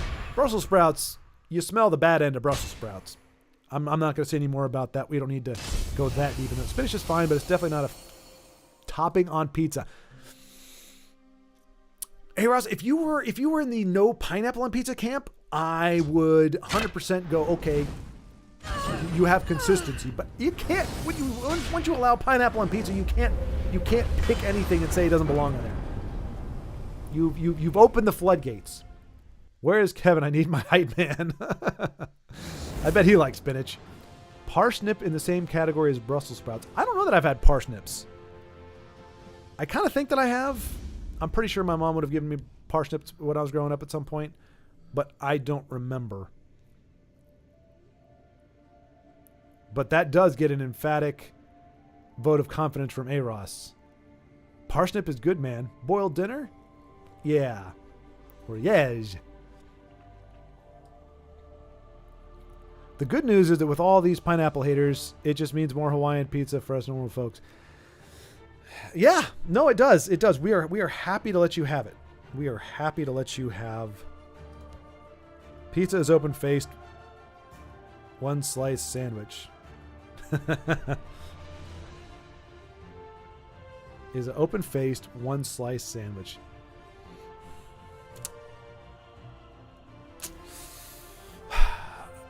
Not wrong. Not wrong. I feel like there's a little more to it than that, but that's a good place to start if we're going to define pizza. All right, here we go, folks. The final stretch. We're getting into it now.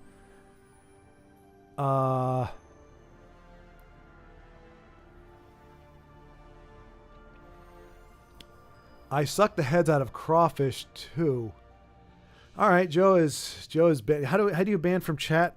Do I have to click on him or what? That Joe, no, Joe, why, Joe? No, Joe, no. God, oh, why?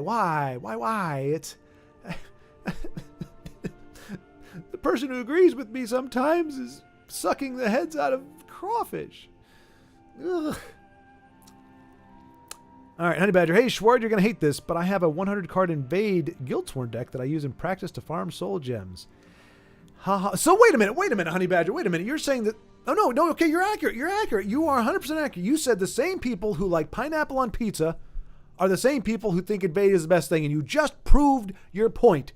Pineapple pizza eaters and Invade players are in the same. You know what's more effective than Invade is a strong Orc deck against the computer. Strong Orc deck with the Sower of Revenge as your top end, you can win by turn 4, 5 at the latest, 8 or 9 times out of 10. I did keep Invade around for a while just for the easy wins, but even then I felt so slimy and disgusting that I wanted to wash myself. I tried to work Pineapple in there somewhere, but there's really no way to make that happen. So just no. Why that deck, though? You can use any deck. There you go. I am exactly right. Call him on the carpet. Because I had the cards and was bored. Okay, well, I can't really argue with that. I try to craft Invade in Solo Arena as often as possible. We're coming apart at the seams here. And because, like I said, I love the concept of Invade, I just can't bring myself to play such a bad deck against real people. That's fair, honey. Because, like I said, I did it for a brief time. I did the same thing. You know why I didn't? Because Invade works best when you have some of the legendaries, like Invasion Party and stuff. And Unexpected Arrival, as an epic, I wanted the soul gems. So I burned them all and bought a card worth having. Like one card, one legendary I think I got out of it. But that's the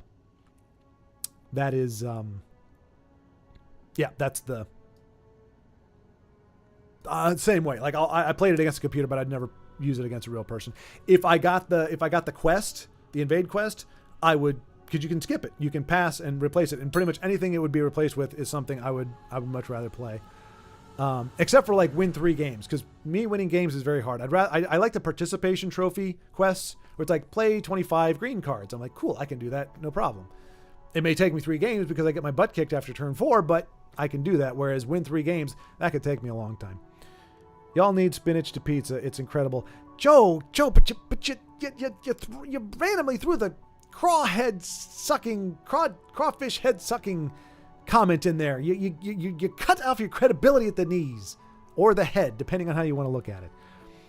Thanks for the reminder about Solid JJ videos. The Yu-Gi-Oh! Logic one is hilarious. Hey, Catherine, great. So you've watched it too, so you know. Awesome. Yes. Yeah, Solid JJ, he's really fun. It almost makes me want to watch some Yu-Gi-Oh! Episodes just so that because I'm sure I'll appreciate the humor a lot more. But I'm glad somebody else has heard of Solid JJ. And all I did was type invade in the search, put every card with invade in the deck, and then the same with Daedra with some action sprinkled in for fun. Yeah, that's all you need, really. That's the thing. From a deck building and playing standpoint, invade is lame brain. It's so easy, I can win with it.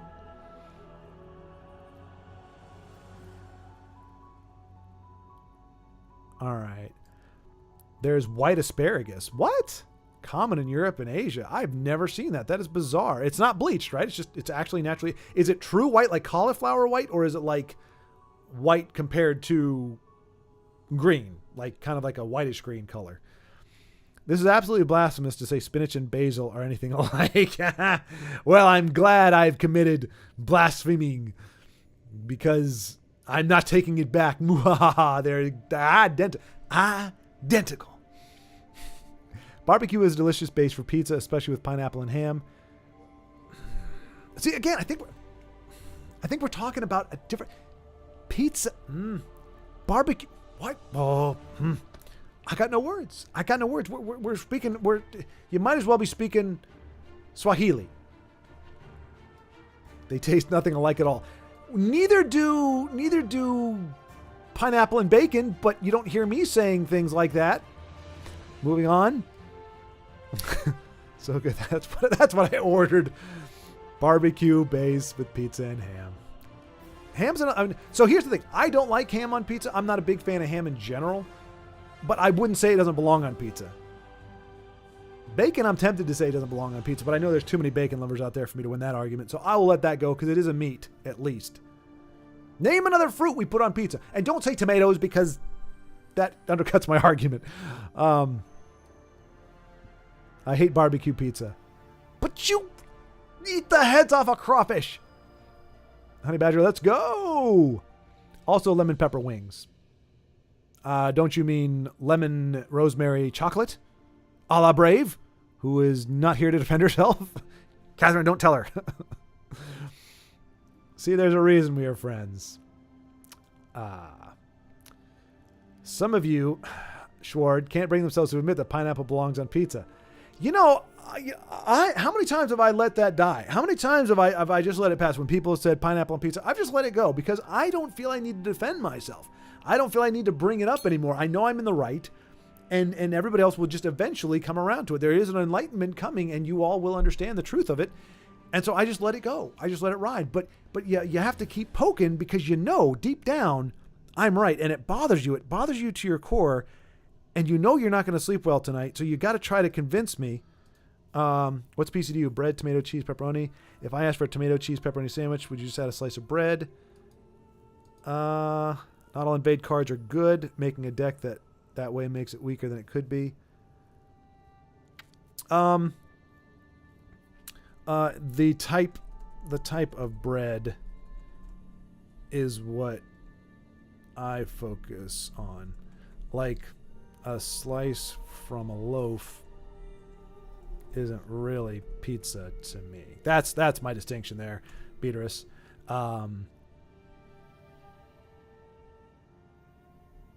If I asked for a tomato cheese pepperoni sandwich, you would just add a slice of bread.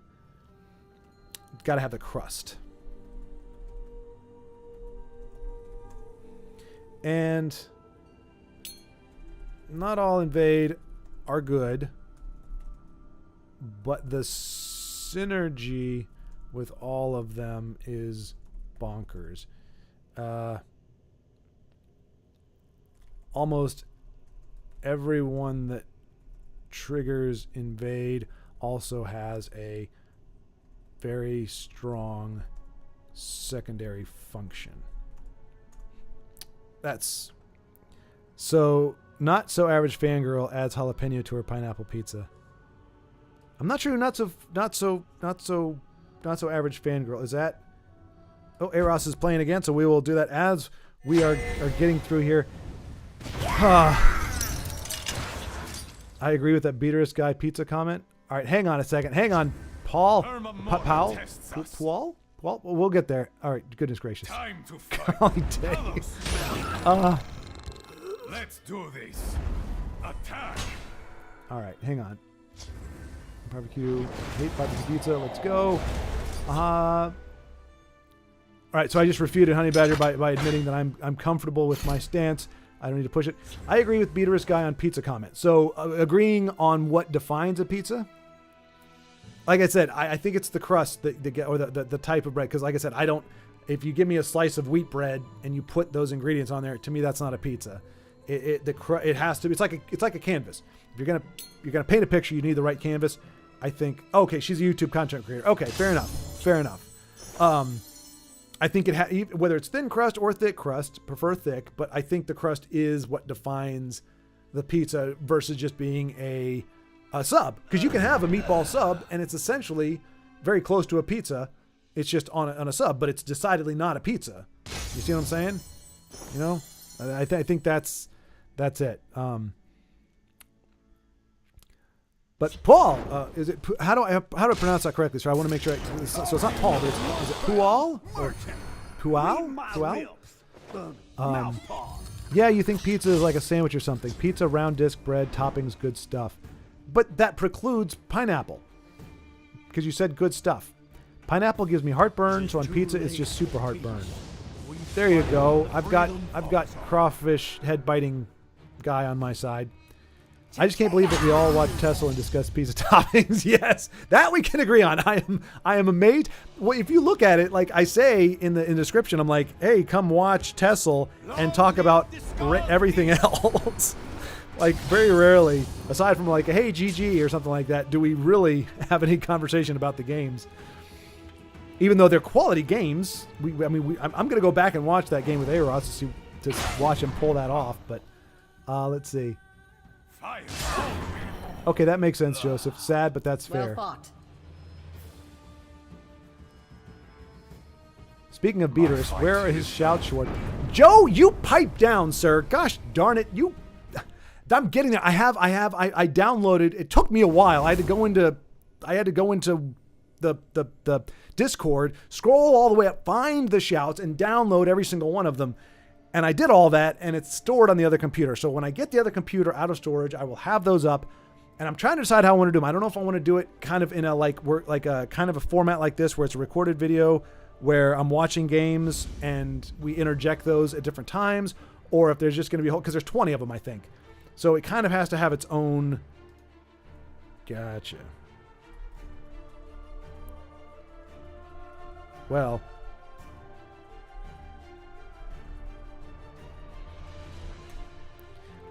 And please, folks, I say that completely in jest. I am not trying to start YouTube drama with anybody over pineapple, over toppings on pizza. There's enough people like going after each other on this thing that I don't need to join in the fray with that.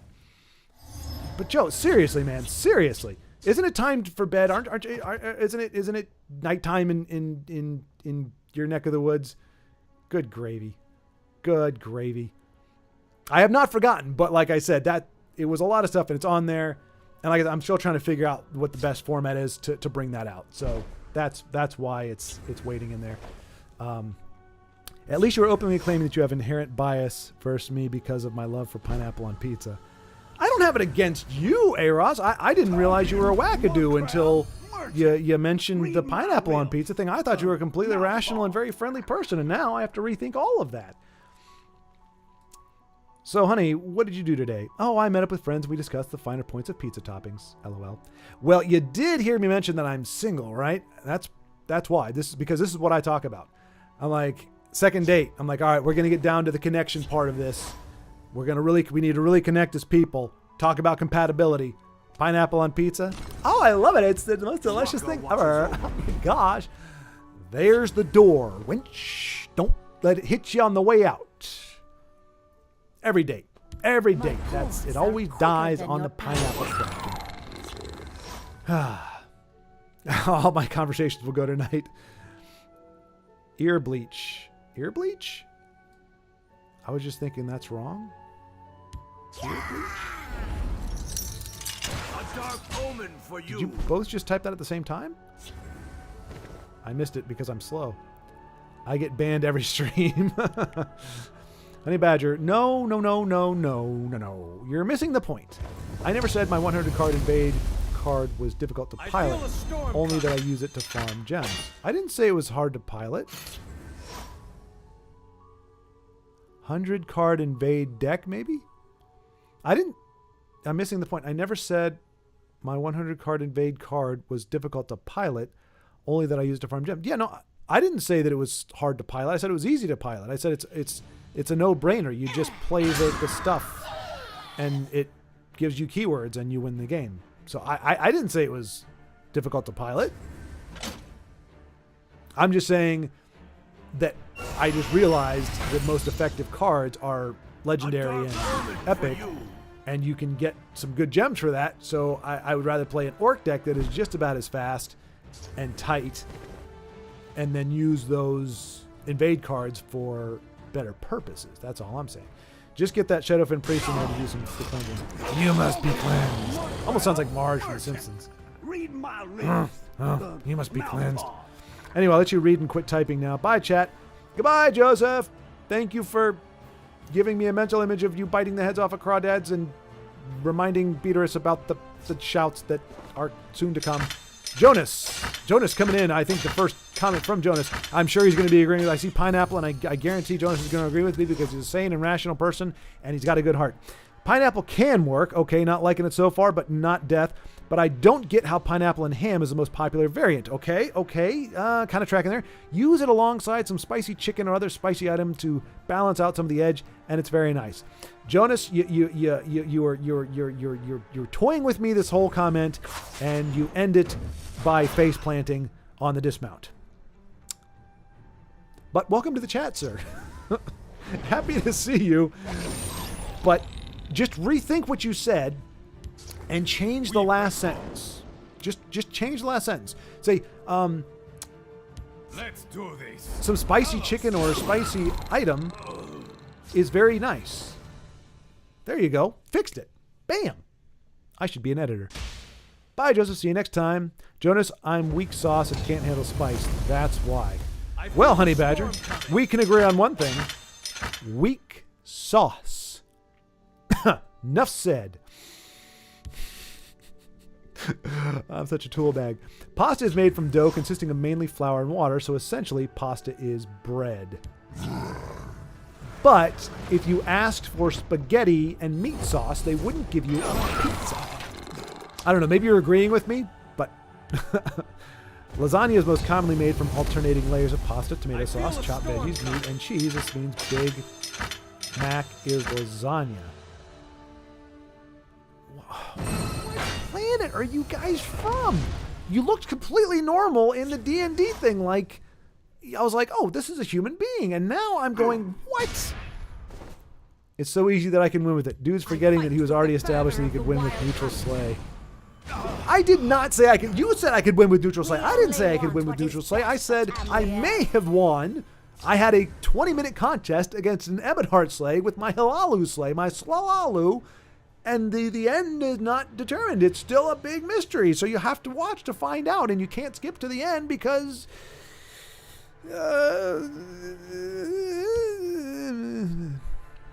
Work calls. See you all later. All right, Honey Badger. Be safe. And hopefully, hopefully, You can't defeat you know, you can find it in your heart to repent your words and see the light. In the meantime, be safe. So pizza is an open-faced sandwich. Beowulf later, mate.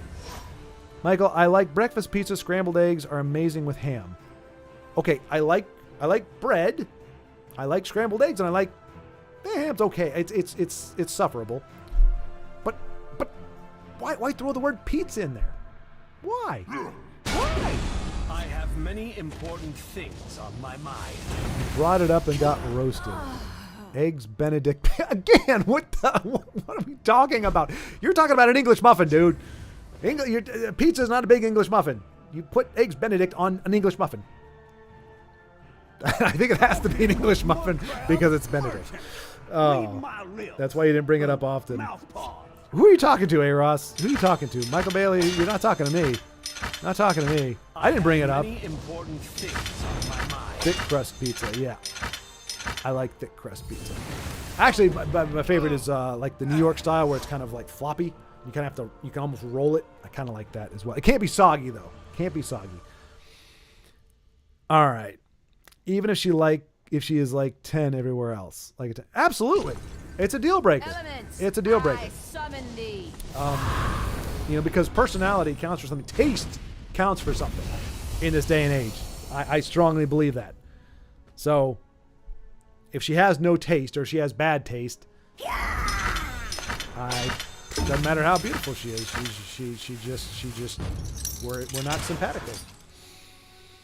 But I have finally caught up to chat. It seems as if we have reached a consensus. No pineapple on pizza. But I want to thank you all. Oh, no. Well, we're not done yet. Well, let's finish off. Not finish off Eros. We'll finish off after Eros. Let's see. He can do 12, 17 plus Supreme Atromancer. That's 21. The problem is if he leaves anything on the board, he's probably dead. He has no removal. Oh, no, he does. He has Fire Breath. What is that up to now? Look at me pretending to be a 2 damage. Okay, that's not all that amazing. It doesn't take anything significant off the board. Okay, he's going to Doppelgang Encano? Or Mudcrab? Or Harpy? Those are the 3 cards that are on the board. Congratulations, Jess. You have successfully identified every card that is on the board. He does do Encano to get rid of Supreme Atromancer so that he cannot win as it is on here. Okay, might as well get rid of everything and maybe Enraged Mudcrab. Is he going to push that damage though? That's the question. He's going to risk a prophecy. Because he's got 14, he's got 18. Okay, he's got it. He doesn't need to hit face. So and he's got pleated Kynareth? Kynareth? All right, A-Ross did it again. Took a very ugly looking board and flipped it, and now he is in the driver's seat against the adoring fan.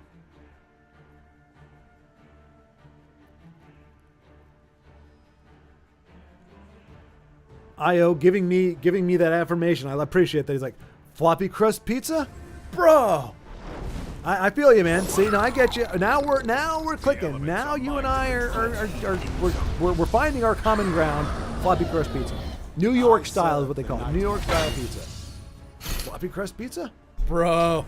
Like you got my number. I get that. I get that. Honey Badger. Okay, I'm back. Now I have to set several things straight. That's like somebody who's cross-eyed saying, "I'm going to see straight." All right, hang on a second. What's just happened here? Adoring Fan has flipped the script a bit, and now Eros is 5 damage short with that guard there. He's got 10 damage plus Supreme Attribute. Oh, wait. Nope. Okay, I thought he had a 1-drop. He does not have a 1-drop. I was going to say that would be 6 damage. And that still wouldn't be enough. He's got to find something. So his opponent, if he trades, he won't be able to survive one of the trades. All right, what is the Necromancer going to bring? This is going to be the big deal. Okay. All right, so his opponent now has 8 in the Shadow Lane. Currently, no guard, no. Okay, all right. Oh, all right, so just going to give him a guard now. Love those Corsairs throwing daggers on and everything. He does. Oh, pulled. Oh, because he can't. Because a nice combo there with the daggers. Gets rid of that. Nicely done. Nicely done. Probably, hopefully, safely out of range at the moment. And once again, I mean, this is a good game right here. This is a really good game. Some good back and forth. Joe's back. Yeah, I don't like to take a bite. Well, yeah. Like, I don't take a bite out of crawfish heads.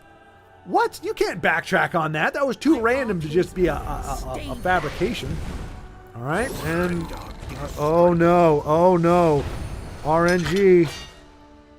Okay, that's good. That's great.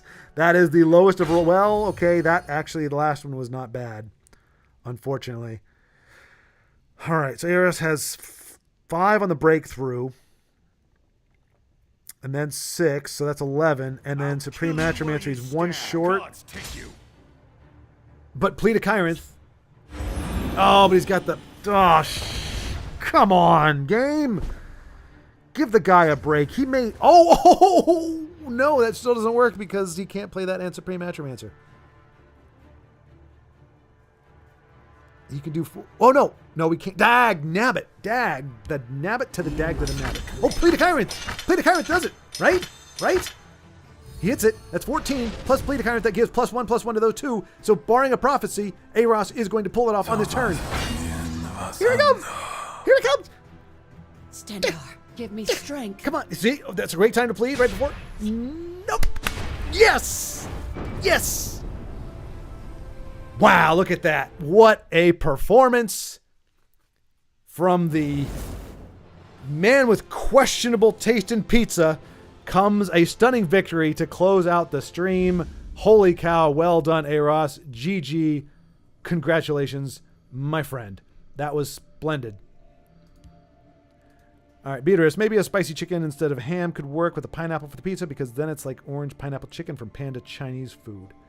Now we're even bringing in Chinese. When you have to bring a whole different style of cuisine into it to make it work, it's just not worth having. That's all I'm saying.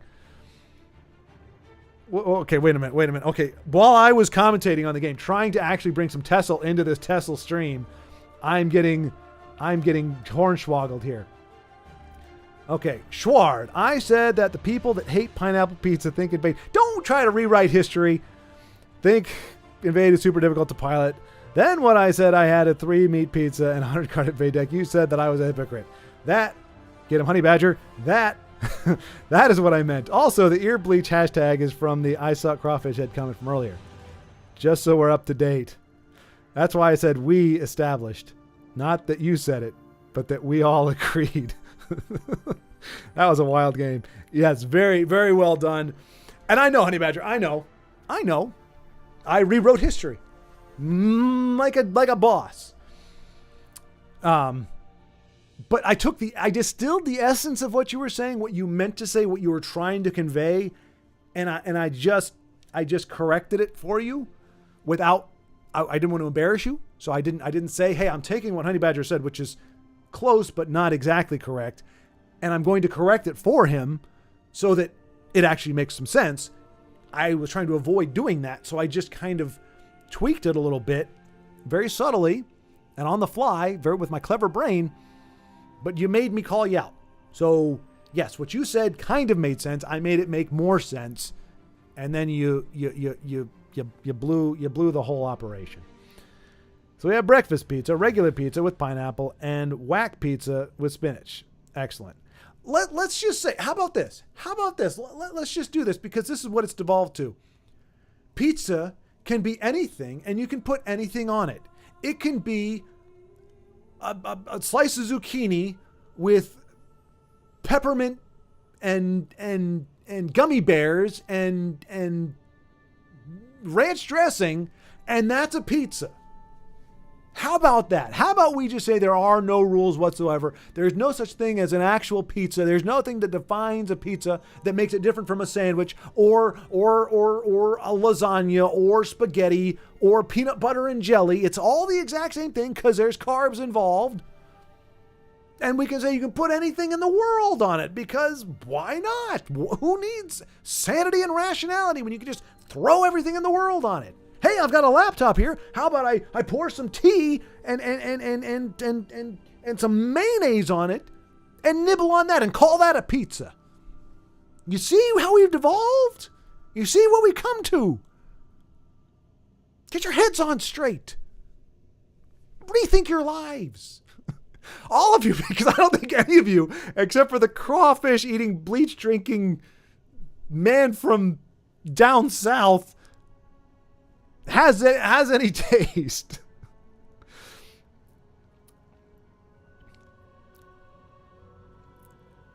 To be fair, your version of pizza, the North American version, is like a total bastardization of what the traditional pizza is.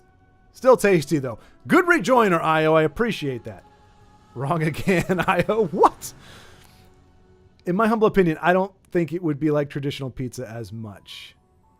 Yes, pizza is a great vehicle for flavor, very much like pasta. What about dessert pizza? My poor pizza. It used to be my favorite food. Now it can't be because it has no meaning. Dessert pizza is good. Dessert pizza is stellar. Have you ever been a Dairy Queen? I'd rather go to war over pizza toppings than ear gummy bear pizza. Ear gummy pizza?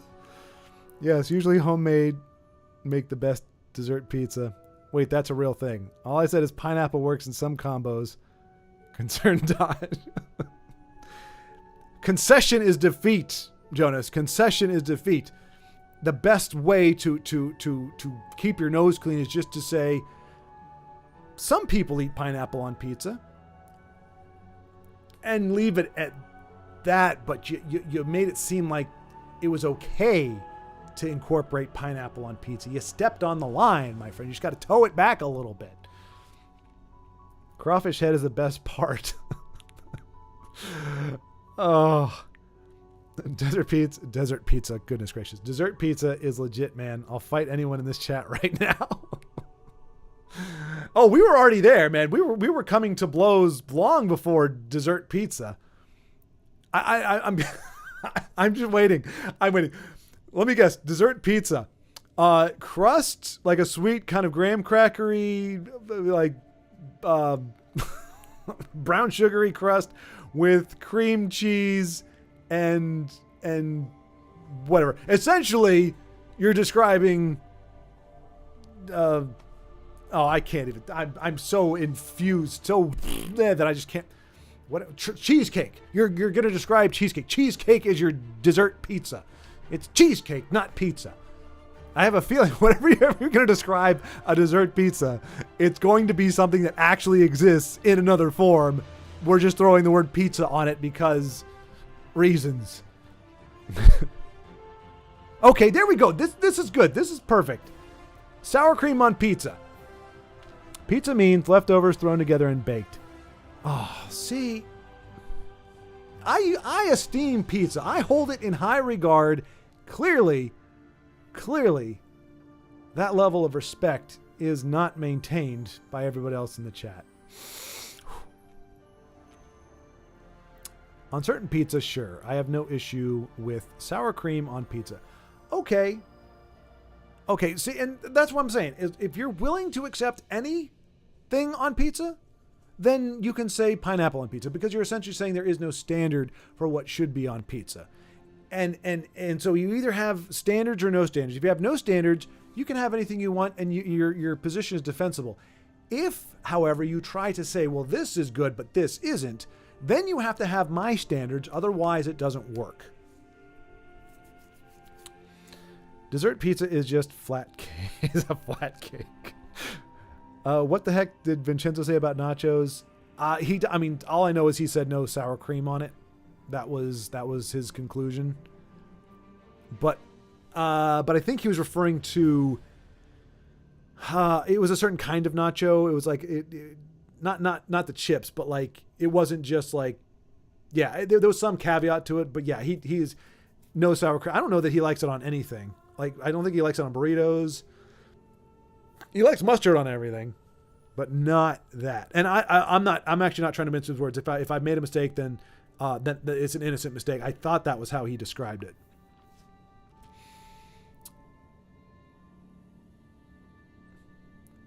We didn't ruin nachos. Vincenzo did. What the Vincenzo was going to come back and be like, what did I do? He knows what he did. Cheesecake pizza, that's rich. Hey, ba-dum-punch. I got what you say there. Cheesecake pizza, that's rich. I see. Yeah, see. That man is pure chaos. He is indeed. He's very divisive. He is master of catastrophe. Is Vincenzo. It's plea to kin, not kine. Are you sure it's not pineapple?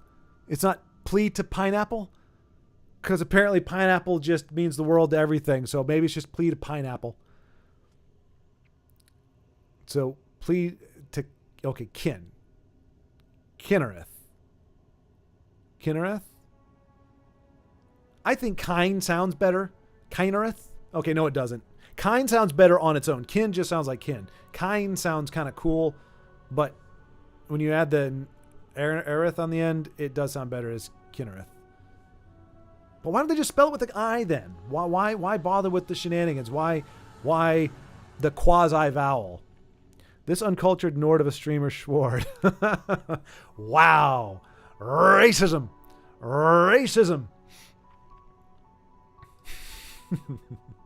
Get it, Money Badger. By our service, we honor kine.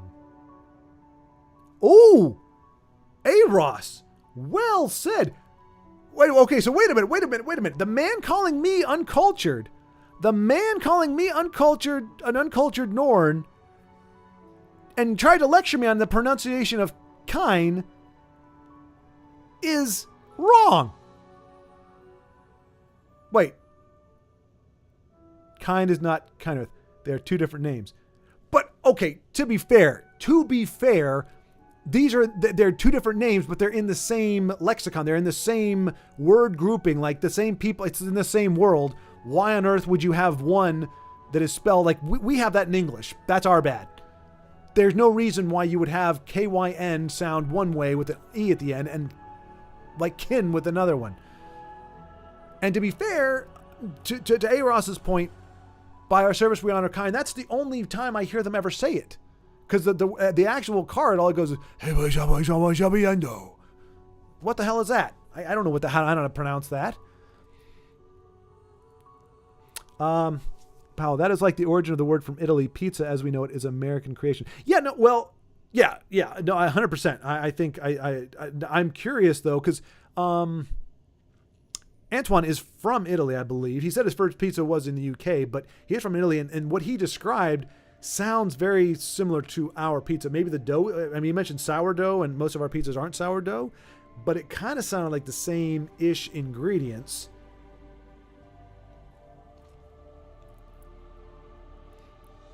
You're kind of barking up the wrong... Hey, Ross, I liked it. So you used the correct pronunciation and made a pun out of it. You're kind of barking up the wrong tree, bucko. I like that. Well done. Well played, sir. I forgive you for your blasphemous comments in the past. I wanted to call him a faithless Imperial, but I'm more on the side of the Imperials than Nords. Actually, I am too, Honey Badger, to be fair. I'm not a big fan of the Nords. Unwashed goobers. I'll have to do a topic of discussion for the next stream. Who is correct, Ulfric or the Empire? Unfortunately, I'm not going to be as educated as I am on the pizza thing. Like with pizza, I pretty much, I have the upper hand just because I've lived longer than most of you, and I'm just correct in most of what I say. But I don't know Skyrim all that well, so I might not be able to debate that as well. But I as it stands now, I heavily favor the Empire. Nords would know what racism looks like. That's because Kinereth is the imperial bastardization of the Nord goddess Kine. Nerds. Facts, who plays as a Nord? Nobody. Truth. Kynareth, Spirit of the Sky. Yeah? Oh, Kynareth, Spirit of the Sky. I mean, Eros he's got a plethora of voiceover samples in his defense. Until there's a card that pronounces it kin, I think we have to default to the only way we've heard it pronounced in the game, which is also happens to be the way that I pronounce it, and that's why I pronounce it that way. I used to always play as a Nord in Skyrim, but I've been changing it up lately to Imperial. 2 different gods. 3 gods, 1 faith. High elves get plus 50 magicka, though. Beowulf, thank you, but we don't like the high elves, Joe. It's true. I don't know. High elves might appeal to some folks. It's just a different kind of high. Wish there was an half Argonian Khajiit playable race. That would be one interesting looking race. That would be kind of like a spider, a furry lizard. I would have to put all kinds of armor on, like get him a helmet as soon as possible. Get him. Oh yeah, that would be messy. We don't like the Dominion. I love this. Everybody's going, we don't like this. We don't do this. Just trying to establish a culture here. High elf is always my character. Did not see that coming, Eros, honestly. I couldn't do high elves. Like, I like the idea of them, but they're so friggin' ugly. Like, I mean, their eyes are almost vertical. They almost look like goats. No offense, Honey Badger. I know goats are whatever, but goats look demonic. They got those weird... Well, they got the horizontal, so that's what I'm thinking of. I'm thinking of like snakes. So goats have the horizontal. They just look like weird.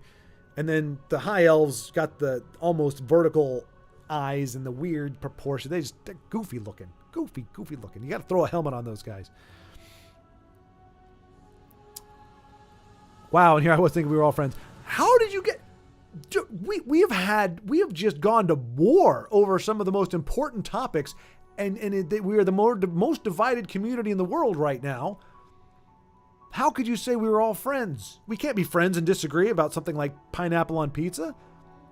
You can't build a friendship when it's fractured in a fundamental way like that.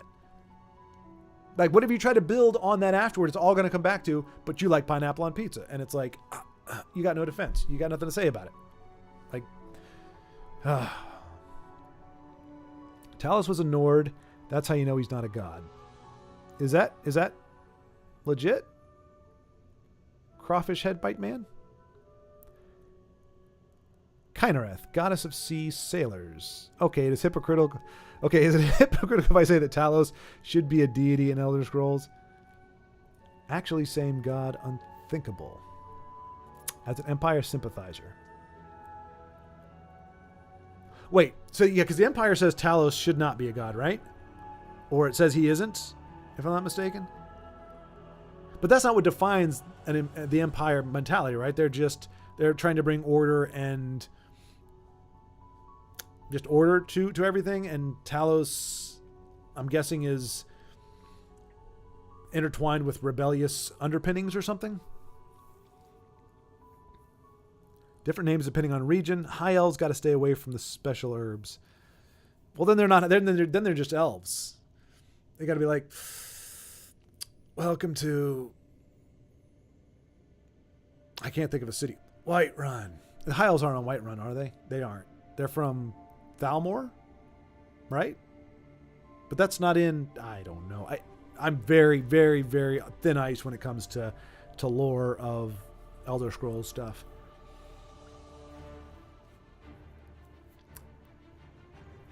Most of the time I play a crazy Imperial Battle Mage. Stealth Archer.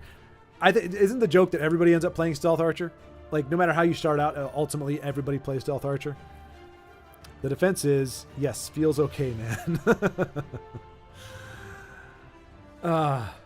Well, when you run all the words together like that, it's really hard to find a weak point in that argument. Feels okay, man. I can't argue with that. Can't argue with that. Ever seen the Luck Dragon Falkor from Neverending Story? Never actually watched the movie, but it's the big white dragon, right? There are only 2 choices, Stealth Archer or one-handed with a shield. Yeah, I've tried two-handed only if you have the ebony blade. I haven't had the ebony blade. I did try two-handed, and yeah, you can't. There's just no real defense. The sword play in Skyrim is not the strongest. I was a little disappointed with that. That's why I chose the arrows, because I have the bow, because it felt like I had a little more control over who I was attacking and when. I always felt like I was taking a gamble anytime I tried to swing a sword at anybody. Empire trying to be the government. Well, in that case, I don't think I like anybody in Skyrim, because if I don't want government, but I also don't want Nords that are doing the Nordy things. Nordy things. The long white dog looking thing? Yeah, exactly. Yes. High Elves are from High Rock, no? That would be a bit on the nose, wouldn't it? High Elves from High Rock? High Rock Summoner. Probably. But what is the Thalmor from? Or what is Thalmor? I thought Thalmor was spies, maybe? Thalmor spy? Or was it Balmor spy? I don't know. Britons are from High Rock. Okay, there we go. The Empire was founded by him. By Talos, okay. The entire premise of their power is Talos. They suppress his worship because the Thalmor whooped their ass in war and started telling them what to do. Interesting. Okay. So in that case, Jonas, I guess Honey Badger, you would not be a hypocrite because you like the Empire and you think Talos should be a deity. And the Empire does too, but Thalmor is being a poo-poo pants. I actually played as a Breton conjurer before with Atronachs and bound weapons. It was super fun. This was the Skyrim multiplayer mod before the new update ruined the mod. They have fixed it now. Okay. I never tried bound weapons. They look cool though. High Elder from Somersend or Somerset. I think we have a consensus. It is Somerset. Okay, we got there. High Elves from Somerset. Conjugation is absolutely busted in any Scrolls game. I remember I tried to play like damage destruction magic, and it was a big fart in church. It just did not. I was barbecuing guys for like 6 hours, and they were just walking up to me and stabbing me with their stabby things. Conjugation. I just saw that. Conjugate this verb. No! It's past participle. Only option is sniffing Brit's nuclear flame cloak. I need to play Skyrim now, man. This chat. First pizza, not Skyrim. B-Wolf, you were easily influenced, man. I love it. You're like, you all start talking about pineapple on pizza. I got to order pineapple on pizza. Now I got to go play Skyrim. It's going to get online, buy Skyrim and start playing it, which is good, though. I mean, it's inspirational. I mean, I think that's always a good thing. You know, what typically, in theory, we'd be all coming away fired up to play more Tessel and come up with new decks. But I guess being inspired to eat pizza and play Skyrim is also a good end result. The Thalmor is a group basically who control Somerset. Okay, so I was more or less in the right vicinity. They are also in there, but they're not the entirety of the High Elves. Conjuration is really fun. However, switching between all the different spells on console is a pain. On computer with hotkeys, it's a lot better. I can understand that. I don't think I've ever played Skyrim on PC. No, I have, but I plugged in a controller. So there you go. So I don't know that, but yes, I do know on console the controls are a little more difficult. Well, it's cumbersome because you can pause the game and you can get anything done in a certain amount of time, but it does take a lot longer. Thalmor is a political organization running the Aldmeri Dominion from Somerset. Okay, the pieces are falling into place now. Check out the Nolvis version of Skyrim. Nolvis? What the heck is Nolvis? I certainly won't be sniffing any fiery cloaks. Thank you very much. Yeah, no fiery cloaks or nuclear flame cloaks. I don't want to sniff anything.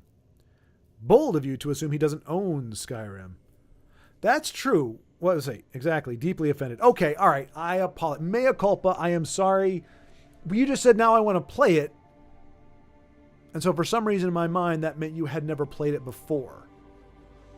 But I guess, I mean, is it true? What do you think? Do you think anybody plays Elder Scrolls Legends or got drawn to Elder Scrolls Legends who has never played any of the Elder Scrolls games? I'm guessing everybody is here because we liked one game at least from the series, and we're like, oh, here's another Elder Scrolls Legends thing or another Elder Scrolls things. Let me give that a try. Like I guess in retrospect, yeah, it wouldn't make sense most people probably aren't going to pick it up without some kind of frame of reference. Novus, huge mod pack with installer, transforms the game. Really? That sounds interesting. And that's for PC? Because that's the thing. I can do mods on Xbox. I never had it for PlayStation. I can do mods on Xbox easy enough because there's really nothing to it. But I had a friend install mods and stuff on a PC. The PC crashed, and I had to do it myself again. It was a mind cluck because it was just, you had to have the order, you had to download these things, and you had to get the order right, and then it just kept crashing. And the worst thing is when you get everything locked in, and you start playing for like 10 minutes, and then it crashes, and then it crashes and crashes, and you can't go past it. So it's not like it doesn't let you know, oh, hey, this doesn't work before you even try to play it. It's like you actually get involved, and you're like, oh, I'm picking up momentum. Oh, look at this. I got more than a loincloth now. I've got a knife and a pineapple pizza. Yeah. And then the game crashes, and you have to start all over, but you don't know what broke. So if Novus fixes that, then that's really great. We did in the D&D, we had a great encounter with a cloak, and I won't say anything more about it because I don't want to spoil it. But yeah, it was a good encounter, a whack encounter, truly. Deeply offended. Who doesn't at least own a couple copies of Skyrim as mandated by our Supreme Leader Todd Howard? Yep. I think I've got one on Xbox One. I've got one on Steam. I've got 2 versions on Steam. I had one on Xbox 360, I believe. And I almost had one for the Switch, but my understanding is there aren't nearly as many mods on there, and I got a mod. The people are so friggin' ugly in the game. I got to have the cosmetic mods amongst other things. So I didn't want to take a gamble on getting it for the Switch and then not being able to do that. And I don't know how well it would run on the Switch. I mean, I haven't tried Borderlands either. I have it. I just haven't tried it on the Switch yet. It's a hit or miss as to whether or not Switch actually can handle certain games. Sometimes the ports are fine and sometimes they're absolute trash. So I didn't want to try it.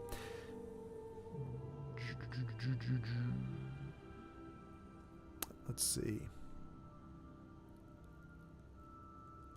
Yep, on PC. Okay, you do have it on PC. Needs a Nexus Premium account and a good PC. I do have a good PC. Well, not at the moment. It's in storage, but in theory I do. But I don't have a Nexus Premium account. I just have an Xbox Series X or S, whichever one doesn't have the disk drive. Same here. The X Bone that I have, because it is an Xbox One, but it's the same thing. It's just the white box, has no disk drive or anything. Everything has to be digital on there. It's the same thing, I think.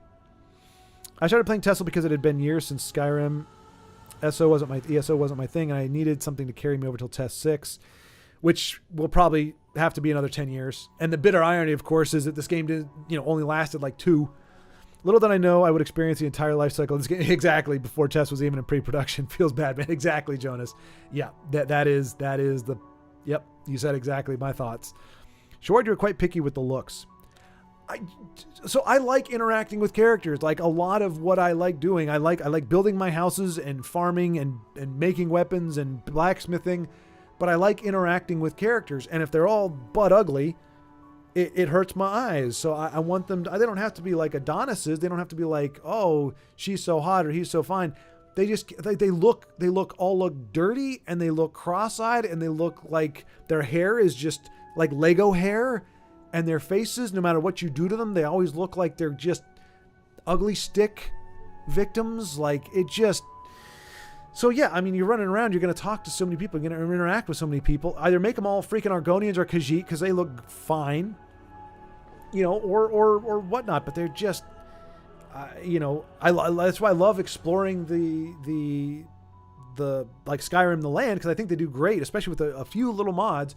The water looks fine, the mountains look great, everything combined with the music, it's very immersive. You light a candle that has like an autumn sense or something, oh my gosh, it's a great experience. It's a lot of fun. But then you go into Whiterun, you're like, okay, cool, I'm going to talk to this Italian sounding named gal over here who does the black. Oh my gosh, what happened to her? Why is she, oh geez, her husband must feel so bad. Oh my gosh, her husband looks like he got in a cart wreck and the cart is still stuck to his face. Like it's just like, I'm not gonna buy anything from you. Why would I buy anything from you? You know, that's pretty much. I think that's a reasonable thing. Jonas, I know how you feel. Can't wait until Test 6. Starfield is supposed to hold me over, but it's rough. The game disappoints me. Oh, Beowulf returns Starfield. Jeez. Delightfully mid-game. Yeah. I have not heard... I mean, honestly, I haven't polled anybody, but I have not heard good things about Starfield. I haven't bothered to play it. I don't have a lot of faith in Bethesda myself. Like, I'm going to need you all to tell me when... In 10 years, when Skyrim 6 comes out, or Elder Scrolls 6 comes out, I'm going to be relying on you all to let me know if it's worth picking up, because, especially before the modders get to it, because I didn't touch Skyrim until like 4 or 5 years ago, so all the mods were out, all the upgrades, all the patches, so I had a pretty decent experience with it. But if it's coming out of Bethesda, we know it's going to be buggy as heck, depending what engine they use. Have they confirmed that or not? Are they going to stick with the old thing? Are they going to try to use, I don't know. But I do not, my default is not to trust Bethesda at this point. Not saying they don't have the capacity to, not saying that they haven't done it in the past, but I am skeptical as to whether or not they can actually produce a good game.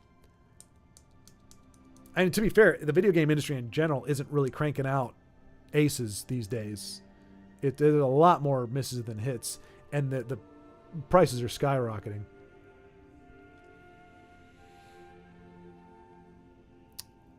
Nova Skyrim is good. Modded Fallout 4. Interesting. Delightfully mid-game is the average. Okay. Well, I know mid is average. Like, oh, that's so mid. That's supposed to be like it's so average or it's so bleh. I love the idea, but it's just too slow and convoluted for me. My best friend says that Cyberpunk is so much better. Interesting. Did they fix Cyberpunk? Last I heard, I mean, I'm not savvy with game news and stuff. I'm like hyper retro for the most part, but I heard Cyberpunk was a disappointment on release. It had a lot of problems. Have they fixed it? Also, there would be Sky Oblivion. Is that where they update Oblivion with Skyrim graphics? And it looks it, though I have not played it. Cyberpunk is good now. Okay. And yes, Sky Oblivion is going to be amazing. Okay, so it is Oblivion. Is it going to be a mod for Skyrim? Or is it going to be its own actual game? It sounds awkward. Sky Oblivion. Okay, well, it's not as awkward as Kinnereth, or whatever the heck that word was supposed to be. Can't wait for Sky Oblivion, been a long time coming, yes, and still will be a bit. Yeah, we will all be probably a lot older when any of this stuff comes out. I will try Cyberpunk. I can't wait for Skywind, the Skyrim Morrowind game, though it's further out than maybe even Test 6. So what, did Todd Howard or the powers that be confirm that they are upgrading the older Skyrim, the older Elder Scrolls games to Skyrim level? Are they going to at least make the people not so ugly too, please? Our Lord and Savior, Kyle. Oh, no, wait. Is it Kyle or Kyle? Kill. Yeah, I think Honey Badger would pronounce your name Kill. Kill Rebel be praised. Whereas everybody else would say Kyle. I heard it's much better now. I enjoy Tainted... Okay, so you heard Cyberpunk is much better now. I enjoy Tainted Grail. That just sounds like a dirty... Never mind, I won't go any further than that. I'm guessing it's a game that isn't dirty. The indie game and AAA scene is where it's at these days. Yep, love to see success stories like Manor Lords. Cyberpunk on release was so buggy. It's in beta, but good so far. Demo also available. Tainted Grail, Fall of Avalon. What genre is that? Beowulf, Tainted Grail? Is that like a Divinity type thing? Hack and slash? Dungeon crawler? Kevin plays Battle Mage in Skyrim. Alrighty, mates. Have a good night. Catch y'all next time. Io, pleasure having you, sir. Thanks so much for joining in. Thanks for the D&D session today. I will talk to you soon. Safe travels overseas. Have a blast. Don't do anything crazy. And yeah, come back safe. And I will probably, sometime between 9 I actually have, I'm starting to fade now. The pizza debate got me all juiced. So I think the adrenaline is starting to wear off a little bit. So I'm starting to go downhill, but got a little bit here. First person RPG. Okay, that sounds good. Not too many of those. Is it a shooter or like a Skyrim type thing? Because I love Borderlands because it's an RPG combined with first person shooter, which is really cool. But I mean, so first person RPG, that sounds like it'd be right in my wheelhouse. I haven't played Battle Mage in Skyrim either. What's their perk? I think that's why I didn't touch them. I think their perk was like, Midland. Magic scales, bad apparently, but I never make it past level 35 anyway. Okay, so Joe, you're talking about from earlier when we were talking about like destruction magic. Yeah, and I don't think I've got past level 35 myself. Okay, so a Skyrim type thing. Okay, all right.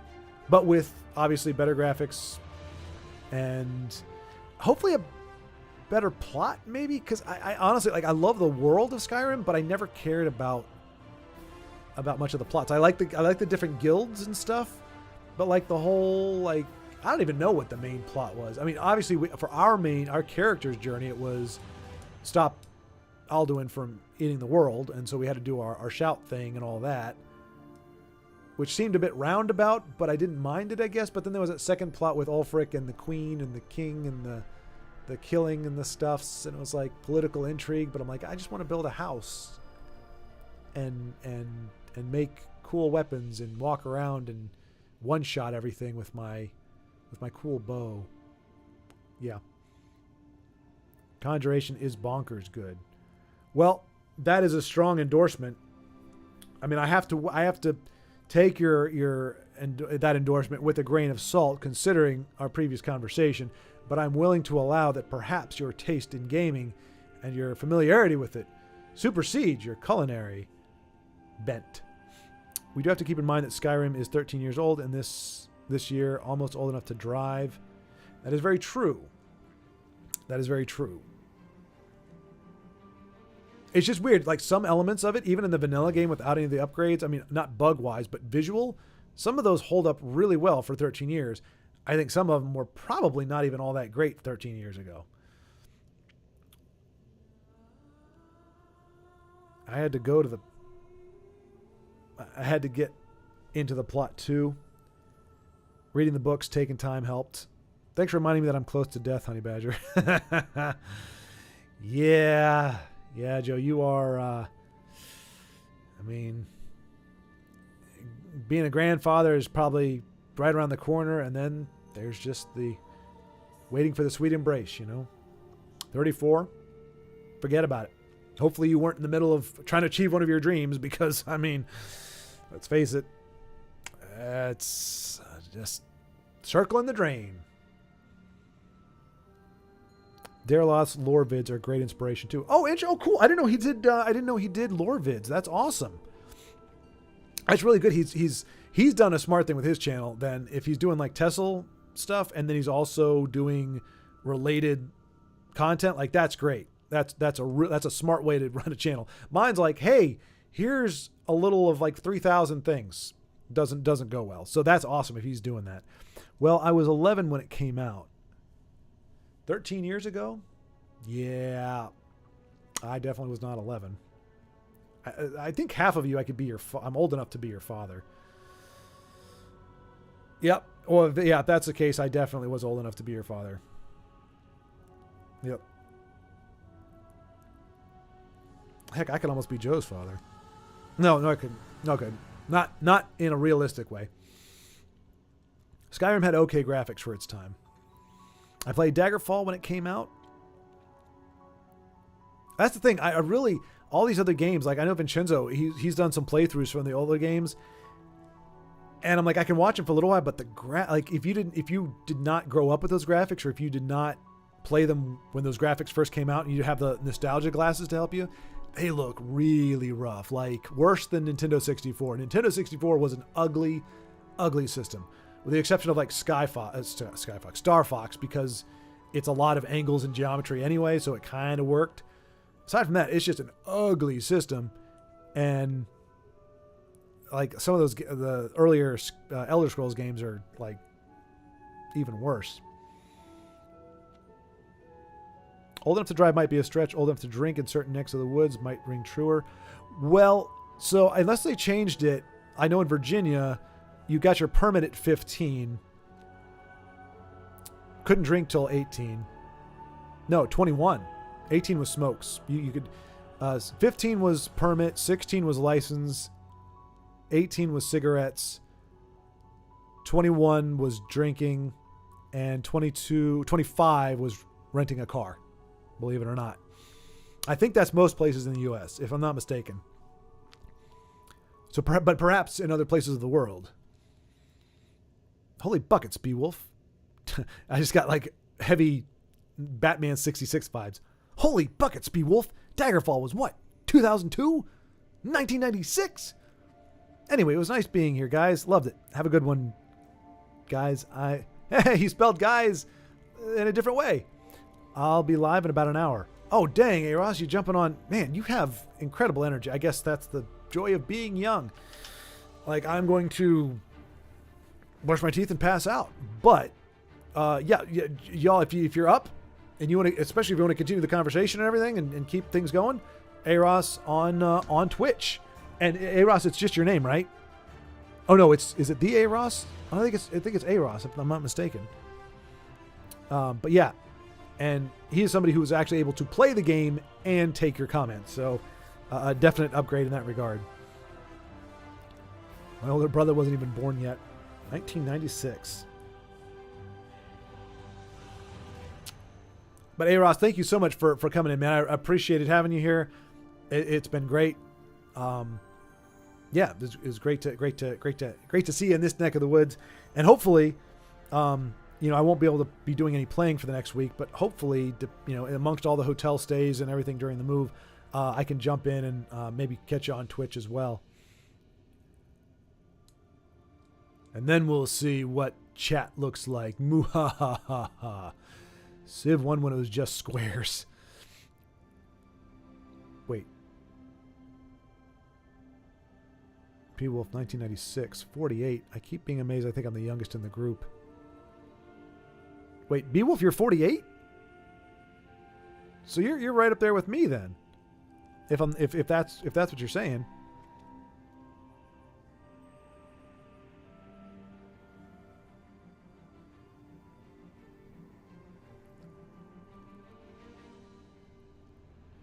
Oh yeah, okay, 48. Yeah, yep. So Beowulf, yeah. So we're in the same.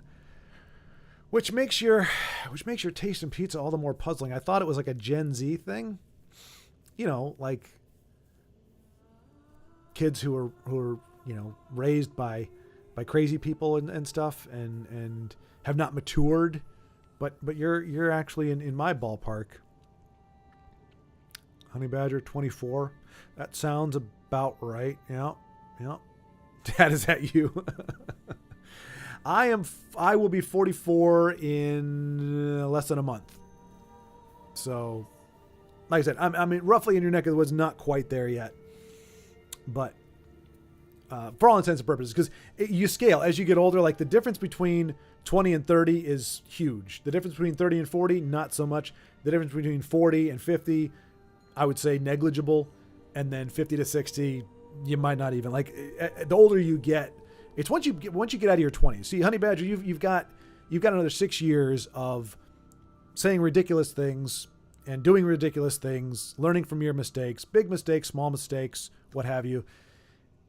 And then you hit 30 and you have that moment of disillusionment where you're like, oh my gosh, I'm 30 and everything I thought that I was supposed to be and do at this point hasn't happened yet. Or maybe for you it will, that would be nice, but somehow you're going to be like, oh my gosh, a little identity crisis type thing. And you're going to be like, oh my gosh, I got to fly straight. And from 30 on, fewer mistakes, a little less freewheeling. You start to kind of hone in on what you really want to do because you're kind of on rails until you're 20, especially if I'm not going to weigh in on it, but whether you go to college or not, if you go to college, then you're on rails until you graduate. Like your life is laid out for you until you graduate. And then, hello world. If you don't go to college, obviously at 18, in theory, you greet the world and you start moving from there. But you got like a decade to really kind of be like, all right, I want to do this job. Oh, okay, this job sucks. Okay, I want to do this. All right, that's not fun either. Okay, I thought I could do this, but I'm actually not great at that. And, and then you add in all the relational entanglements that can get in the way. And it's like, oh my gosh, it's a kerfuffle. But hopefully you're blasting out of the Death Star at 30 and you're aiming towards where you want to be. Some people get there earlier. Some people find success a lot earlier, which is not the same thing, because success grants you access to a wider variety of things, which doesn't actually make things a lot easier. That's why you have a lot of these athletes you hear in the news. I'm surprised more athletes aren't being stupid, because they're 20-year-old kids, 18, 19, 20-year-old kids right out of college or right out of high school sometimes. Give them $10 million. What do you expect them to do? Like, they haven't, even if I'm not saying they come from, crappy homes or anything. Even in a good home, it's going to be hard to tell a 20-year-old what's what if they got $10 million to throw around. Like, it's a credit to their agents, managers, and their parents that so many of these athletes, don't just completely dive bomb as soon as they get out of there. Skyrim came out when I was in high school. I'm going to be mid-30s by the time Tesla 6 is out. People sad. Yeah. Well, I guess I was mid-30s when Tesla 5 came out. So I feel you. It's not the end of the world. Gamer for life. Pizza again? We both look great for our age. I know there's a couple others our age group playing Tesla. Yeah, Denise is in our same group. Baldrick is also there. Beowulf, do you have a YouTube channel?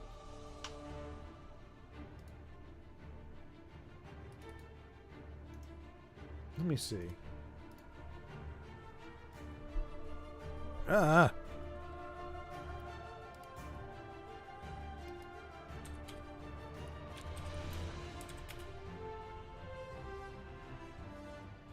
all I'm getting is Beowulf.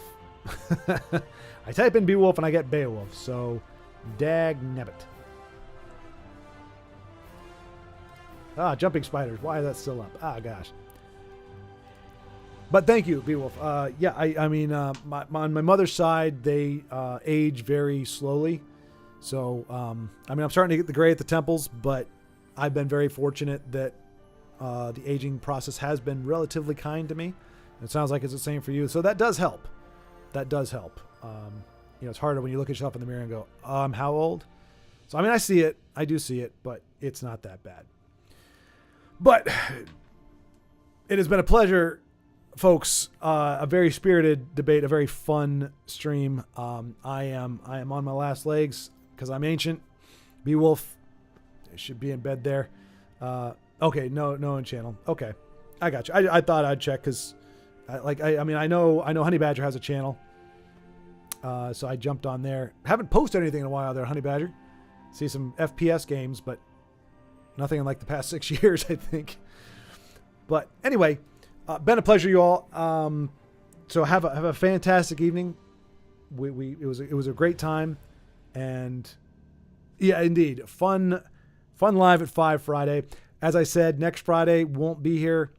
I already have a Tesla game queued up to release Friday morning, so you'll have something to watch, and it's more community based. I'm chatting with folks, and we're watching other people play their decks, and yeah. So, but after that, the next live at 5 should be legit and a lot smoother, and yeah, we'll just go from there. Denise, yeah, no, you there's definitely some more shenanigans to be heard. So, yeah, I'm glad this has a VOD because I think it is going to be a lot of fun. But thanks for waking up to send us off at, goodness gracious, what time is it now for you? It's almost 10 o'clock here, so 3 in the morning almost. Good gravy. You go back to bed. Have a great weekend. Don't worry too much. Jonas, I'd forgotten all about the pizza. Why'd you have to? Oh my gosh. Oh, and I'm going to go have some inside out lasagna. Oh, maybe it's pizza. I don't know. I thought it was lasagna, but apparently it's just pizza. So I don't know. But wait, here's a tea bag. Oh no, wait, that's also pizza. I've got a tea bag in my mug. That is pizza in my cup. God, I will not soon forget this day, my friends. Have a good night, and we'll talk to you soon. And remember, keep playing. Oh, oops. Nothing like saying goodbye and not being able to end the stream. Here we go. For reals.